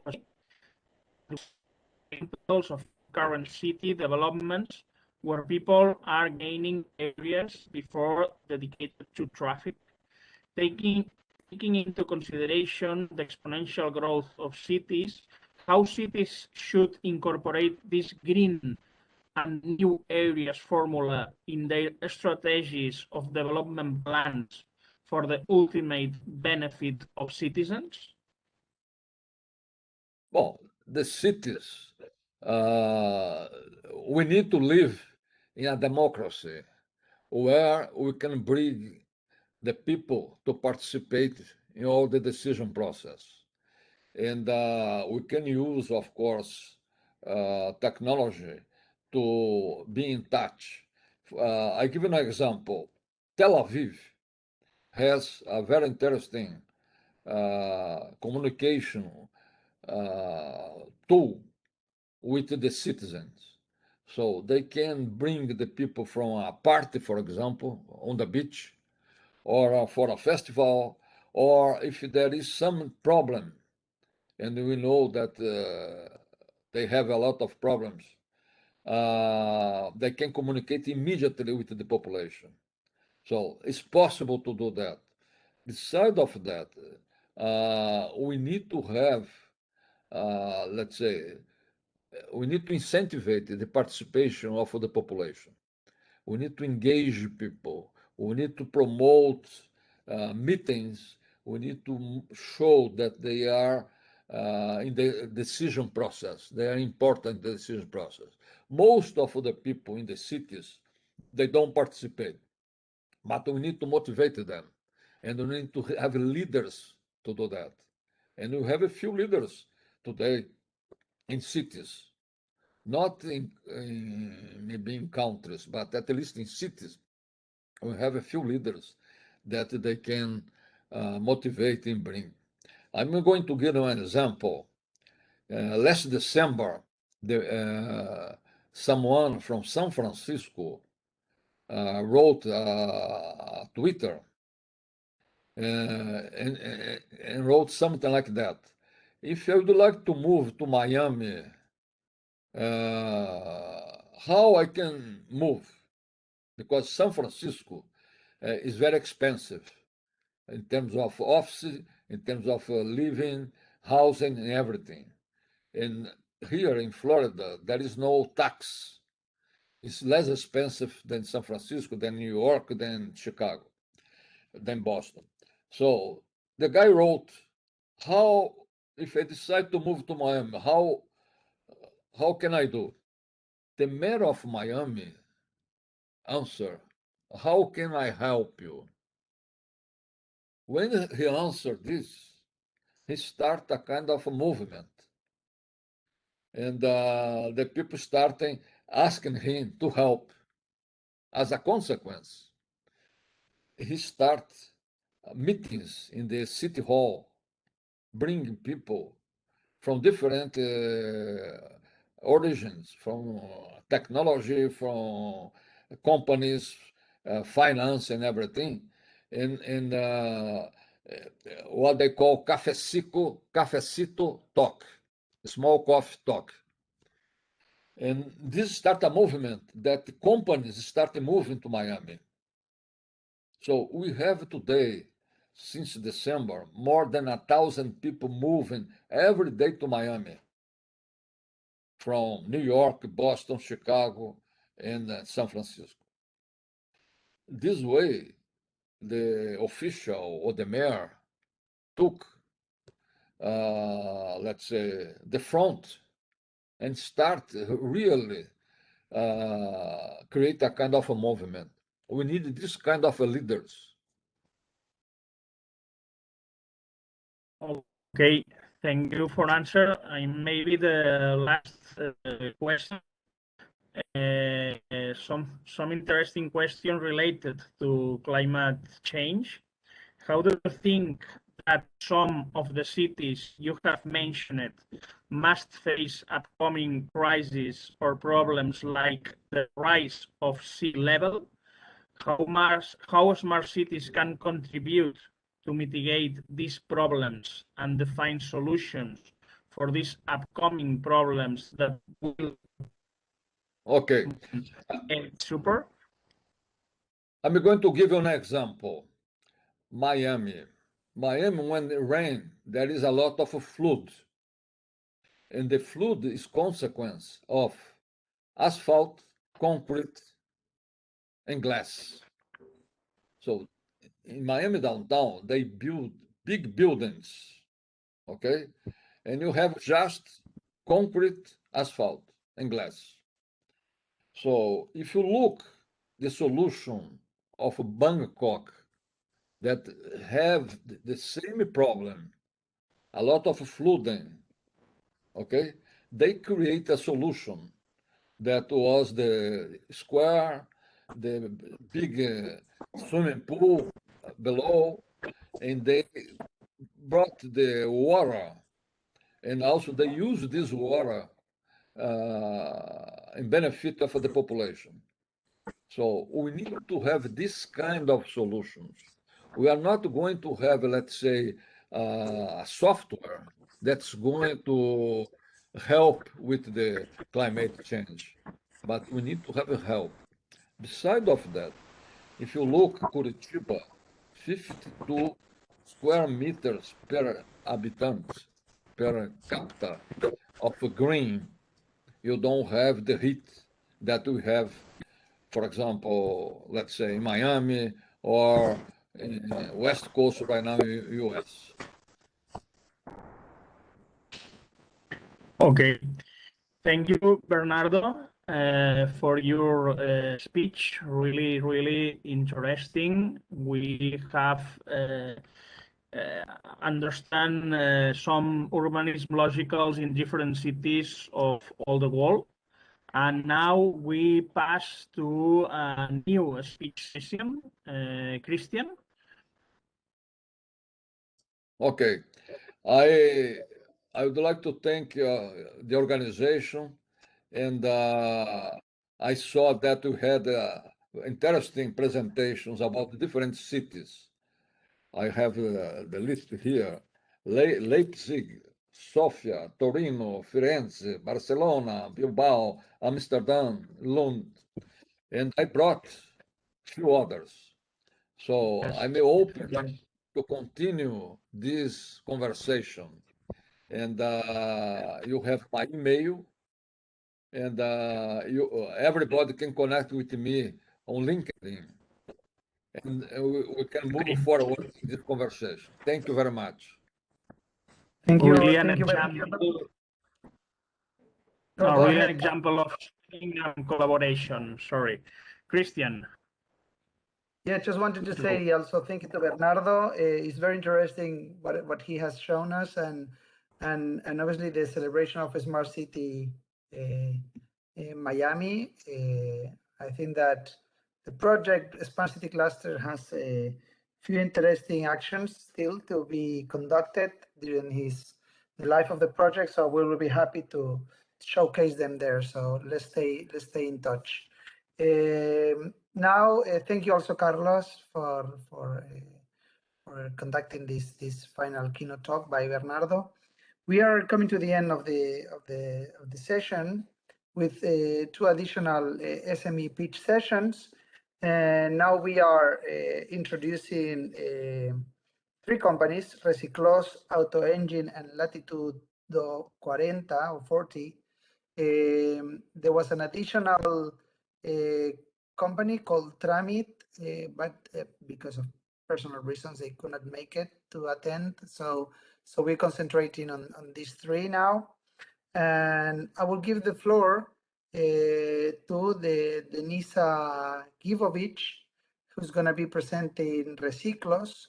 Denisa, are you in the room? Yes, I am. I hope you can see me. Fantastic. Hear me? Yes, I can hear you and I can see you.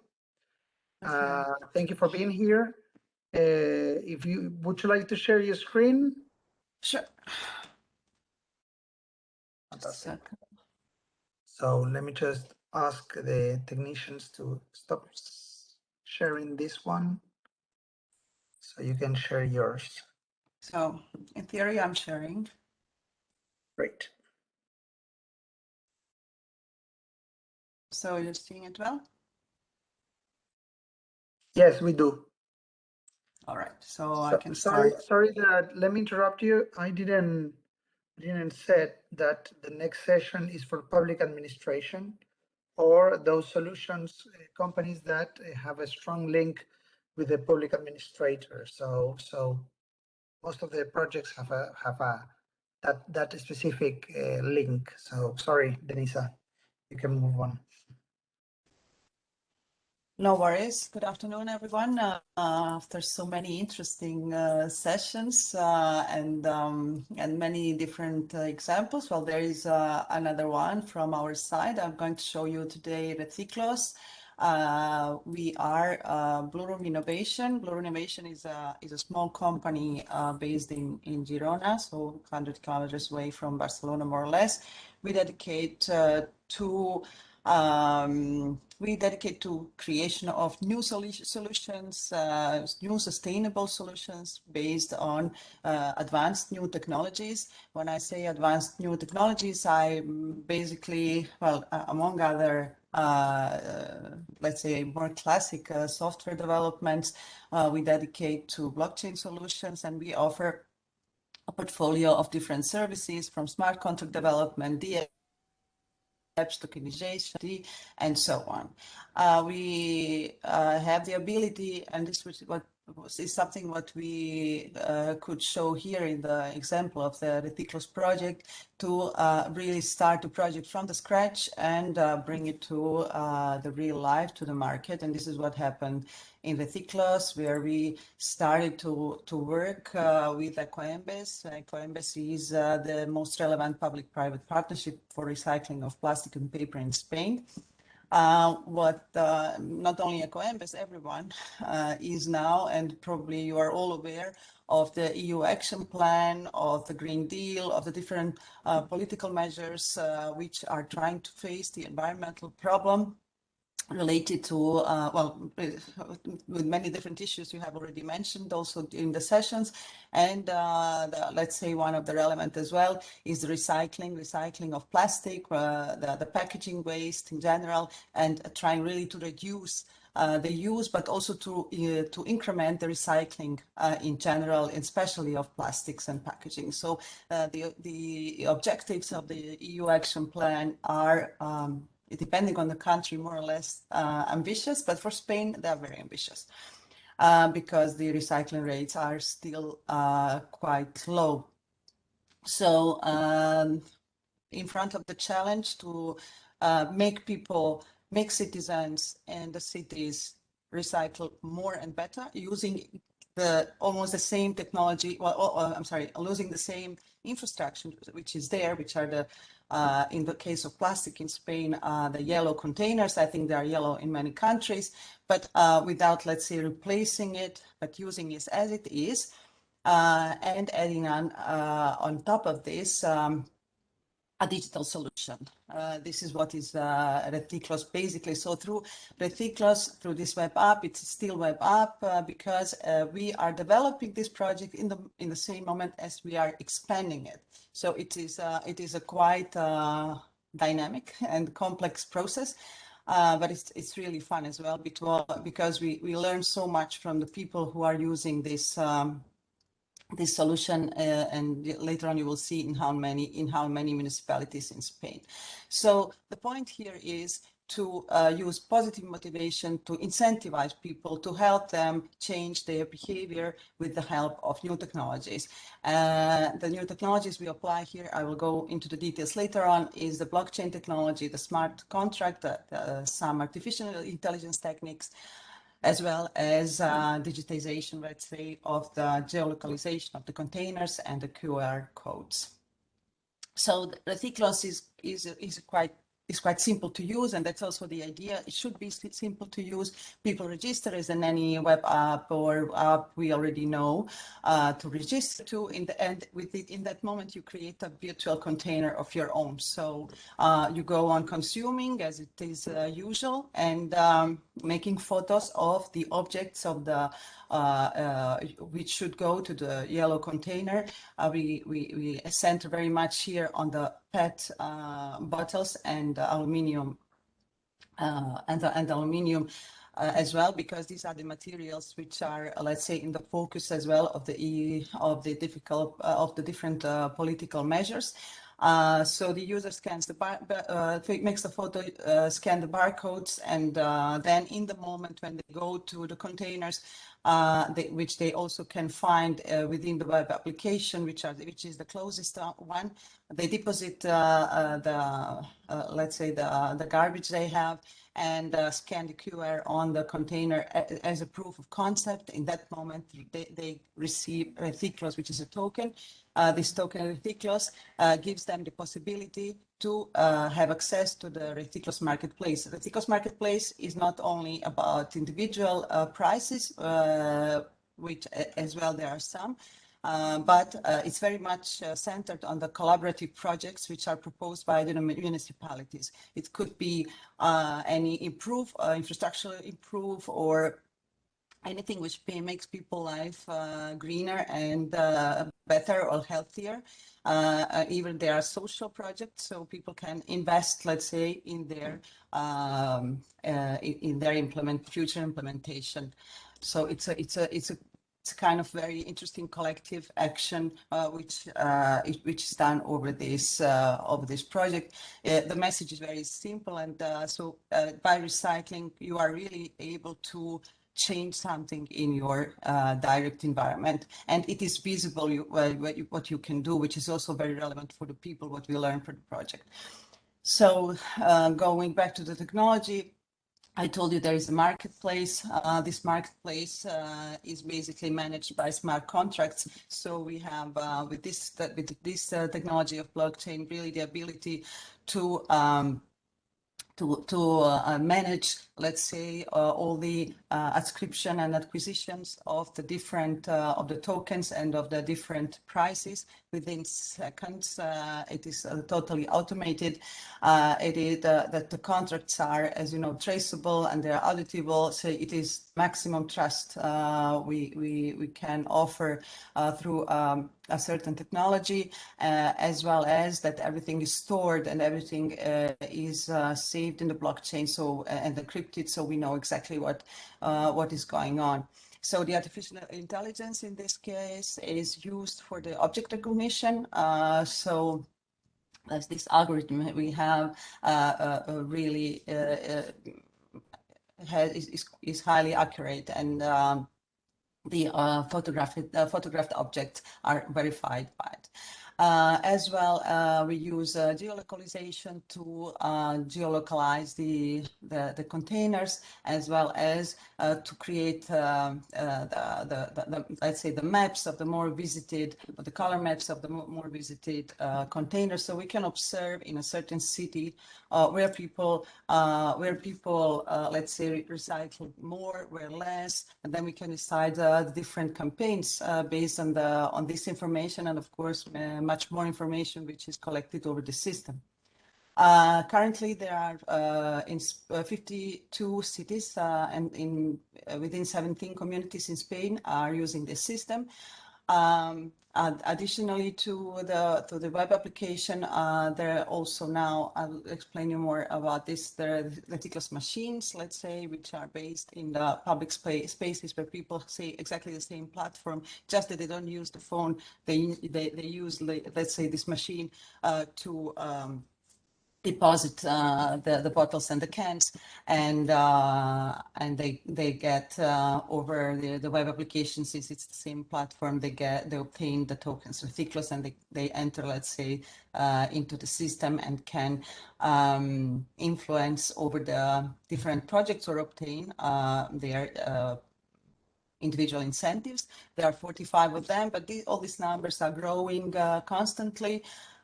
We have adopted so far 15,000.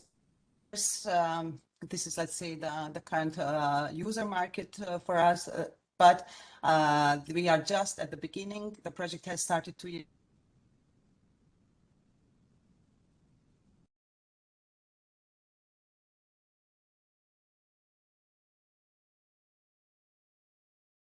I think that we lost connection with Denisa.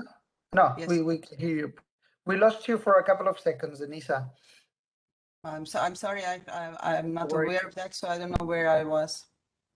Just 10 seconds behind, so you can travel to the past 20 seconds and we'll be okay.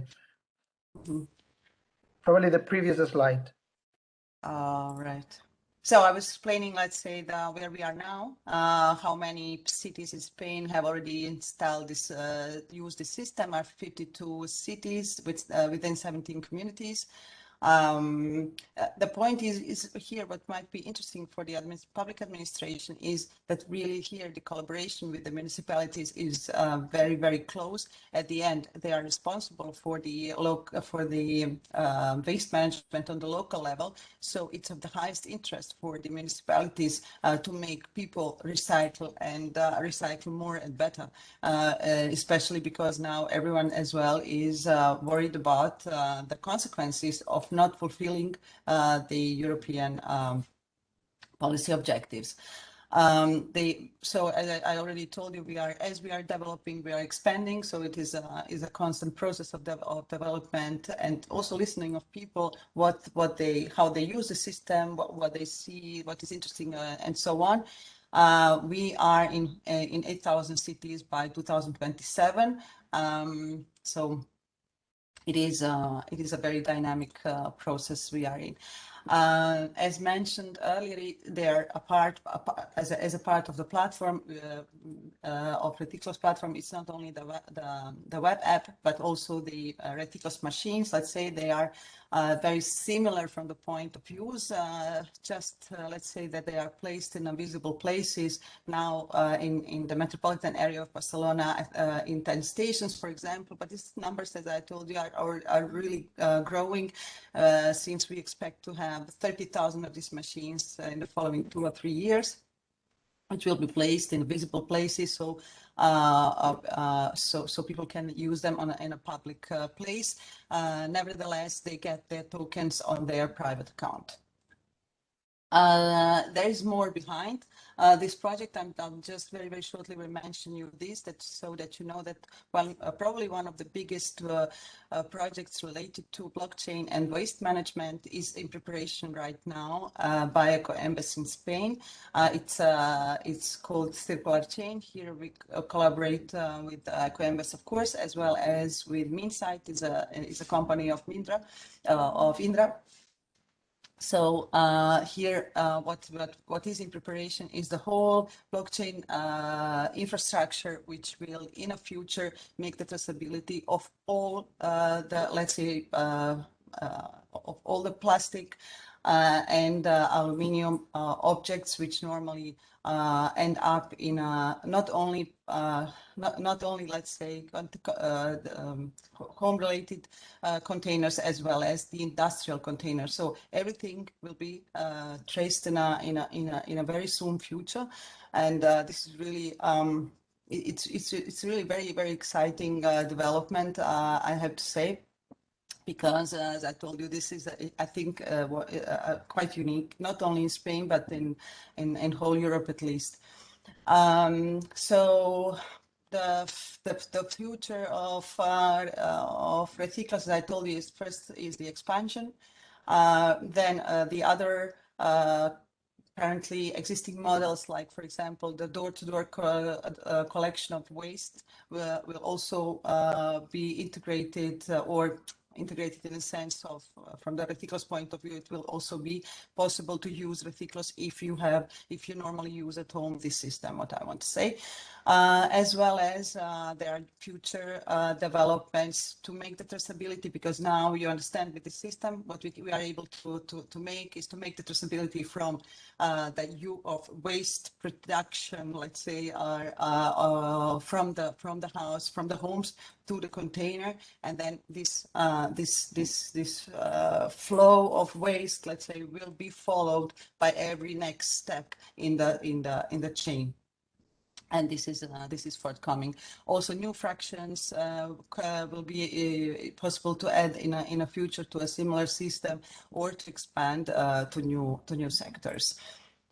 I think one of the interesting things to share with you, what we were able to learn so far, what we really see that incentives are useful.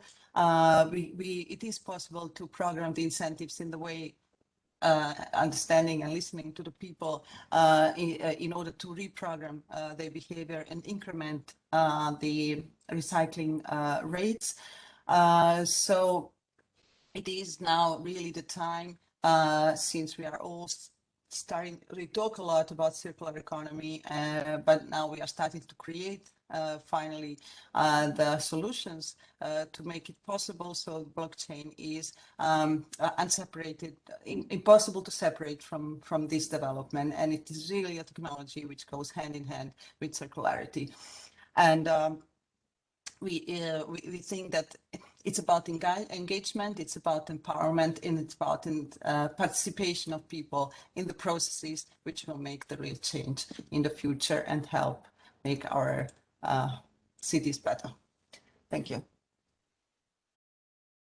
Thank you very much, Denisa and Reciclos. I think that is very important that you bring this subject about recycling, because we're talking about solutions, energy, technology, ICT, but obviously the waste and the output that a city by itself generates and the citizens generate is a challenge in order to avoid or to improve the quality of life in the cities. One question that I might have, very quick one, is well, we have seen that in other parts of Europe there are already recycling machines based on a reward system, etc.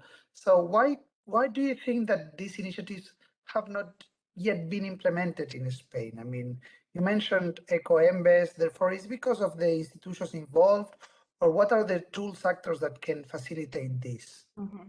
Well, Christian, you are raising one of the more conflictive topics related to EcoEmbes model or in general. So there is a very, very long discussion about this SDDR system, as you are mentioning. So this is implemented also in the 70s and 80s in many countries of Europe, where you are in a supermarket in Germany or in Norway, you put your bottle in and you get your euro out, but you have already paid this euro previously, so it's not a present. You just get something back what you already have deposited. The point is why Reciclos is entering as a game changer to all this is that at that time there was no blockchain, there was no tokenization. The world was very different. At the time, these systems were introduced, and today we have completely new possibilities to create way more dynamic markets, really connected platforms where all these machines are connected, which is in the case of, let's say, the mechanical ones we know as, and they are very often mentioned. This is not the case. It's actually quite an old system, although it might have very, very good results. But, if you decide today to make a similar system, you have to take into account the possibilities which new technologies as well give you. You know what I mean? Yes, I do. Yeah. So I think this is it's a huge opportunity actually in the system. What EcoEmbes is proposing now. But I really what we observe and see that majority of the people also have difficulties to understand the tokens, the blockchain, the platforms, the economy, and all this. So the criticism often is due to a real lack of understanding of these new technologies. And it's there's also this part, and we see this very often. But it's slowly changing because there are many other, constantly there are appearing new examples now on how you really make good use of these technologies, and it's way cheaper and it's way more efficient, and you can open a completely new business models for many of the stakeholders which can play into this game. So this probably will slowly start opening the ideas, the people. Interesting. And maybe a question that I hope that I didn't miss any specific explanation that you have made, but I understand that blockchain has arrived to avoid cheating or falsifications, or to bring a more secure environment for transactions, for instance. But how do you avoid people from scanning the same item twice? Well, this we already avoid. This it's not possible to happen because we have the possibility to find this mistake. This is already not happening. Okay, perfect. Well, thank you very much. Yeah, let's leave it there. We move to the third. Thank you very much, Denisa. We move into the third presenter because he has a meeting later on, so we have swapped out Engine with Latitudo. Gaetano, welcome, and the floor is yours, so you can present Latitudo. Okay, good afternoon. I try to share my screen. Okay, you will be able to do it SASP. Can you see my screen? We can see it, yes. Okay. First of all, thank you for this opportunity. Thank you for the beautiful contents during this training session. And I am happy here to present our company based in Italy. We are a satellite company. We use data from satellite remote sensing. And I like to start with this sentence: learn from the past, monitor the present, and shape the future. This is our mission, using satellite imagery and artificial intelligence to give the possibility to urban decision makers, municipalities, urban planners, and all the people involved in improvement of the city to have this opportunity. So to use the data to understand trends and to schedule and plan the futures. So what is the problem? Every day we have a lot of news topics about smart, green, and inclusive cities. But it's clear the main problem that is affected in the last years our cities are the soil consumption, the exposure of our citizens to pollution, and the losing of green areas. So a green city, an inclusive city, and sustainable city need data, and the data is essential for the future of our cities. For this reason, we worked a lot to create our Latitudo 40 platform, and our motto is from months to minutes, because we, with our solution, with satellite data and with integration of other data available in city, we can offer in few minutes, less than half an hour, an interactive map that normally needs several months to be created.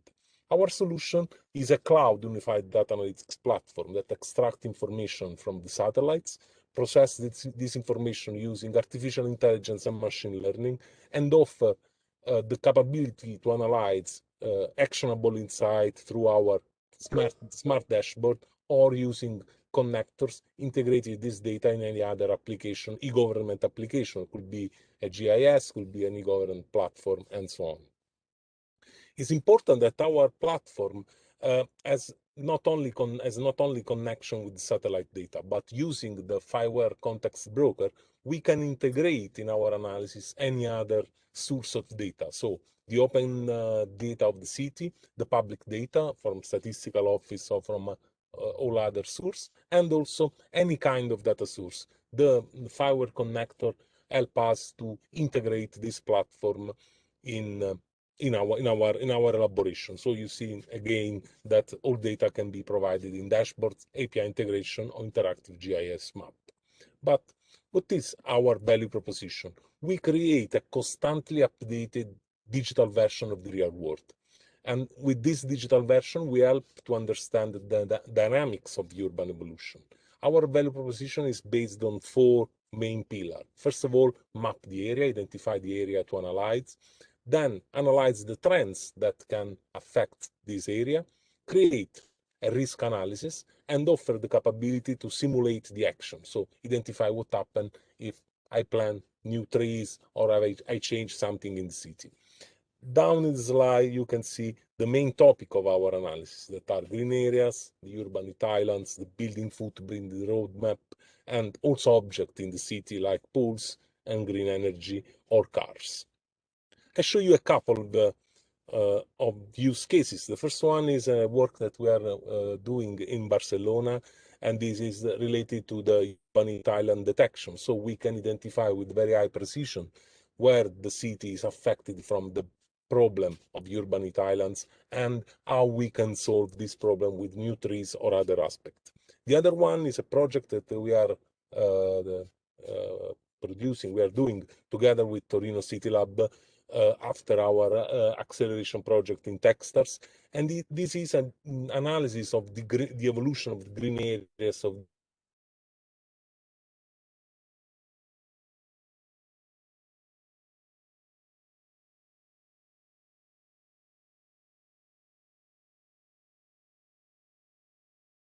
Gaetano, I think that again, we might have some problems with communication. Can anyone say something just to understand whether if it's only Gaetano or if it's... Hello? I can hear you and see you. All right. Let's see, I think it's a problem with the bandwidth he might have. Correct. Let's wait for a couple of seconds. If I could, I would go on explaining his slides, but it's not the case. So let's wait for a while. And thank you very much for the patience.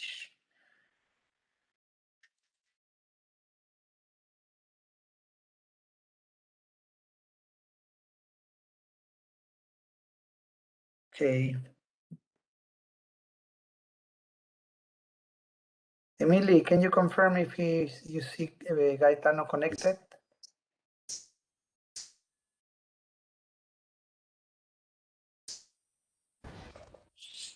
Té mala connexió, s'hauria de desconnectar I tornar a connectar. Okay. Well, apparently, the connection, the bandwidth was very low, and so we will allow Gaetano to reconnect again, as we don't know how long this could take.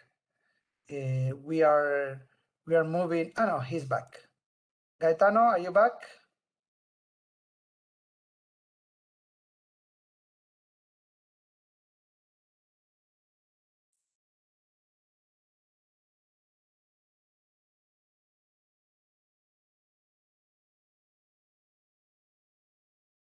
Gaetano, can you hear me?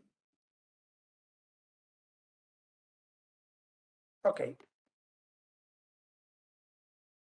No feedback, therefore we catch up later on with Gaetano. Marcus, Ende, are you connected? Sorry, so I'm connected. Can you hear me? Okay, fantastic. Yes, I would have liked to introduce you in a different situation, but you're promptly invited just because Gaetano has technical problems. But let's move forward. Marcus Ende is here to introduce or to present Out10Gene, the next SME pitching within the public administration pillar. Marcus, the floor is yours, and we will see how we can adapt with Gaetano once he's back. Thank you very much. Thank you for the kind introduction, and a very warm welcome from Leipzig. I think I'm the first presenter from Germany today. So can you see my screen? We can. That's nice. So let's start with our presentation. It's named Urban Living, Better Lives Through Simulation. And my name is Marcus Ende, as introduced, and I'm from the Out10Gene GmbH from Germany. Why we are doing this? I hope everybody here in this conference has heard about urban heat islands. But if it is not so, I will shortly introduce this topic. Because of that our cities replace the natural land cover with a dense concentration of pavements and buildings and other surfaces, we absorb and store a lot of heat in the cities. And this effect follows with an increasement in building cooling energy consumption and energy costs, air pollution, and heat-related illness and mortality. Here you can see a diagram only as an example how the temperature of the air is increasing in an urban commerce area compared to a normal suburb or a rural area around the cities.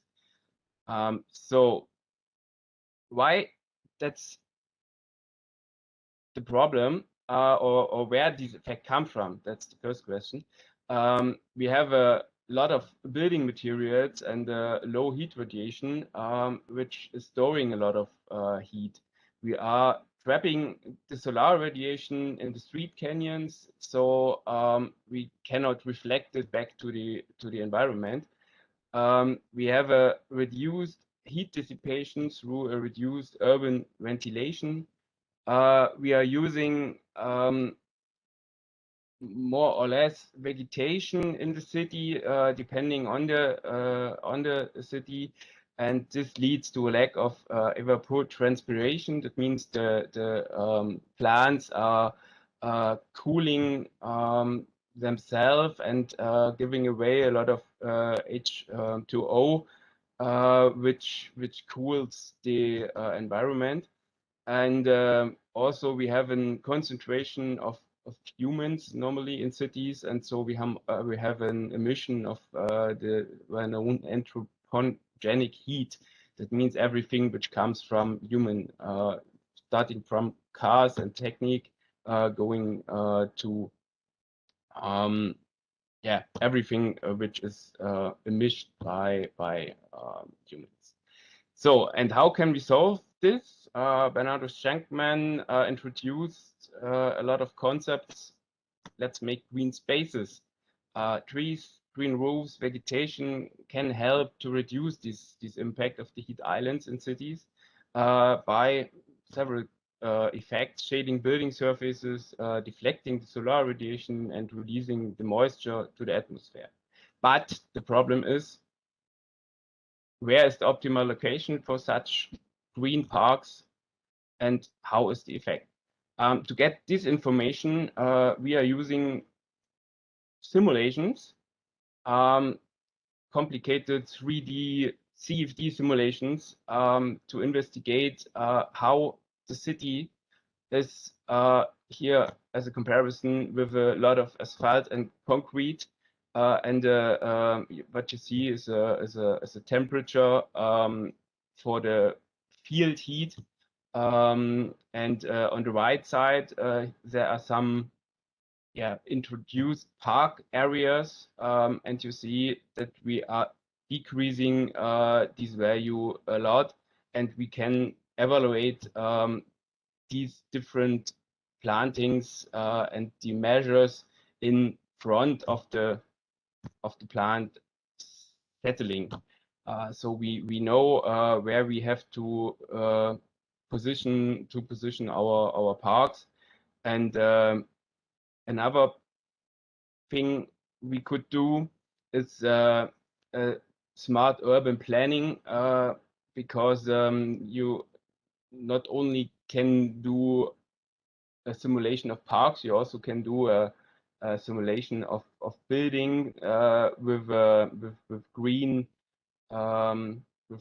roofs, with greens around, and you can simulate the effect of here in this example of the surface temperature distribution around the building, and how you can decrease with a good planting these temperatures, and how you can influence the thermal comfort for the humans around these buildings or in the buildings. There are several ISO and DIN indices that are for the determination of human exposure and the human thermal comfort and the possible stress level. Here is shown in a 12-hour cycle of an no, a 24-hour cycle of an city, a part of the city which is planned. And here you see at the buildings or on the buildings the surface temperature of the buildings, and on the ground you see a field temperature indice, which is defined here in at the bottom. And with this information you can determine where people could go or should go to which or at which time. And how is the human comfort in these regions, and in the next step, you can optimize it with more green or with another building construction to influence the wind or the moisture distribution. Another thing what you can do with simulation is another clever ideas which are new building materials that reflect the heat instead of absorbing it. And there are several concepts which you can prove in front of being in front of the building. Here you see an animation of the light of the sun paths at the 1st of August from 8 to 22 on a part of Leipzig. And on the right side, you see a result for a sky view factor. That means here you can determine how much sky a human can see at this position, which is useful for on one side for the solar energy branch to put the solar panels on the right position, but on the other side also for the impact of the radiation on special places. And if you are ready with the outside optimization, you can reduce the need for air conditioning inside. Here are several examples for the air distribution in rooms, especially for the COVID-19 problems, let me say. We have developed some models to model the spreading of particles through the transient airflow in a classroom here in this case.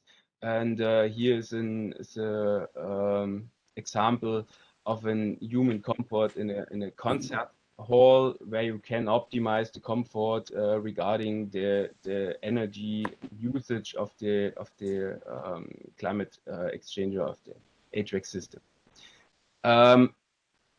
Here, last but not least, a simulation for the temperature in a big office building where you can optimize the temperature distribution in different rooms together with an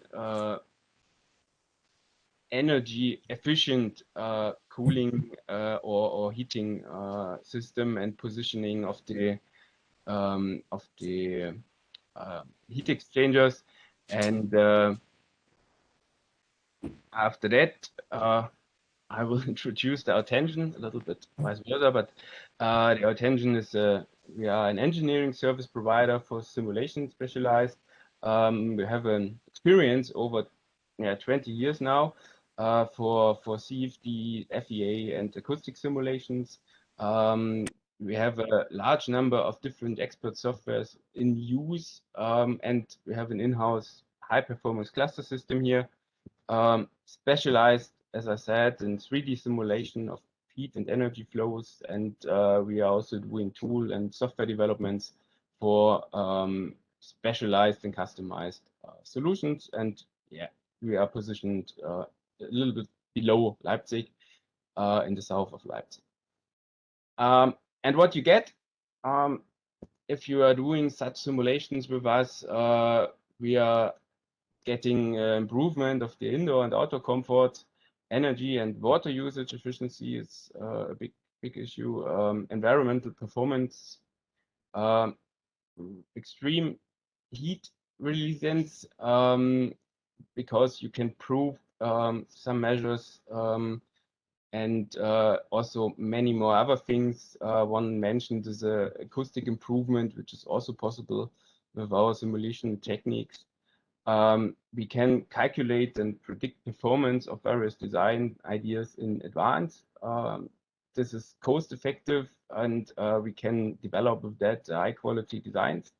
And yeah, also we can do virtual variants for comparison and for presentations and for discussion, and also an optimization is normal, not possible, it's normal. And yeah, we are a very motivated and solution-oriented team of different kinds of engineers. And for the public administration, I would say finally you get satisfied and healthy citizen if you are doing such simulations to improve the environment of the cities. And I hope it was not too fast, but I catch some time. Thank you. I'm through. Thank you very much, Marcus. It was very interesting. Also, you just confirmed that the heat island effect is an important. I mean, it's an aspect that is worrying many different companies and cities. So you're bringing your solution, and that's great. We might have one question, and is the following. Well, you said that you mentioned 3 words, which I think were exposure, comfort, and stress, right? I mean, well, actually, the rationale behind the smart city solutions are to reduce the stress that the increase in urbanism is causing on citizens, right? So, with your solution, we see that you're developing simulations in order to understand the current effects, right, of some kind of buildings and areas. And within the smart cities, in the past sessions, we touched a concept which is retrofitting.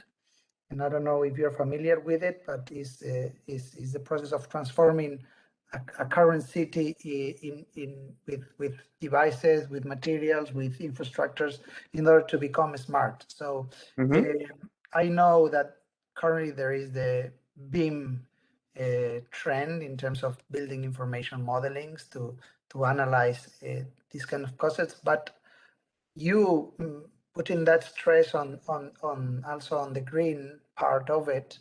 Do you also incorporate somehow landscaping into designing your solutions?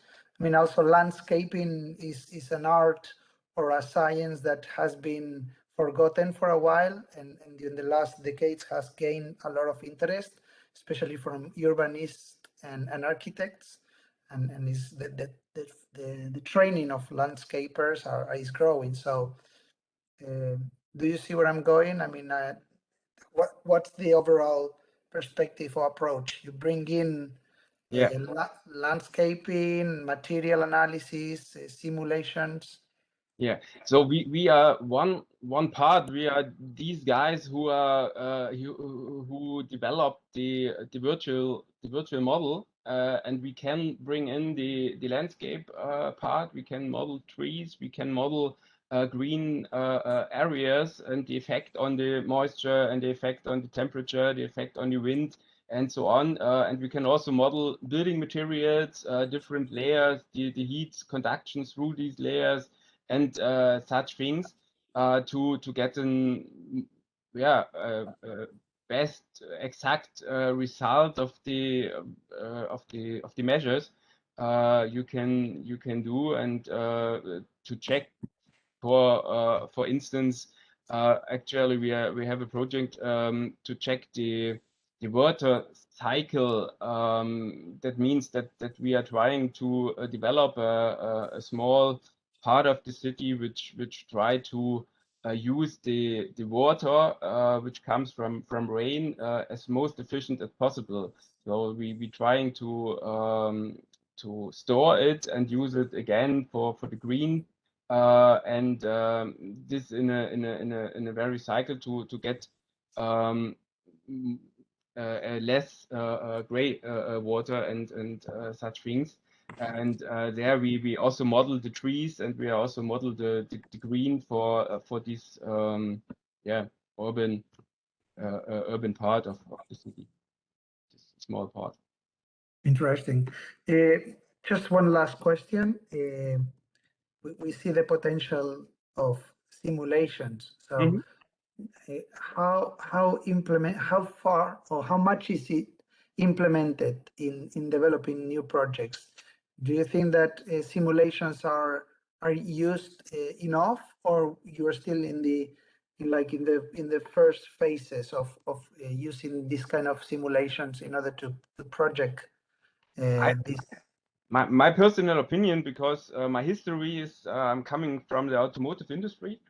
That's my background, and if I compare these with that what I get here in the city planning and so on regarding the usage of simulations, there's a lot of potential to use these techniques to optimize the buildings and to optimize the plannings with the usage of these techniques, I think that's a good starting point. And if everybody here has an idea what he wants to simulate, don't hesitate to contact us. This is not only. This is only a small part what we can do, and we are open for a discussion what is possible and what we can make in the future. Fantastic. Thank you very much, Marcus. Let's move now. We have shared your details in the chat, so people can be able to visit your website. We're moving into the next bit sessions, and I'm going to share my screen just to share with you all the companies that will be pitching. Okay, I hope that you can see my screen. If someone can confirm, that would be great. Just let me say that Gaetano Volpe had a technical problem. He just called me. He might be able to connect later on and finish his presentation. But now we're moving on to the mobility pitch sessions. We've got 4 companies: Geonumerics, Edila, Asimov, and GeoActio. And I don't waste much more time, and I give the floor to Pere Molina from Geonumerics. Pere, are you connected? Yes, I am. Hopefully you can see me and hear me. Let me just stop sharing my screen and I will be able to confirm. I see you now. Welcome. Yeah. Good to see you. And please share your screen and let us know what. Okay. Okay. Thank you, Christian. Hopefully you hear me, you see me, and you see my screen. We do. Okay. So thanks for the invitation. It's a real pleasure to present in such an interesting forum. So my presentation starts like this: no geolocation, no smart. So I'm going to talk about how positioning technologies, position navigation technologies, are an actual leverage to mobility in smart cities. We are now entering this mobility session.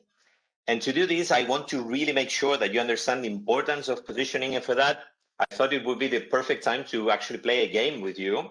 I'll try to make it interactive. And this is a very simple game, which I call the navigation game. So try to imagine you are provided with such a map, okay? And you have to go to that red dot, which is your target location, and you have no idea where you are, okay? So what do humans do? Well, we have these magical sensors, which we call eyes, right? So we start working with our eyes, and you might turn around and see, for example, you have this beautiful supermarket in here, which you can locate on the map. You turn around, see another supermarket, you can locate the map, so bingo, you know where you are.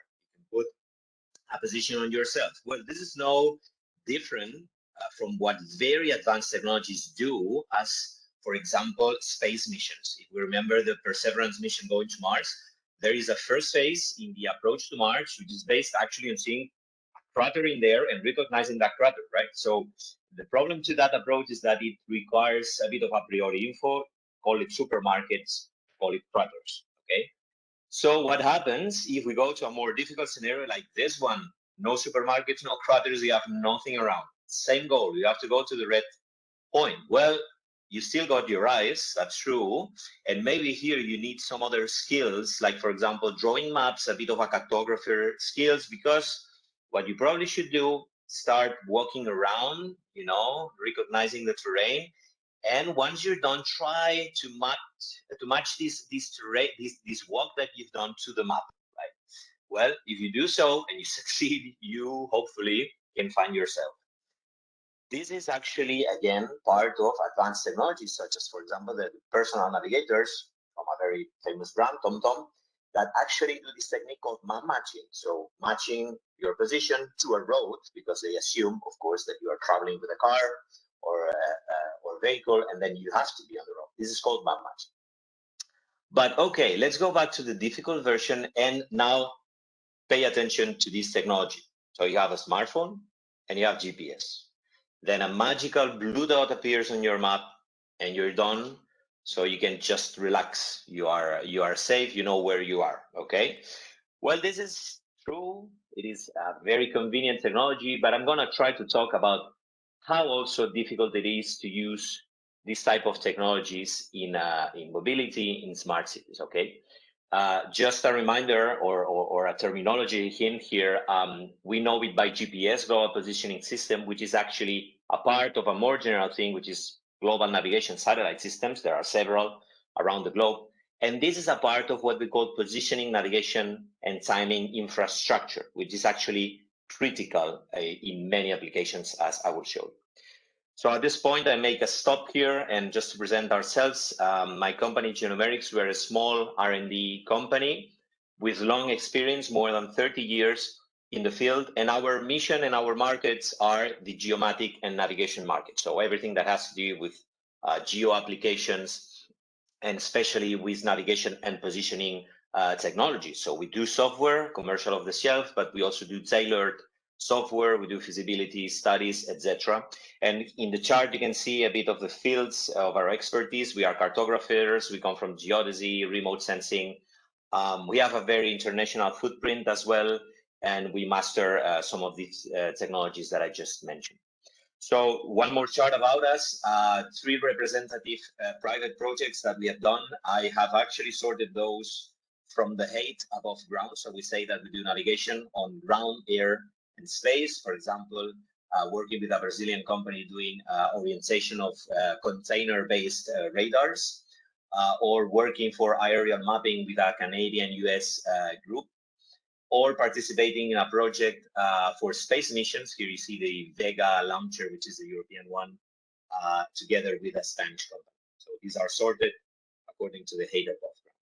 So back to the topic here, I wanted to recover this topic of PNT. This concept might be new for you, because PNT has actually been instrumental on shifting from the paradigm of the industry in the 20th century to the one in the 21st century. So you see here are some areas that we have evolved. So from the type of industry, the automation in machines, the amounts of data we're using now, the connection, and of course the decarbonization goals. And actually, if we scratch a little bit, we see how PNT technologies, navigation, positioning, and timing are part of this transition.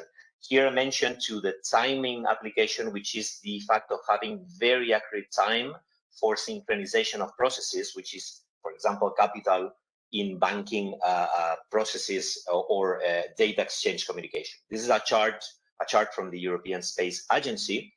And this chart, actually, you know it better than me, probably. These are the trends and the challenges we face in modern mobility. So we know that cities are getting bigger. We know that we have to face CO2 emissions. We have to reduce those. We have this concept of the 15-minute cities have been introduced by many of you before, and going to more pedestrian cities, right?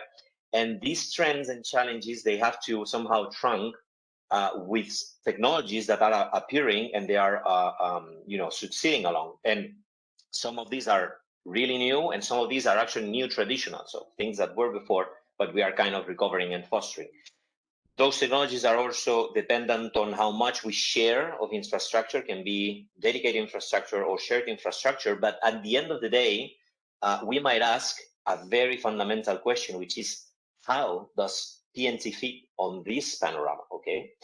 Of course, this is a very complex question, not to be solved in 10 minutes for sure, but I can put one more chart about a conclusion for it, which is, forget about the one-size-fits-all model. That means there is not a single technology that can face all the problems for position and navigation in our field, in mobility, right? So this is a chart from Here Technologies, a big company dedicated to mobility and autonomous driving particularly, which is a bit telling us the myriad of technologies, of flavors of navigation technology that you have to use, that they are available as a function of the accuracy you can get from those and the coverage, right? You can get technologies that have worldwide coverage, for example, GPS, but you can go to highways, to urban, or even indoor of the buildings where we know that actually GPS is not working. So this chart is just to show that actually there is hope. There is a chance that we might find a cocktail that suits for a particular application, but definitely there's not a single one that fits everything. Okay, how many of you, I have to ask, have triggered your smartphone location within buildings and get your blue dot bit crazy, jumping from street to street, from sidewalk to sidewalk? I'm one of those, and I'm sure you are as well. This is one of the Achilles heels for GNSS. When we are next to buildings that are blocking or modifying our signals. These two images are extracted from a very interesting paper from Van Diggelen. He's a head researcher in Google's Android location departments. And this is a recent article where it shows how, for example, you see here, walking down the street and you see the red curve, that's its normal smartphone GPS performance, which is actually very far from the actual path, and how they are developing this new technique, which actually does better.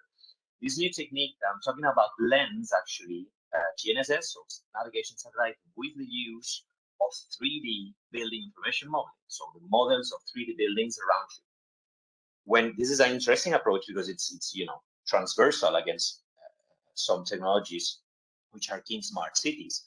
And by doing this, you get spectacular results as they are showing. And this, let me tell you, is very important for just 3 examples that I put here. For example, try to imagine that you are an autonomous car. You have to know what lane are you driving through.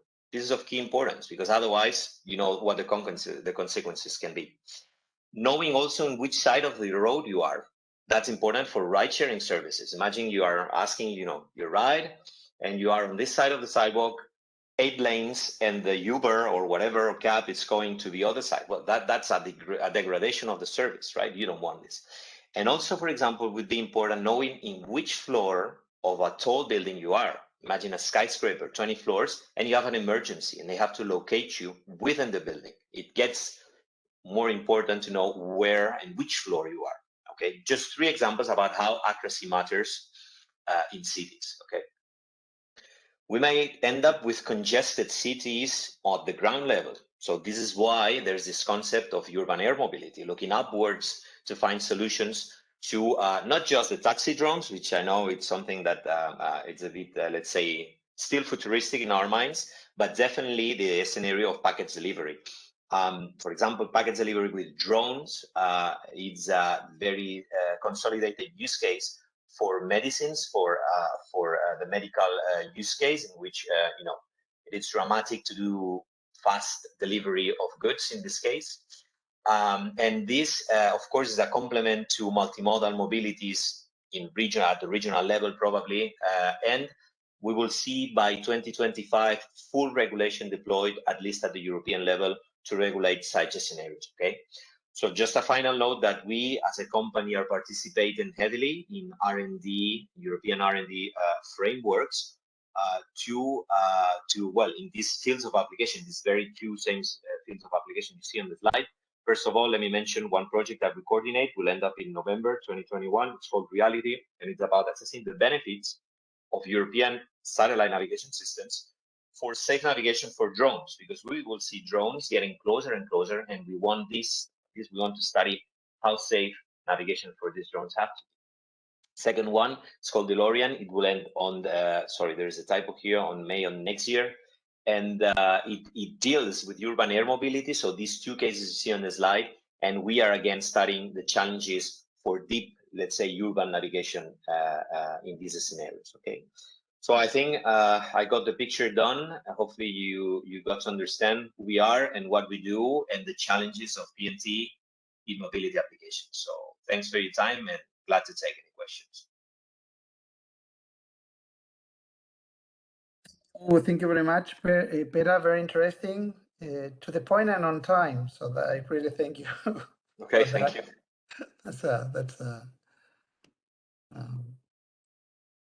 very good. And I might have a very naive question. And is you mentioned GNSS, and for those that are not familiar, it stands for Global Navigation Satellite Systems.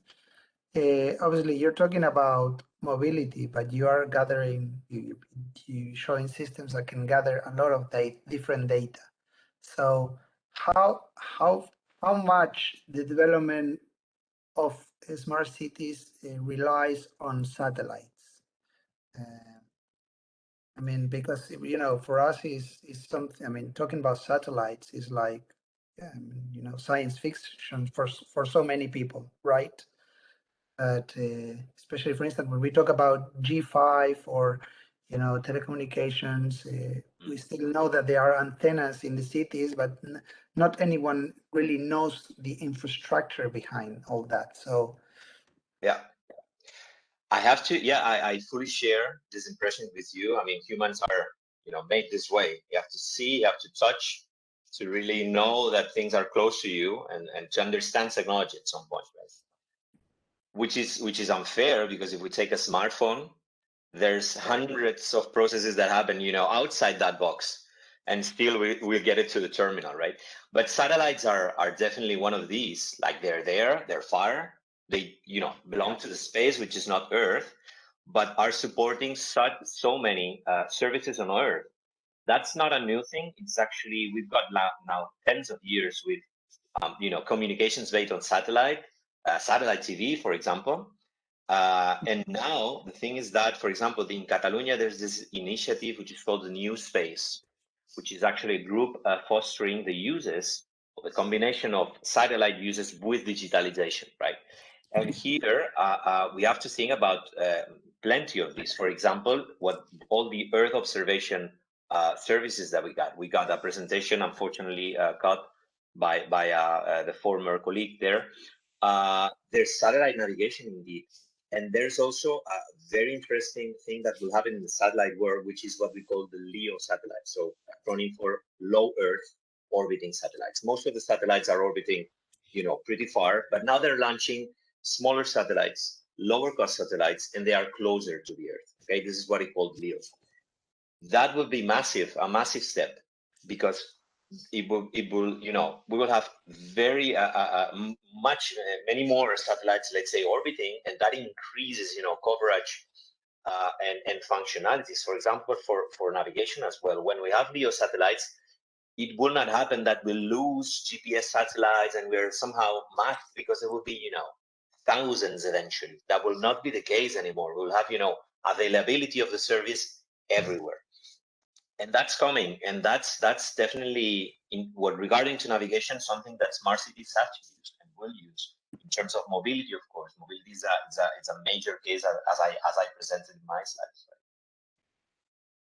Okay, thank you very much, Peter, for your answer. Thanks to you. We have shared your details on the chat, and we're moving to the next SME, which is Edila, also within the mobility pillar. And we give the floor to Guillem Munoz. Guillem, are you in the room? Yes. Hello, everybody. Do you hear me? We hear you. Okay. And I see that you take the lead, so you can start whenever you like. Okay. So good afternoon, everybody. I'm Guillem Munoz, CTO and co-founder at Hedila. And today I'm going to talk about route planning and optimization in smart cities. So this is going to be the content for today. First of all, I'm going to explain who we are at Hedila, what are the current last mile challenges right now, and what are our proposed solutions. Then we're going to dig into our software a bit more, and then I'm going to explain basically how to mix our software with smart cities. So we are a startup based in Barcelona, in Viladecans, near Barcelona, and we do software. We have a platform, a cloud platform that helps companies to optimize their logistics with artificial intelligence and other type of technologies that I'm going to explain later. Basically, I will raise some of the current challenges that are right now, particularly in the last mile. We target all the logistics chain. Well, not all, but most of them. but today I'm going to focus on last mile because it's more related with mobility. So nowadays, customers, either it's B2C or B2B, are checking for a high service level. So everybody wants to be delivered the next day or even in the same day, or even if it's like food delivery, people expect to be delivered in 1 hour or 30 minutes. So it is more noticeable when a service is bad related to others. You get that feeling of being treated bad as a final customer. But this also happens in B2B. So this is one of the key challenges. Also, it's important to have real-time information, either if it's from the side of the client or the company itself or the drivers in last mile. It's now necessary to have this information in real time, either it's incidences or real-time estimation of times, stuff like that is very important. And it's a problem when you don't have this kind of information. Also, companies need to compete a lot each other related with costs. So the company that has more automated processes, it can offer a better cost to the final customer. So the fight is there also. And another problem that we have is that we cannot only look at ourselves. So we have to consider also the environment, and we have to be friendly with the environment in order to design logistic chains that are sustainable in the future. One moment. You cannot pass the slide. Okay. So here I'm going to explain a bit because I'm swapping the application. Okay. So I'm going to explain a bit what is actually happening in the last mile delivery. Actually, imagine that I have a company that delivers, for example, furniture or any kind of other stuff, other physical stuff. So in one place you have vehicles that, for sure, all the vehicles are not the same. You can have small vans or even bicycles, very large trucks. This is on one side, so this makes the problem a bit difficult because the fleets are typically not homogeneous. Like, for example, in Globo, imagine the fleet is not always bicycles. Also, in another point, we have the drivers. Drivers are human, so each one has their own habits. Some drivers may want to take their breakfast in a certain area to go to a certain bar, or someone will need to take a certain route because something. It doesn't matter what it is. And also, it is another problem if you are externalizing these logistic services to third parties, because if you pay them based on the deliveries they maybe don't want to make routes that have a lot of kilometers, because that is a higher cost for them. And on the other side, we have the clients, which some of you may think that is probably the most important person here. Clients, all of them have their requirements and their restrictions. So one can, for example, want to be delivered in midday and has a required installation of the furniture. So the driver will need to stop like 1 hour there. And another one maybe has worked during all day, and the only time frame that he can be delivered the goods is at night. And also there's no lift in the building. And on the last side, we have the companies that here it's not mainly constraints, it's more objectives. Companies absolutely want to save money, to have a high quality service in their deliveries, and also they want to avoid incidences. So that's a problem that is very big.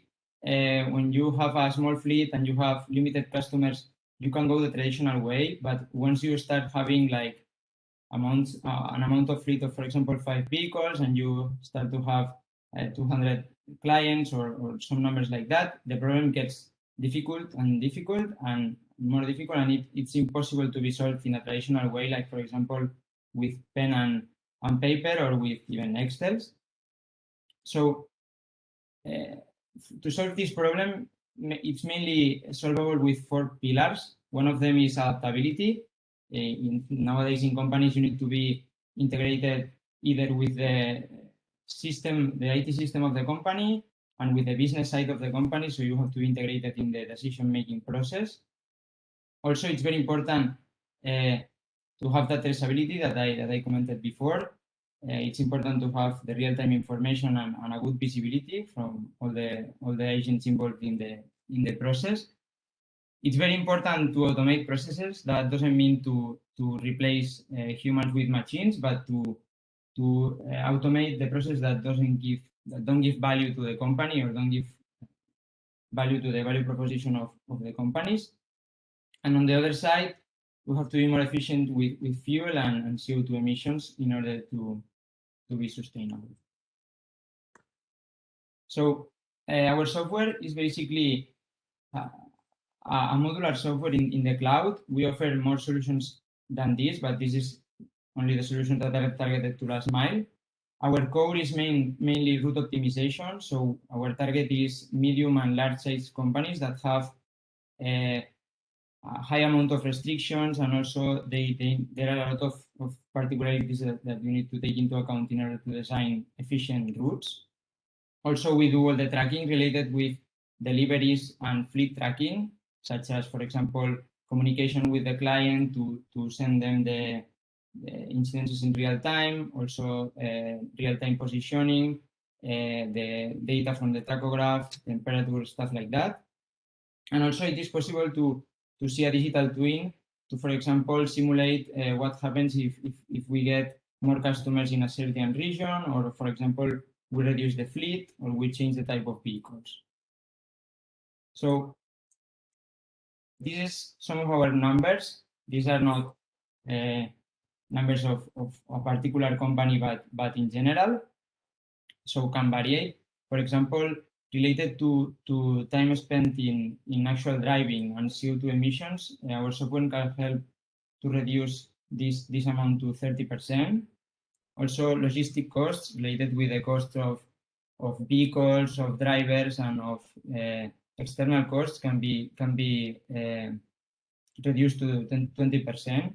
Also, the change in planning time is very drastic, because you are basically replacing a manual process or a semi-manual process with software. So here is where the main reduction comes. And these are some of the companies that we work for. As I said, we work in different verticals, and our target nowadays is more medium-sized and small companies, but at the beginning we only work for very large companies and enterprise companies. So to conclude a bit, this type of software, such as our solution, can be very integrated with smart cities. These 4 points, I think, are very important. On the first point, either you are using a very complex software for optimizing the routes, or you are doing it semi-manual, you need to have data. And this, you can make it your own way. You can get data from your sensors on your fleet, for example, the GPS, the temperature, if you are opening some doors or something like that. But you also have to mix this data with data from other parties, such as, for example, traffic from smart cities, or, for example, information regarding parkings and stuff like that. Also, it is very important to collaborate between parties.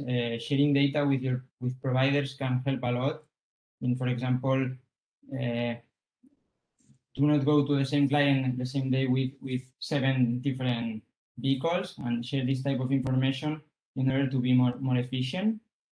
Also, it's very important that public administrations and regulators work along companies in order to achieve a more collaborative and sustainable change. So here they play a role in incentivizing these objectives. And also, and a more futuristic one, but that is clearly coming soon, is that our kind of software and solutions can be even more efficient if you use, for example, connected and autonomous vehicle that can share this information between them and also act as a whole. And this will not improve only certain companies or persons, but also entire cities and environments. So this is all from my side. Thank you very much. And if you have any questions. Thank you very much, Guillem. It was very interesting. I'd like to invite the public. If you have any questions, you can show them in the chat. If not, Guillem, I can ask you something. I mean, the solution can be used, for instance, for public fleets. Let's say fleets accomplishing the different tasks in the cities, like collecting trash or maintaining services. Well, any kind of. Yeah. I don't dare to mention public transport because that's a completely different field, right? Mm-hmm. But, yeah, as I said, the key here is that we are like an enterprise solution that targets different use cases, and you can have different verticals using the same software actually. From, as you said, recovering garbage in a city council. For example, we were in touch with the city council of Vila de Cans, where we have our company. Also, other public services. We have actually a company that uses our software for the commercial people of the company, and we are using data from public transport like buses and even trains. And also it can go to other use cases more even different. Like we were in touch with the City Council of Madrid to optimize the deliveries between the local police offices in order to mix physical goods from one to another. Interesting. No, I think it's very important to incorporate solutions like this. Actually, there was a speaker in the previous days mentioning that in some cities the trucks or vehicles collecting trash, sometimes they're more polluting than the trash they collect. So obviously there is a challenge there that needs to be solved, right? Either in the aspect of the source of energy used, whether they are electrical vehicles or not, but also in relation to the route that they define. So yes, and also impacts a lot. Some of us maybe have noticed that you have a trash vehicle in front of you and you have to wait like 20 minutes before they collect the trash. So yeah, it has a lot of benefits to implement something like this. Yeah, apart from what you said, obviously. Okay. Thank you very much, then Guillem and Edila, for participating today. We also have shared your contacts in the chat. And we move into the next one. Thank you, Guillem, and all of the team. We're welcoming Asimov, is the next mobility company, and the person representing it is Estíbaliz Barañano. Estíbaliz, are you connected? Yes, I am here. Hello, Chris. Hello. Good afternoon, everyone. Thank you very much. Can you see me? I'll try to share my screen as well. You can go ahead, yeah. Okay.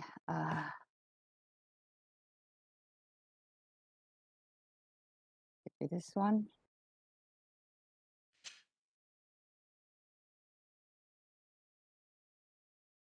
Okay. Okay. You can see my screen now? It's coming, yeah, we see it now. Okay. Fantastic. Good. I'm trying to make it the whole screen. Okay.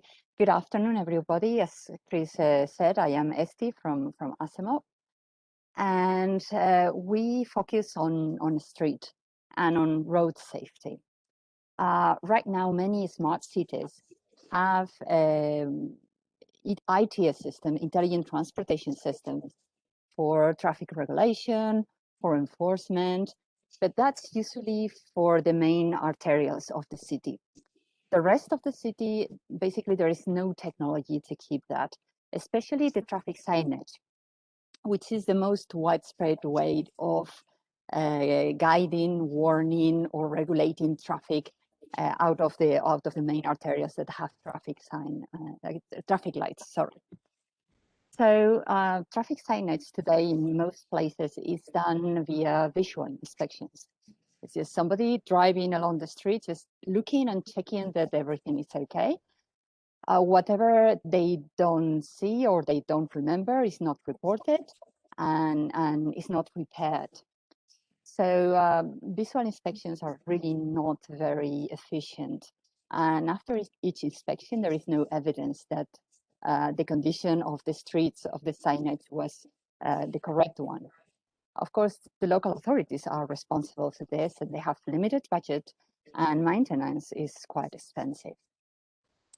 So here is where Asimov wants to help.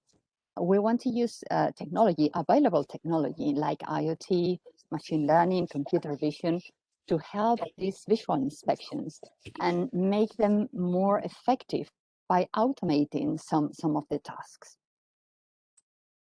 So how do we do it? First of all, we install small, lightweight commercial devices, normally in the maintenance fleet, but it could be any other urban fleet, as long as they will be driving around the streets of the city. Any vehicle will do, and the driver will not be interrupted because these devices are programmed to gather video and data of the street whenever and wherever is necessary, nowhere else. And automatically as well, they send this video and data to the cloud, to our servers there, where we analyze using our artificial intelligence models to extract the information that we want to the maintenance, operation and maintenance team. So in this way, what we can do, for example, is traffic sign detector. We can automate traffic sign detection. So from the video that we record, we analyze it, we look for all the traffic signs that appear in that video. And the result is shown at the traffic management center. In this way, we can draw a map view of all the traffic signs. We can give direct access to the video footage of each sign. We can have a panel where the management team can review that every traffic sign is in good condition, stickers or dirt or whatever, a list of incidences whenever when traffic sign is not visible, or there's a new one that's been put there and is not in the inventory. And of course, a file to export to any other inventory system that is already running in the smart city. In this way, we can automatically generate a traffic sign inventory if it's not already there. It's just a car driving along the roads. We detect and classify all the traffic signs, and we can locate them on the map. Once the inventory is in place and it has been approved, we can help the regular monitoring, maybe weekly or monthly or bi-monthly monitoring of each and every traffic sign to ensure that it's still there, that is visible, and that there are no new traffic signs that have not been included in the inventory. Of course, we can also monitor closely roadworks areas. These areas are dangerous because there are people working normally on the road. So signage there has to be very clear, has to be properly put with all the distances, keeping the distances so that drivers can be warned in advance. In this case, a close monitoring, maybe daily, maybe several times a day, is necessary. And we can provide that, and we can provide evidence of how this signage was put and be controlled in the traffic management center. We can also detect irregularities in the road surface. So we detect irregularities that affect the driving comfort. So when the vehicle gets shaken by an irregularity, a big pothole, a crack, or a suspension joint that has been damaged, or any other irregularity, we can put it in the map, mark it in the map. We can evaluate how this irregularity is affecting driving comfort, and we can track the evolution of this irregularity in time, how it's evolving. And of course, we enable remote video access from the traffic management center, so they can do a diagnosis, initial diagnosis of what is this irregularity, and decide about which ones are more urgent to repair or which one can be left for later. So in this way, we enable database decision for road renewals, which is quite an expensive action for a city. Our system is modular, so we have the data, video and data gathering, we have the processing, and we have the user view of the results. But it's all been developed in-house, it's all ours, so we can integrate it in different systems like smart city platforms or SCADAs that are already running in a smart city. So this can be an add-on to automate the monitoring of traffic signs or the monitoring of the conditions of the road surface. And the benefits obviously are clear. First of all, especially for traffic signage, there's an early detection of incidences. So if a traffic sign is vandalized or it has been, I don't know, knocked down, our system will trigger an alarm because that traffic sign is not visible. So the chances of an accident happening is minimized in there. We enable database decisions. If the local management know which traffic signs are dirtier or which ones need pruning because trees are covering them, they can organize it in a very easy and effective way. We enable integration in management platforms if they are existing, so that these workflows are integrated with the rest of the workflows of the local authorities. And we enable the digital transformation of these operations and maintenance activities. Because right now, many cities have inventories in databases or Excel files sometimes, but it's very difficult to keep updated. So we digitize and automate the process of translating what is the ground truth, so the truth in the street, to the databases and the systems that the smart city has. And that's all from our side. I don't know if there will be questions. I'll stop sharing. Oops, you can hear me? Yes, I can. You can stop sharing. Let's see if there's any question in the chat. Let me just double check while I paste the contact details for Asimov. Well, there are no questions in the chat. One that I can come up with, Esti, is that obviously your solution is quite like we call it here a candy, right, for city councils, because most of the problems they have with maintenance is that the problems that it can cause to citizens and the complaints, right, that citizens issue against the city council.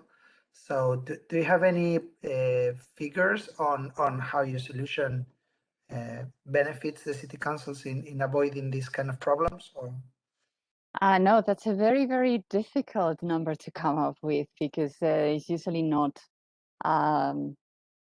it's usually not public. And when there are traffic accidents, the blame is many times put on the driver, but we underestimate the importance of the road infrastructure, of the clarity and the condition of the road infrastructure. The biggest influence to reduce the number of traffic accidents is improving the infrastructure. And that has been tested many times. We underestimate it though, but it is. Okay. What we can say, yeah, I would like to mention some of the things in places where there is daily vigilance and there's a daily routine of visual inspection of every traffic sign. We find errors between 5, 8, 15% of traffic signs that are well, at least not correctly put in the inventory. Either they are on the street, they are not in the inventory, or the other way around. And now the level of stickers and graffitis and so on varies a lot from neighborhood to neighborhood, actually. Interesting. And on a parallel, maybe monitoring aspect, is the system also able to report on status of city assets, like not only traffic signs, but for instance, parks, gardens, banks, other types of city furniture that sometimes. We are using to gather this data. We're using cars, and now we are developing or horizontal signage, for example. We will have available very soon, because I talk about the vertical signage. We will have something on our horizontal signage as well, and we might include other elements, but usually related to the road, because we are using road or bike lines, because we can put it on bikes as well. But always in the network, in the mobility, the network of roads, pipelines. Okay, yeah, it can also be applied to public transport, right? I mean, yeah, we don't care which vehicle it's on, and I mean, it does not disturb the driver at all. I mean, all they have to do is press one button, and the system works on its own. So yeah, it can be buses, it can be the gardening services. It could be police, although they already have lots of things to take care of. It could be any vehicle, really. The disturbance to driving is nothing. All right, fantastic. So thank you very much for bringing and sharing your solution with us. Thank you. Your contact details are also there. And apologies, I haven't copied your surname in the contact details. I will amend it now. We're moving to the last SME presenting, which is GeoActio. The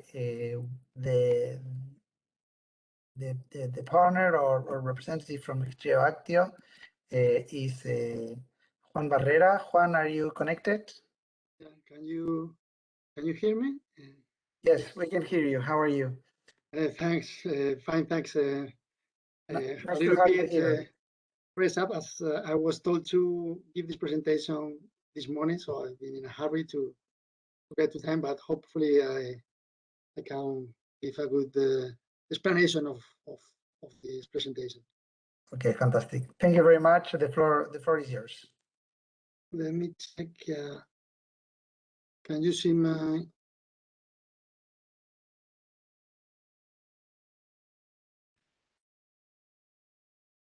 Hello, can you?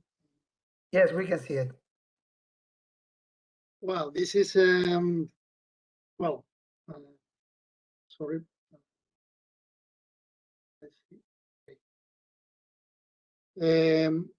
Well, as I've said, I was told to give this presentation on yesterday, so I didn't have much time to prepare it. It's about our services regarding public transport, especially with bus operators. Okay. First of all, I want to introduce our company. We are a software engineering company aimed at improving our clients' competencies or skills in technology in order to boost these clients, either public or private, in the fields of IT automation, service integration, especially in multi-cloud strategies. We love the cloud. All we do is always on the cloud. So that's especially because our solutions normally are based on IoT information, new added value data that we gather in order to provide an important added value information that normally allows our clients to take better decisions and provides better information for, in this case, citizens to make use of public transport. Also for operators, either public operators or transport operators, to match the demand of transport with the supply services. Normally, we work with any of the clouds. We try to combine all the latest technology in order to make digital platforms that provide differential services. Okay. If you look at our website, GeoActio is like a software company. We work for different sectors, but we are launching a new line, especially aimed at transport, mobility. You know, what we're going to do, we're going to provide all the services and solutions we have, especially this one that I'm presenting right now. Okay, that's bus occupancy prediction. It's a nice development, as it gathers and combines all the technologies that are already managed in the other solutions, as we're going to see. Okay. The objectives of this solution is to provide users, also operators, with the information about how busy the service is going to be. It's not a real-time, well, it's a real-time service, but we are not just providing the level of occupancy of a bus. We are providing the level of occupancy of the bus when I'm going to take it in a future bus stop. I mean, it's not important for me to know if the bus is now busy or not, but it's important to know if it's going to be busy when I get into the bus, 2 bus stops later. You know, the bus is still arriving. Many things can happen. Many other people are getting to the bus in the previous bus stop, or whatever will happen. But we need to know what's going to happen when I take the bus, and that's important because it allows us to forecast what's going to happen with the service, how busy the service is going to be, if there are going to be peak demand of the service at a certain point. It allows people, travelers, to know how busy it's going to be. So if you know the service is going to be very busy in the next coming hour, maybe I'd rather take the bus later on, especially nowadays with the COVID issue. You know.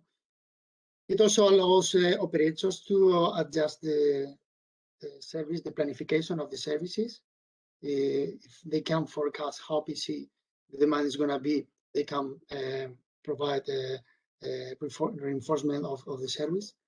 And of course, we provide any kind of dashboards and business intelligence to improve the services. It's a real case. I mean, we've developed the solution, but we've also tried to implement it in real cases. We have different use cases. One of the latest one is here at home. We're based in Pamplona. So we have a very good relationship with the transport operator, and we've delivered this service. We're still improving it with the Transport Authority of Pamplona. And what you can see here is also here, we categorize the occupancy. You know, we internally, we work with numbers, with the number of people inside the bus. But at the end of the day, we categorize this occupancy, so we can give a better information, easier to be consumed by travelers. Okay. So one of the first things when we launched this project was to know which prediction model we're going to work with. We realized that it was going to be pretty difficult to make a real prediction, only taking into account the historical data of occupancy, because there are many other factors. So we need to take to use deep neural networks, as they allow us to take into account many other external variables. For instance, as you may infer or may think, there are many factors that have an impact in how people use public transport. Some of them are here, for instance, sport event or even a cultural event, restrictions, climate can be important. So if we take all these parameters into account, if we aggregate all these parameters into the training model, we may encounter that we work with more than 100 attributes when we train our neural network. Okay, it's not easy. So once we know what we need all those attributes. We need whatever information is used allows us to know the historical occupancy of the services. It's not easy. Not all the operators have this historical data because, okay, you know more or less the occupancy, but as far as many of these operators don't have 3D cameras, we have to infer the occupancy with other systems. For instance, I'm going to explain you. With the ticketing tutorial, we can somehow know also the historics of occupancy of buses. We make some calculations and we can make this calculation. Also, we need to work with a model of the services. So we normally use the GTFS model of the services. So we always treat information not only related with the occupancy, but with the bus, with the line, with the sense of the service, and so on. Also the calendar. Everything is important to train the model. We also take into account what's going on in the service itself, how big the occupancy is at the current moment, and we train the model dynamically. I mean, we train the model every day with the latest historical data. We manage to get the predictions on the fly. No? Once we have this input data, we make the prediction and we provide the prediction to different channels. Normally, we also build mobile apps, normally for travelers, for end users, but also for drivers, many stakeholders and ad talks. We also create dashboards. We also feed the GTFs real time for Google Maps and so on. So the system is quite powerful. There are many variables to take into account. Here, sorry for the quality of this image. It's not easy, but gather it from a PowerPoint. In any case, here we have the training model we make in real time. We have a pipeline. We gather all the data, the input data. We manage it with Kubeflow on Google public cloud with Google cloud services. We make all the process. We train with the model, and we manage to download the overfit rate of the system. What we get at the end of the day is the output data. So what we do with that data, we categorize into different levels of occupancy into the bus. Okay, this is all the pipeline. It's difficult to explain. If you have any question, you want to have further information, you can contact me. I will explain you with more time. Okay. As I told you, sometimes we don't know the occupancy. Here there is an example of how we managed to make this calculation from the ticketing inputs. For instance, we know people getting into the bus at a certain time, and what we do, I want to make a brief. We know how people take the bus. If people are taking the bus in the morning in a certain direction, we know how people are taking the bus in the afternoon. Normally coming back home after work, after the working time. So we can make a correlation of where people. We can know where people are taking down the bus. Knowing where people are taking the bus some time before, some hours later. So we make some kind of percentage calculations, and as far as we know where people are getting to the bus, we can infer which percentage of people are getting out of the bus. So we can calculate the occupation, well, the occupancy of the bus at every bus stop. Okay. Also, when we have 3D cameras, we have this data of occupancy, and we have some stress values that what we do, we clean them. They are due to different bias on the technology that is used to calculate the number of people in the bus.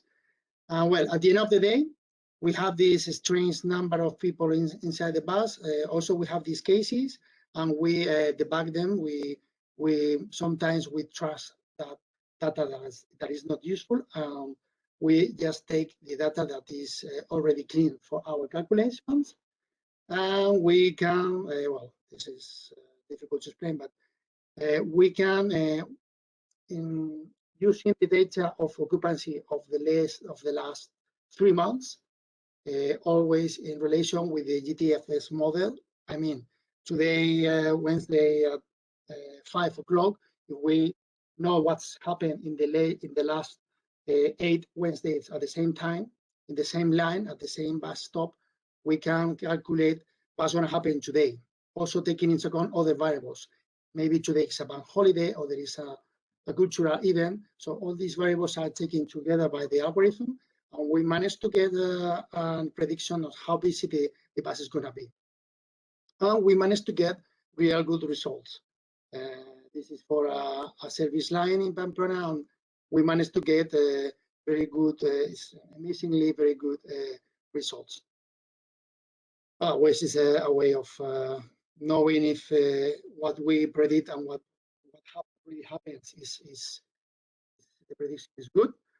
More or less, we have an accuracy of plus minus 5 people or 8 people.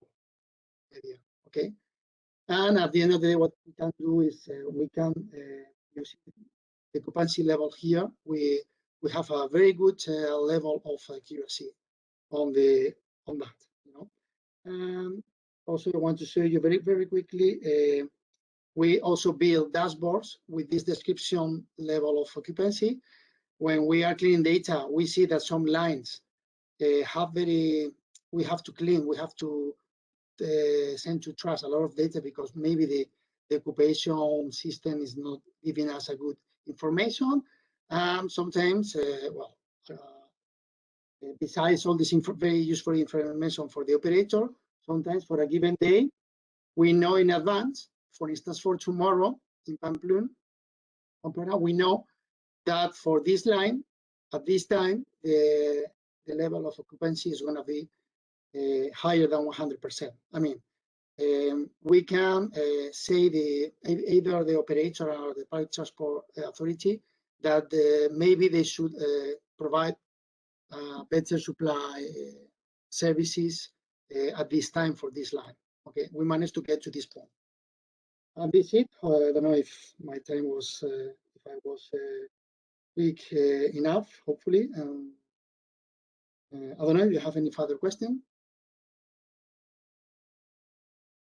Thank you very much, Juan. It's been very interesting also because you tackle a problem that, you know, sometimes people don't think about, right? And it has an effect, obviously, and not only on the quality, but on the quantity, right, of service supplied to citizens.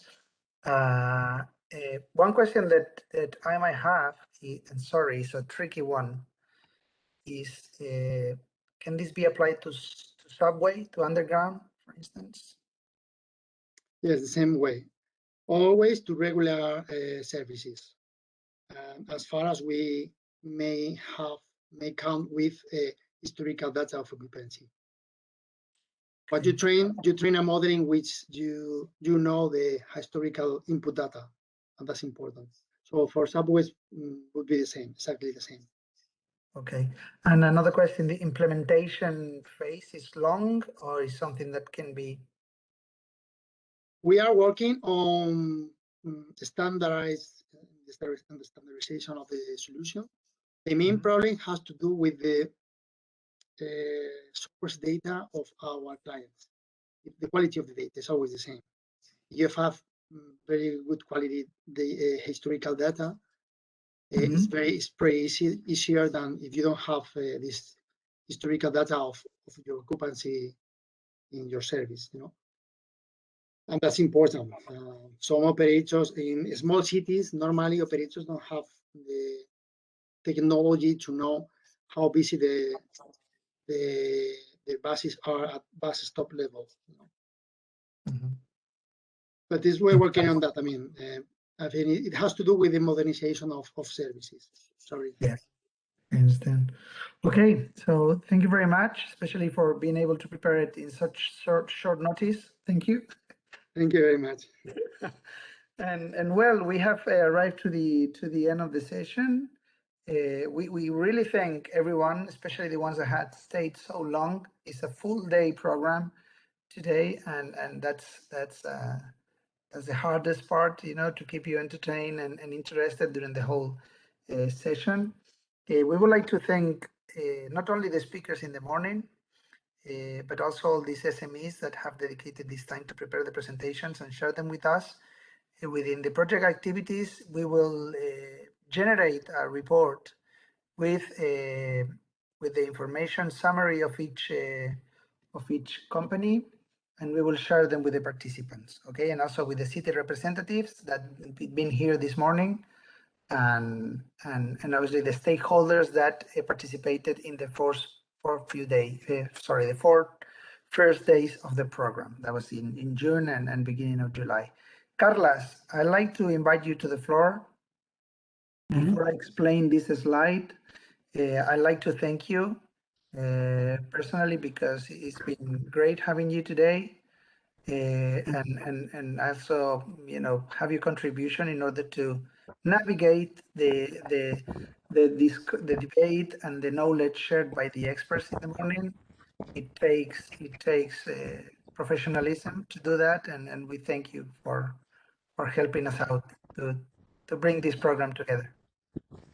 Thank to you, Christian, and organization.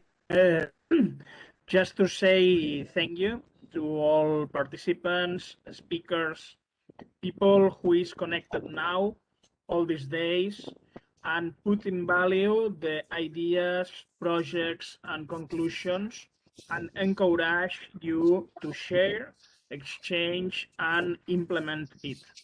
And especially thanks to organizers for this opportunity for everybody, even me, of course.